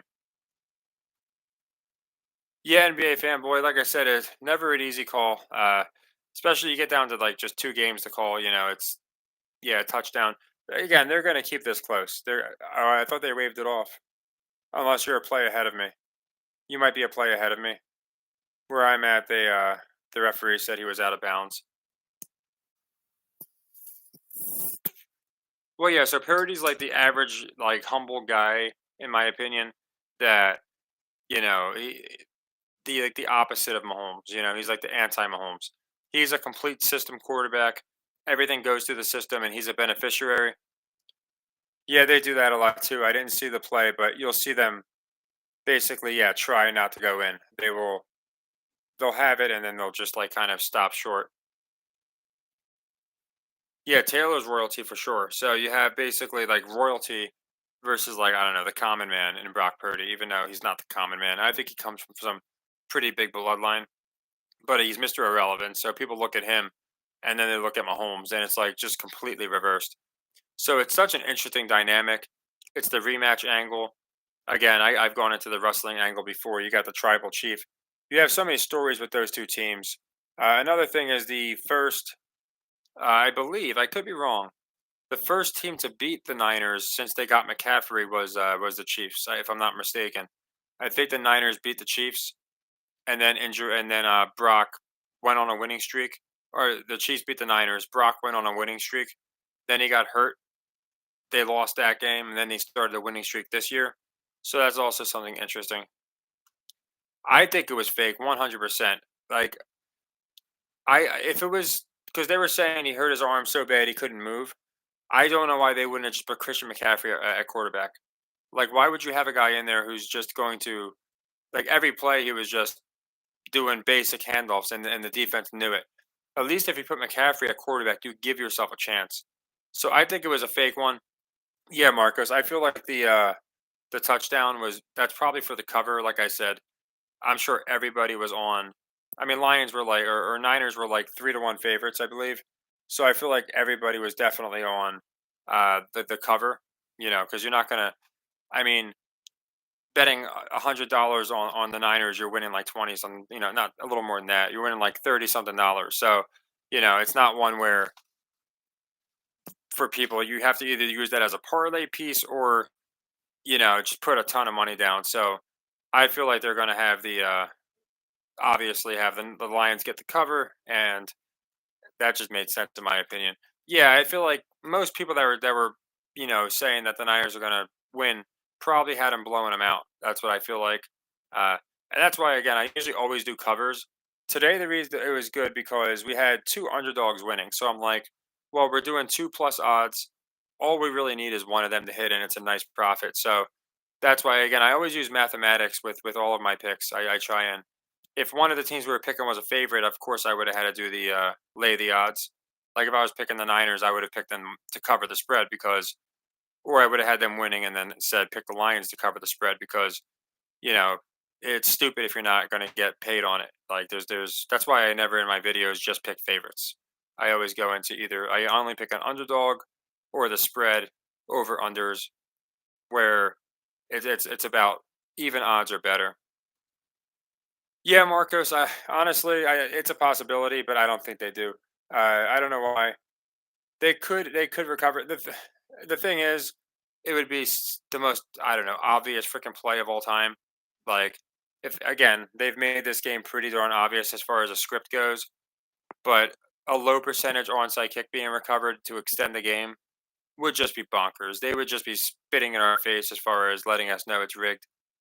So I don't feel like it's a possibility, of course, but I don't think so. Right now, they're showing highlights, but yeah, you never know. But yeah, the cover is basically, I think, and that's basically what I always look for in the first half, and that's why I brought it up with the hedge. But I said, plus 500, easy hedge, because in the first half, a team will either sell the game or sell the spread, and you really can't tell which one they're selling. Sometimes it's obvious they're selling the game, like the Ravens just looked a little different. Whereas in some cases, they're just selling the spread or selling the over under. I think the Chiefs Ravens did everything possible to sell that over. They sold in my opinion, they made that game go under every way they could. Our Chiefs a lock in Super Bowl. The thing is, at this point, I think they have enough people against Mahomes, and you throw in the fact that not only do they have enough people against Mahomes, but it's the underdog story, right? So now Mahomes will solidify himself. I don't even think Brady went on the road, won a bunch of playoff games and then beat arguably the best team in the entire league on the road. So the story is so strong for Mahomes. If you're going to get him there, why have him lose? So there's a lot of arguments for the Kansas City Chiefs, in my opinion. Then at the end of the day, you have to think where the money is at, and if the Chiefs win again, how many people will just say, "I'm done. It's completely scripted and I'm done." No, no, you can ask whatever question you want. I can't imagine what bad idea it would be. And Lions guy touched it. Yeah, he probably could have got it, I'm sure, if he wanted. Oh, before 10 yards, you're saying? Yeah, yeah, so they'll just kneel it out. Yeah, I'll be here. I'm curious to hear what Dan Campbell says. I think they could run them back next year. They're just not a team that I think other teams have priority over the Lions. So this could be their like Miami Heat deal. The Heat obviously made it to the to the finals, but basically a team that went way further than they should have. I think the Bears are going to get a push next year, so it'll be interesting. Yeah, Marcos. I mean, like I said, I watch if they're on at the same time. I watch wrestling. I place my bets, and just watch wrestling, and they usually wind up doing well. Like I said, we did really well today, and over the playoffs, this has to be, and it's not to be braggadocious. Like, it's really not, but because I used a lot of people's different people's ID, that in the comments, whatever they let me know. But we this was has to be the most over the target season we ever had. Almost every division winner we had. I know we're the only ones who had the Lions going to the championship in the preseason. So it's kind of like the Heat. They didn't get as far, but they went way further than I think anyone thought they would. And again, it's just looking at Vegas. We nailed the playoffs because we saw CJ versus Joe, oldest versus young. So I have to calculate it, but Chris, he's on my Patreon, not to plug it, but he's on my Patreon, and he emails me almost every day and goes into like the different metrics. And yeah, we're up like 40 something. Well, no, we might be up like 30 something units. The Chiefs came through big, and the playoffs in general came through big. We got the Bucks as a leg three. It was a lot, but anyway, I think we're up like 30 something units, and yeah, it's just basically playing the metrics. Yeah, Andrew. The Super Bowl video again. The Super Bowl. That's the big one, right? That's the one that it's funny because I feel like this always happens, and it happened with the Heat last year. It happened with the Chiefs. We got the Chiefs right, but I feel like the whole season could be a perfect season. But once we get to that Super Bowl, if we get that pick wrong, it's like it has 10 times the effect. If that makes any sense. So the Super Bowl, if you want, we can go live. That one, obviously, I want to get right. But either way, we had a great year. But I've noticed that, so Niners, Chiefs, that game is going to be even though it's no more important than the others, it happened to me with the Heat because I had the Heat beating the Celtics, nobody else did. Then they got to the finals, and then I'm like, I think they're going to beat the Nuggets, and they didn't. And people were like, "Oh my gosh, I'm devastated. This is the worst." And maybe it was because people believed in me so much they just pounded the Heat, And I feel bad if that happened, but I just believed in them. But yeah, it's funny. The Super Bowl game itself is going to be like is going to hold more credence than every other video I've ever put out. From week one till now. So obviously, we want to get the Super Bowl right. So I know I've been very, very staunch against the Chiefs. So I know a lot of people are probably just assuming, yeah, he's definitely not going to pick the Chiefs. But as you know, I'm always open to reassess. I changed up to the Chiefs this week because of the logo and other reasons. So I definitely might be willing to take the Chiefs over the Niners. But as you guys know, you know, I haven't shut up about it since last year. You can't ignore, especially now that they're there, you can't ignore the Brock Purdy, Mr. Irrelevant versus the best player in the league narrative. And you have two sides to it. You need a whole team, you know, when Brock struggled, the team came through for him. You can't do that if you're the Chiefs.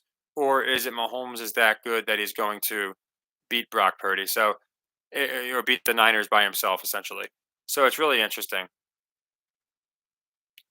Yeah, of course they're going to say, and then that's what make them as far as in my opinion, seem like the Chiefs can't beat them because like the Ravens couldn't come back, but the Niners came back against a really good team. So I think that's going to be the yeah. It's hard to fade Mahomes at this point.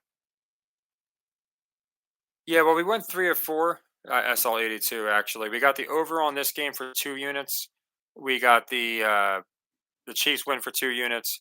We got the under on the Chiefs game for 4 units, and then this one we lost 2 units. So we had a 4, 6, 8, a 6 unit profit on the day. Definitely a good day, and that's why I always focus on just playing the system.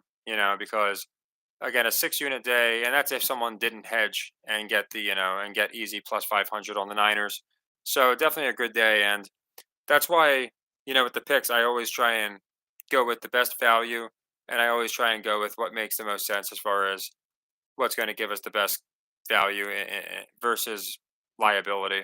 And of these two teams, of course, why I felt like one of them was going to win. Yeah, the Chiefs. Yeah, with the whole Swift dynamic, they tried to swerve us at the end there, saying it wasn't going to be them. But like I said, you know, eh, first month of the season, it seemed pretty obvious that it was going to be Mahomes versus the world. And then they've gone on to push that every week, where somehow he's an underdog. Which this week it would make sense now, but the other couple weeks it did not make sense. It didn't make sense for him to be an underdog, against, in my opinion at least, against the Dolphins, and I think he was. So some of them didn't make sense. Yeah, good job, Andrew. I know a lot of people hit both games.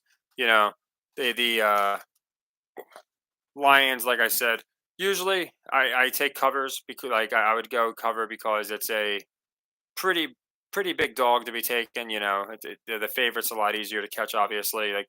But I thought, you know what? I think we're going to get both money lines. I thought they would maybe swerve us, but yeah, probably should have just played the cover. The cover just seemed, obviously it seemed obvious, but with the value and all that, I thought maybe we get it. But good job. I'm mostly happy about the under, to be quite honest. I love the under. Yeah, the covers are smart plays. I mean, the Chiefs getting 4.5 is easy money. This game, the Lions getting, nobody thought they had a chance, easy money. So like, I feel like you know the Niners money line wouldn't have done anything for anybody. So like, I tried to pick the best value, and the best value was, in my opinion, the two wins. I talked about Rasheed Rice actually too at the beginning of the year. He was out at SMU, and I said this guy's going to be their guy, and he wasn't even in the rotation yet. I just liked the last name, and now look who he's going against. Right now, this will all be used in Jake the Asshole's next video probably, but I'm going to give you guys some alpha. I was going to do it in my next video, and I don't even know why I'm saying it because now it's just going to be used. He's going to copy it and then say, "Oh, I did it first." Kelsey's going for Jerry Rice's record against San Francisco, so that's really interesting. I feel like, so that's something that I'm paying attention to because I think they're tied with the touchdown record. So what other team to beat it against? Than his own. And again, you'll be hearing that on Jake's video later because he's probably watching us. Yeah, thanks, man. I appreciate it. Stress. Everybody made it fun. It's always good. We had a good profit, which is nice, and we were able to assess a lot of stuff. I always pay attention to like the little things that are going on. So, like I said, I'm seeing this Mahomes versus the world uh, basically finalize what I thought we were going to get, and there's I think there's definitely going to find every way possible to convince us that the Chiefs are the biggest underdog of all time. When they're really not. No problem, guys. I appreciate it. Like I said, we can do it again next week, or I'm getting 2 weeks. We'll be doing it for the biggest game of the year, the Super Bowl. Obviously, we want to get that one right because no matter what I suggest, people are going to put a lot of money on it either way. So I'm hoping to be right. We got it right last year. We had the Chiefs, so I think we'll do good again this year as well. I don't know if she was promised a ring. I do know people said that she would not like people were saying she wouldn't agree to appear unless they were going to win because they need her more than she needs them. So I could definitely see something like that. Thanks, Shane. You're one of the people who makes it awesome. I always love your insight. I love the fact everyone makes it awesome in one way or another. But I always appreciate what you do in the Discord and all that stuff. Yeah, thanks, IJ. Like I said, it's just us talking, so it's really you guys too. I should be thanking you guys. I mean, again, I try, unlike these other people, I try and understand if you guys aren't coming to this, I'm just an idiot sitting here talking to myself. And like, so you guys make it where, I can talk about what I enjoy and we can profit. We had a good day. And in my opinion, a lot of people are catching on. So I really appreciate you all. And yeah, Jerry Rice, it's an interesting, there's a lot of wrestling stuff that I'm going to be dropping that, it's from last year, just so you know, like, because I was looking into it last year and the Niners are just, there's so much stuff. And it's not wrestling like commonalities, but it's the same numbers, like the 2-1-1. I went into them a lot, the Brock Lesnar, Brock Purdy. It gets pretty crazy. So I think you guys will enjoy that. I'll probably have, I'll have like a preview video out. Like I said, there's so many different things that happen. You never know. But I think they basically exhausted all of their options, in my opinion, with the prelude. Now that we got the final game of the season, whatever's going to happen is going to happen, right? With Mahomes wins, oh, it's rigged. Mahomes doesn't win, it's still rigged. He got there. So like I feel like no matter what, there's not going to be this outside noise. So it'll be pretty easy, in my opinion, to see where they're heading with it. I could see the point, kind of like the replacements where they're like you, and they're pointing back at each other. If that's what you're talking about, but yeah, I think you're going to see Swift a lot, in my opinion. And thanks, Marcos. I appreciate it. I appreciate everybody that gives the channel a chance. And yeah, I combine, like I said, not just talking about like how it's rigged, but I also it's not just on Patreon. I do it on there, but if you watch my playlist, it's like 200 videos long, the NFL rigged playlist or something. And every night I'd go into, I like this many teams for this many units, just like today. So anyone who just copied me, I did well over 6 units because even though it was 2 units on the Chiefs, that was a 2 to 1. You know what I'm saying? So probably closer to 8 or 9 units anyone would have profited. Now I genuinely don't know how I did in college. I know the Hawks lost, so I don't want to mislead people. So that was a 4 unit loss. So in the NFL, we did really good, but I don't know how the other games went. I didn't have a chance to check them all. But yeah, my point is, I always try and break it down as far as how we can profit the best because we all know it's scripted. And what really upsets me is when people are like, "Oh, this is so frustrating," and it's like, I get it, but it's like watching wrestling. You have to understand. The numbers are going to bear out in the end. Yeah, Taylor's definitely going to be a part of it. Joe Montana. Well, not only that, Joe Montana played for the Chiefs and the Niners. So there's so many connections. I'm going to go into them all. Like I said, I we talked about this at the beginning of the year, and most of you guys know this. So we have to be, I think the first people that mentioned this story, which is the Mahomes versus the world here, and the Mr. Irrelevant story. Like they were talking about it, the experts, but not like a big deal. And I think it's because it's just watching wrestling, you see how it happened. Yeah, you have the Montana. They're calling Purdy the next Brady and the next Montana, and he played for both. So really interesting, in my opinion. How you have all these connections. So it's interesting. So I never seen Dan Gamble. That's a good one. Yeah, that guy. You give that guy. Yeah, I don't think he would ever stop gambling. He's probably worse than all of us combined. But yeah, there's the Joe Montana and Tom Brady connection with both teams. The Brady Bowl. You know, I'll post it if you guys want to see it. It's my week 5 video. I actually put it up in my community if you guys want to check it. If you haven't seen it, Marcos, I know you're newer. Anyone that's newer, uh, if you see that video, you'll see exactly what I went into and why. It actually aged like not again not to be cut. It aged so ridiculously well that it's the closest I've ever called a season. Yeah, KG was pretty insane. Obviously, to me, it wasn't anything that I was shocked by. Again, both of these teams make sense, and for me, I kind of confirmed like this is looking weird when Campbell went for it instead of kicking the field goal to go up 17. I think most people kind of saw something there, just because he had already kicked the field goal in the first half. Why not do it again? And then everything turned from there. So you can see in live time the flipping of the script, which is what I always try and do. I always try and stay ahead of the story and make sure that we can get it as close as we can. Which again, this playoffs we've done really well. So hopefully for the biggest game, we'll get even though I'm probably not going to go nuts on the game, I know everybody wants to see Mahomes versus Purdy. So hopefully we'll get that one right. Oh yeah, it was immediate. It was immediate. I brought it up. I'm like, this makes no sense. Why wouldn't he kick the field goal? It's to take the same lead that you had going into halftime. Only now there's more time off the clock, so the Niners have less time to come back. They made no sense. But you just kind of you have to understand that that's what they do. But yeah, I'm glad you caught it there too because a lot of the subtle things, will go over people's head. They'll see the interception or something like that, but not that. That's a good point. Yeah, you have Satan versus Jesus. Very good chance that they reward Satan. That's a really good point, Marcus.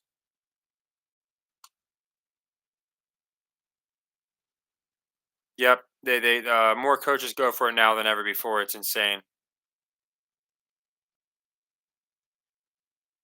Oh, good job, Trey. I don't know how or T. I don't know how we did. I know we got the Eagles actually. We had the Bucks beating them, so we did good on that one. But we missed the Browns.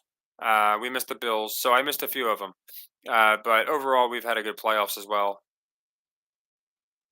I don't know. I think each year it progresses and getting a little more ridiculous. So like the licks they were giving each other were more realistic. I don't think they had as many high spots as if you will, false comebacks. But I still think teams knew who was losing, who was winning. It was still, again, it was probably rigged and then moved its way over to being scripted.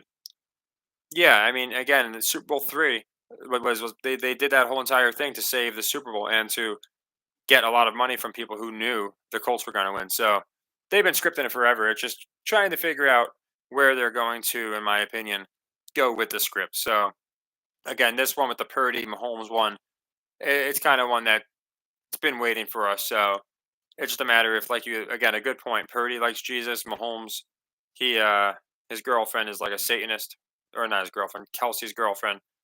So it's in a very interesting dynamic. Yeah, now they have supercomputers that are immediately telling, where the live action is, all these different things. So there's so much that goes into it, and that's why, I don't just I do picks, but I look at the value.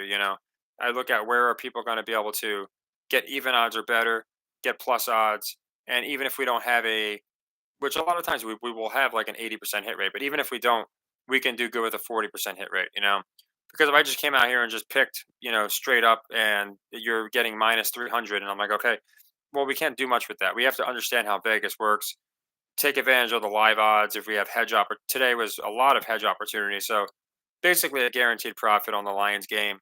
And especially if you had with me the preseason picks. So there's so many things that you can do to at least, I feel like, tilt the game in our favor. Yeah, MAGA versus I could see something like that.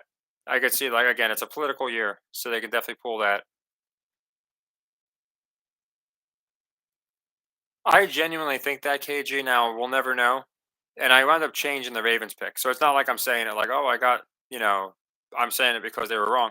I wound up changing to the Chiefs and they won, but I still genuinely believe they had it set up for the Ravens Niners, and I think they changed it when too many people caught on. That's just my opinion because they did it the first 2 years and not many people were saying anything. And then all of a sudden it was going, viral.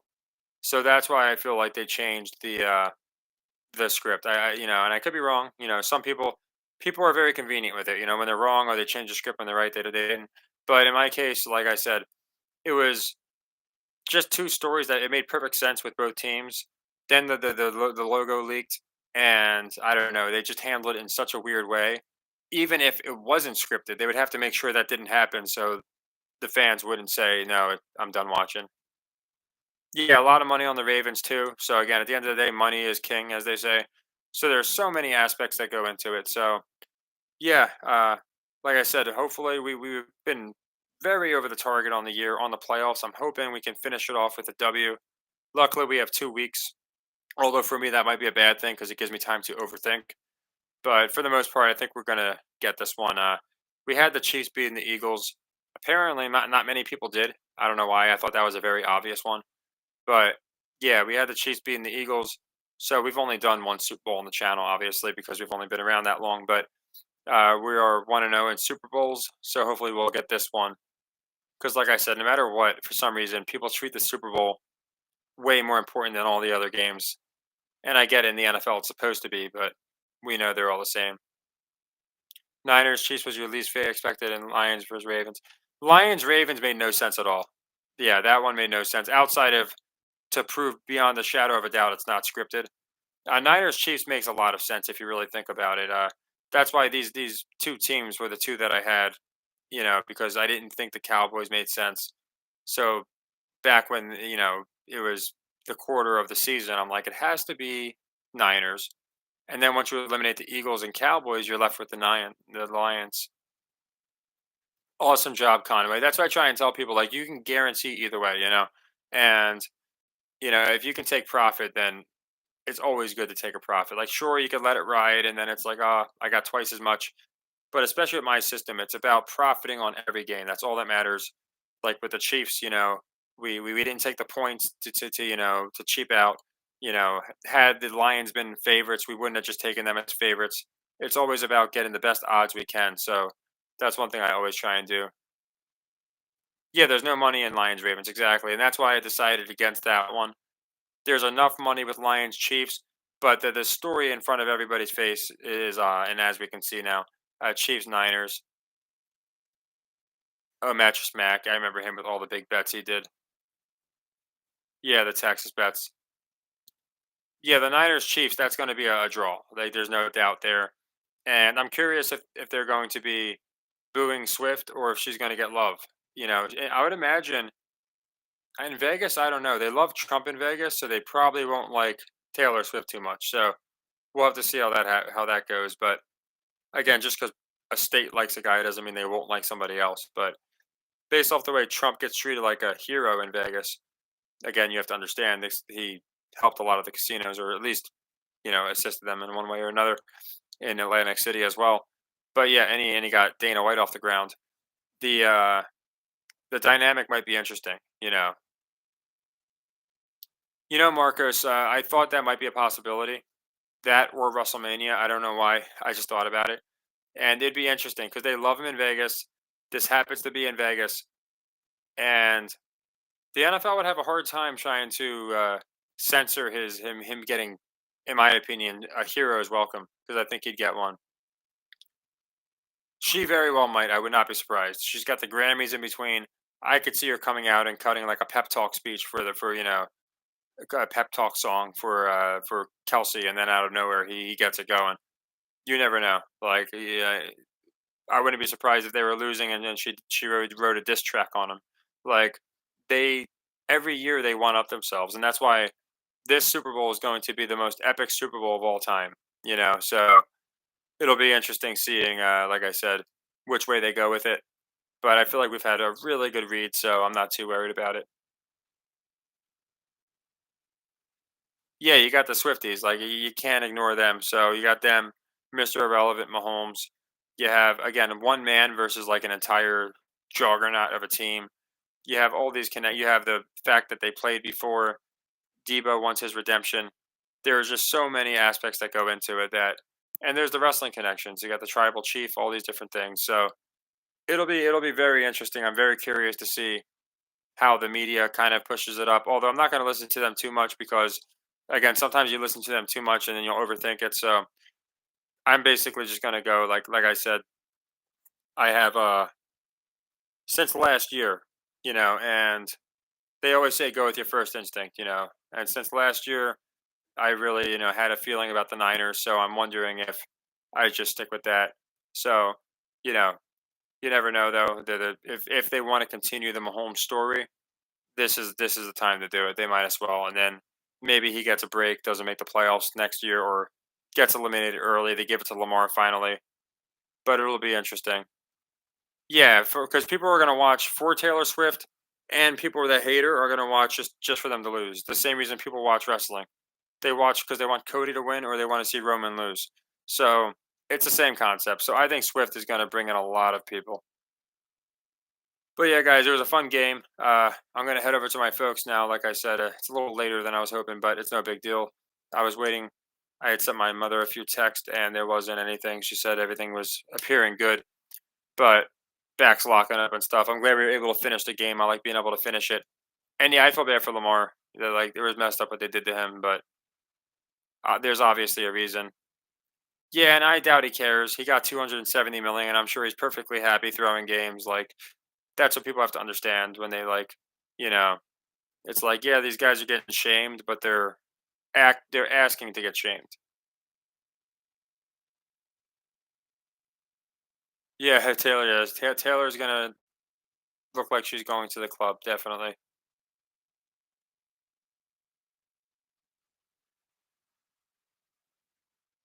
That's an interesting take, Trey. I didn't really hear her take on San Francisco, so that would be interesting to see. I heard like she was an Eagles fan or something, which I found interesting, and they were like, "Oh, they're gonna sabotage her," or um, because they weren't even dating yet. But I guess it was for this year. They thought the Eagles might go back, and they're like, "Oh, she's gonna sabotage the Chiefs so they lose to the Eagles," and I thought that was kind of funny. But yeah, she's gonna be the focal point, I think, and then of course they're gonna focus in on again. It's Mahomes versus the world, and just what I think, was the inevitable. Brock Purdy. We were definitely going to get it. It's like Cody's story. It really reminds me of Cody's story We didn't get it last year. You know, Cody. Some people think Cody might lose again, so it's really interesting. But this would be the second crack at it. So I think you got Mahomes, Purdy, and again, just the fact that he's Mr. Irrelevant, you can't not use that. It's too good of booking, in my opinion. So yeah, I want to make sure there's no last minute questions or queries. But yeah, great job today, guys. Great job on the year. Hopefully, we finish it off with a win. I think we'll do good. I think we're going to get the last game. Yeah, essentially that's what it seems like, right? Brock Purdy is Cody, and Mahomes is Roman. Now Roman beat Cody, and that's what I'm saying. It's like Project Looking Glass. We might already have the answer. It's very, very interesting. Brock Cody, I think it's more like Roman. Oh, we got Brock Lesnar in there. So that's what I mean. They use so many different references. But I think Mahomes represents Roman, and I think Cody represents Purdy here. But that's just how I look at it. Oh, good job, T. I'm glad you got. I did really well today, and like I said, I had a little bit of luck because even if the Lions, the Lions lost the preseason on the Niners to win the whole thing was nice. So the Super Bowl I could hedge if I want, which I'll probably not do because a lot of times I'm stupid and don't hedge when I should. But I don't know why. I have a feeling we're going to know pretty quickly who's going to win the Super Bowl. I have a feeling they're going to talk a certain way about these teams, and it's just going to give it away. Based off what I saw in these two matchups, if they're pushing Mahomes a certain way or Purdy a certain way, and this I've watched First Things First all year long. It's the only sports show I watch, and I feel like that's going to help a lot because all these guys have talked about is how Nick disrespects Purdy, and how Chris Broussard, he thinks Purdy's better than he is, and how Mahomes isn't as good as Nick says he is. All these things. So it's going to be a great. They're going to give away a lot. Where no matter how they talk about it, I feel like I'll be able to easily dissect what they're saying. Thanks, guys. Yeah, we did good on props. Oh, the Ravens. Yeah, you took the Ravens trade. Yeah, a lot of us were split on it. Like had one, didn't have the other. They did a good job. They do a great job with booking. They always do. I said I would have been the first one to stand up and just applaud them if they gave us Ravens Niners because there's no way they're going to do that now. So it really only left a few possibilities, and it'll be interesting. Yeah, he might be. I mean, they haven't treated the last couple too well, but you never know. And they also use it to mock religion. So they could do a million things, but I think Purdy too good of a story not to use. So I feel like that story has obviously come to fruition. Now it's going to be a matter of again, do they go Mahomes versus the world? They really want to let us know, or is it going to be America's guy or whatever you want to call him? But yeah, thanks guys. I'm glad we all did really well. Like I said, obviously we got most of them. We got three of the four, which is nice. I think the over unders were just pretty obvious, and we got plus odds too, so that's always good. And hopefully we get it again next week. I think we will. We, like I said, for the most part, we do well. So hopefully we get next week. Only Super Bowl we've picked, we did happen to get. We had the Chiefs Eagles. We had the Chiefs. We didn't have that matchup, but we had the Chiefs beating the Eagles, and they did. So hopefully we get this next one, and I think we will. Yeah, she's good for business. Just like WWE says, it's what's best for business. So yeah, guys, I appreciate it. This was a great live stream. Very fun. I went into a lot of different things. Oh yeah, no problem, Marcos. I appreciate all of you guys, and I'll put the Discord in the link. I know Chad asked, a few other people asked, or I'll put the link for the Discord in the chat. And if I don't have something out tonight, because again, there's a lot to dissect with this Super Bowl. Which team makes more sense. I'll have props and stuff out later, but it won't be tonight, most likely. It'll probably be tomorrow or the next day. And we'll be getting back to the NBA too, because the NBA is getting good now too. So we've done really well with the NBA. So we're up like 20 something units. So I kind of got off the NBA to really focus on the playoffs. I want to get back to basketball. Thanks. Yep, I'll do live for the Super Bowl. You guys will know my pick before then, of course, but I'll be live for the Super Bowl, and hopefully we have another really good one. Thanks, Trey. It's mutual with all you guys. I really respect you guys for making it easier for me. To be honest, you can make it harder. but you don't. You just make it fun and offer insight. When you disagree, you let me know why. When you agree, you let me know why. And I just try and you know be the same to you guys. So take care, everyone. As I always say, happy earnings and positive vibes.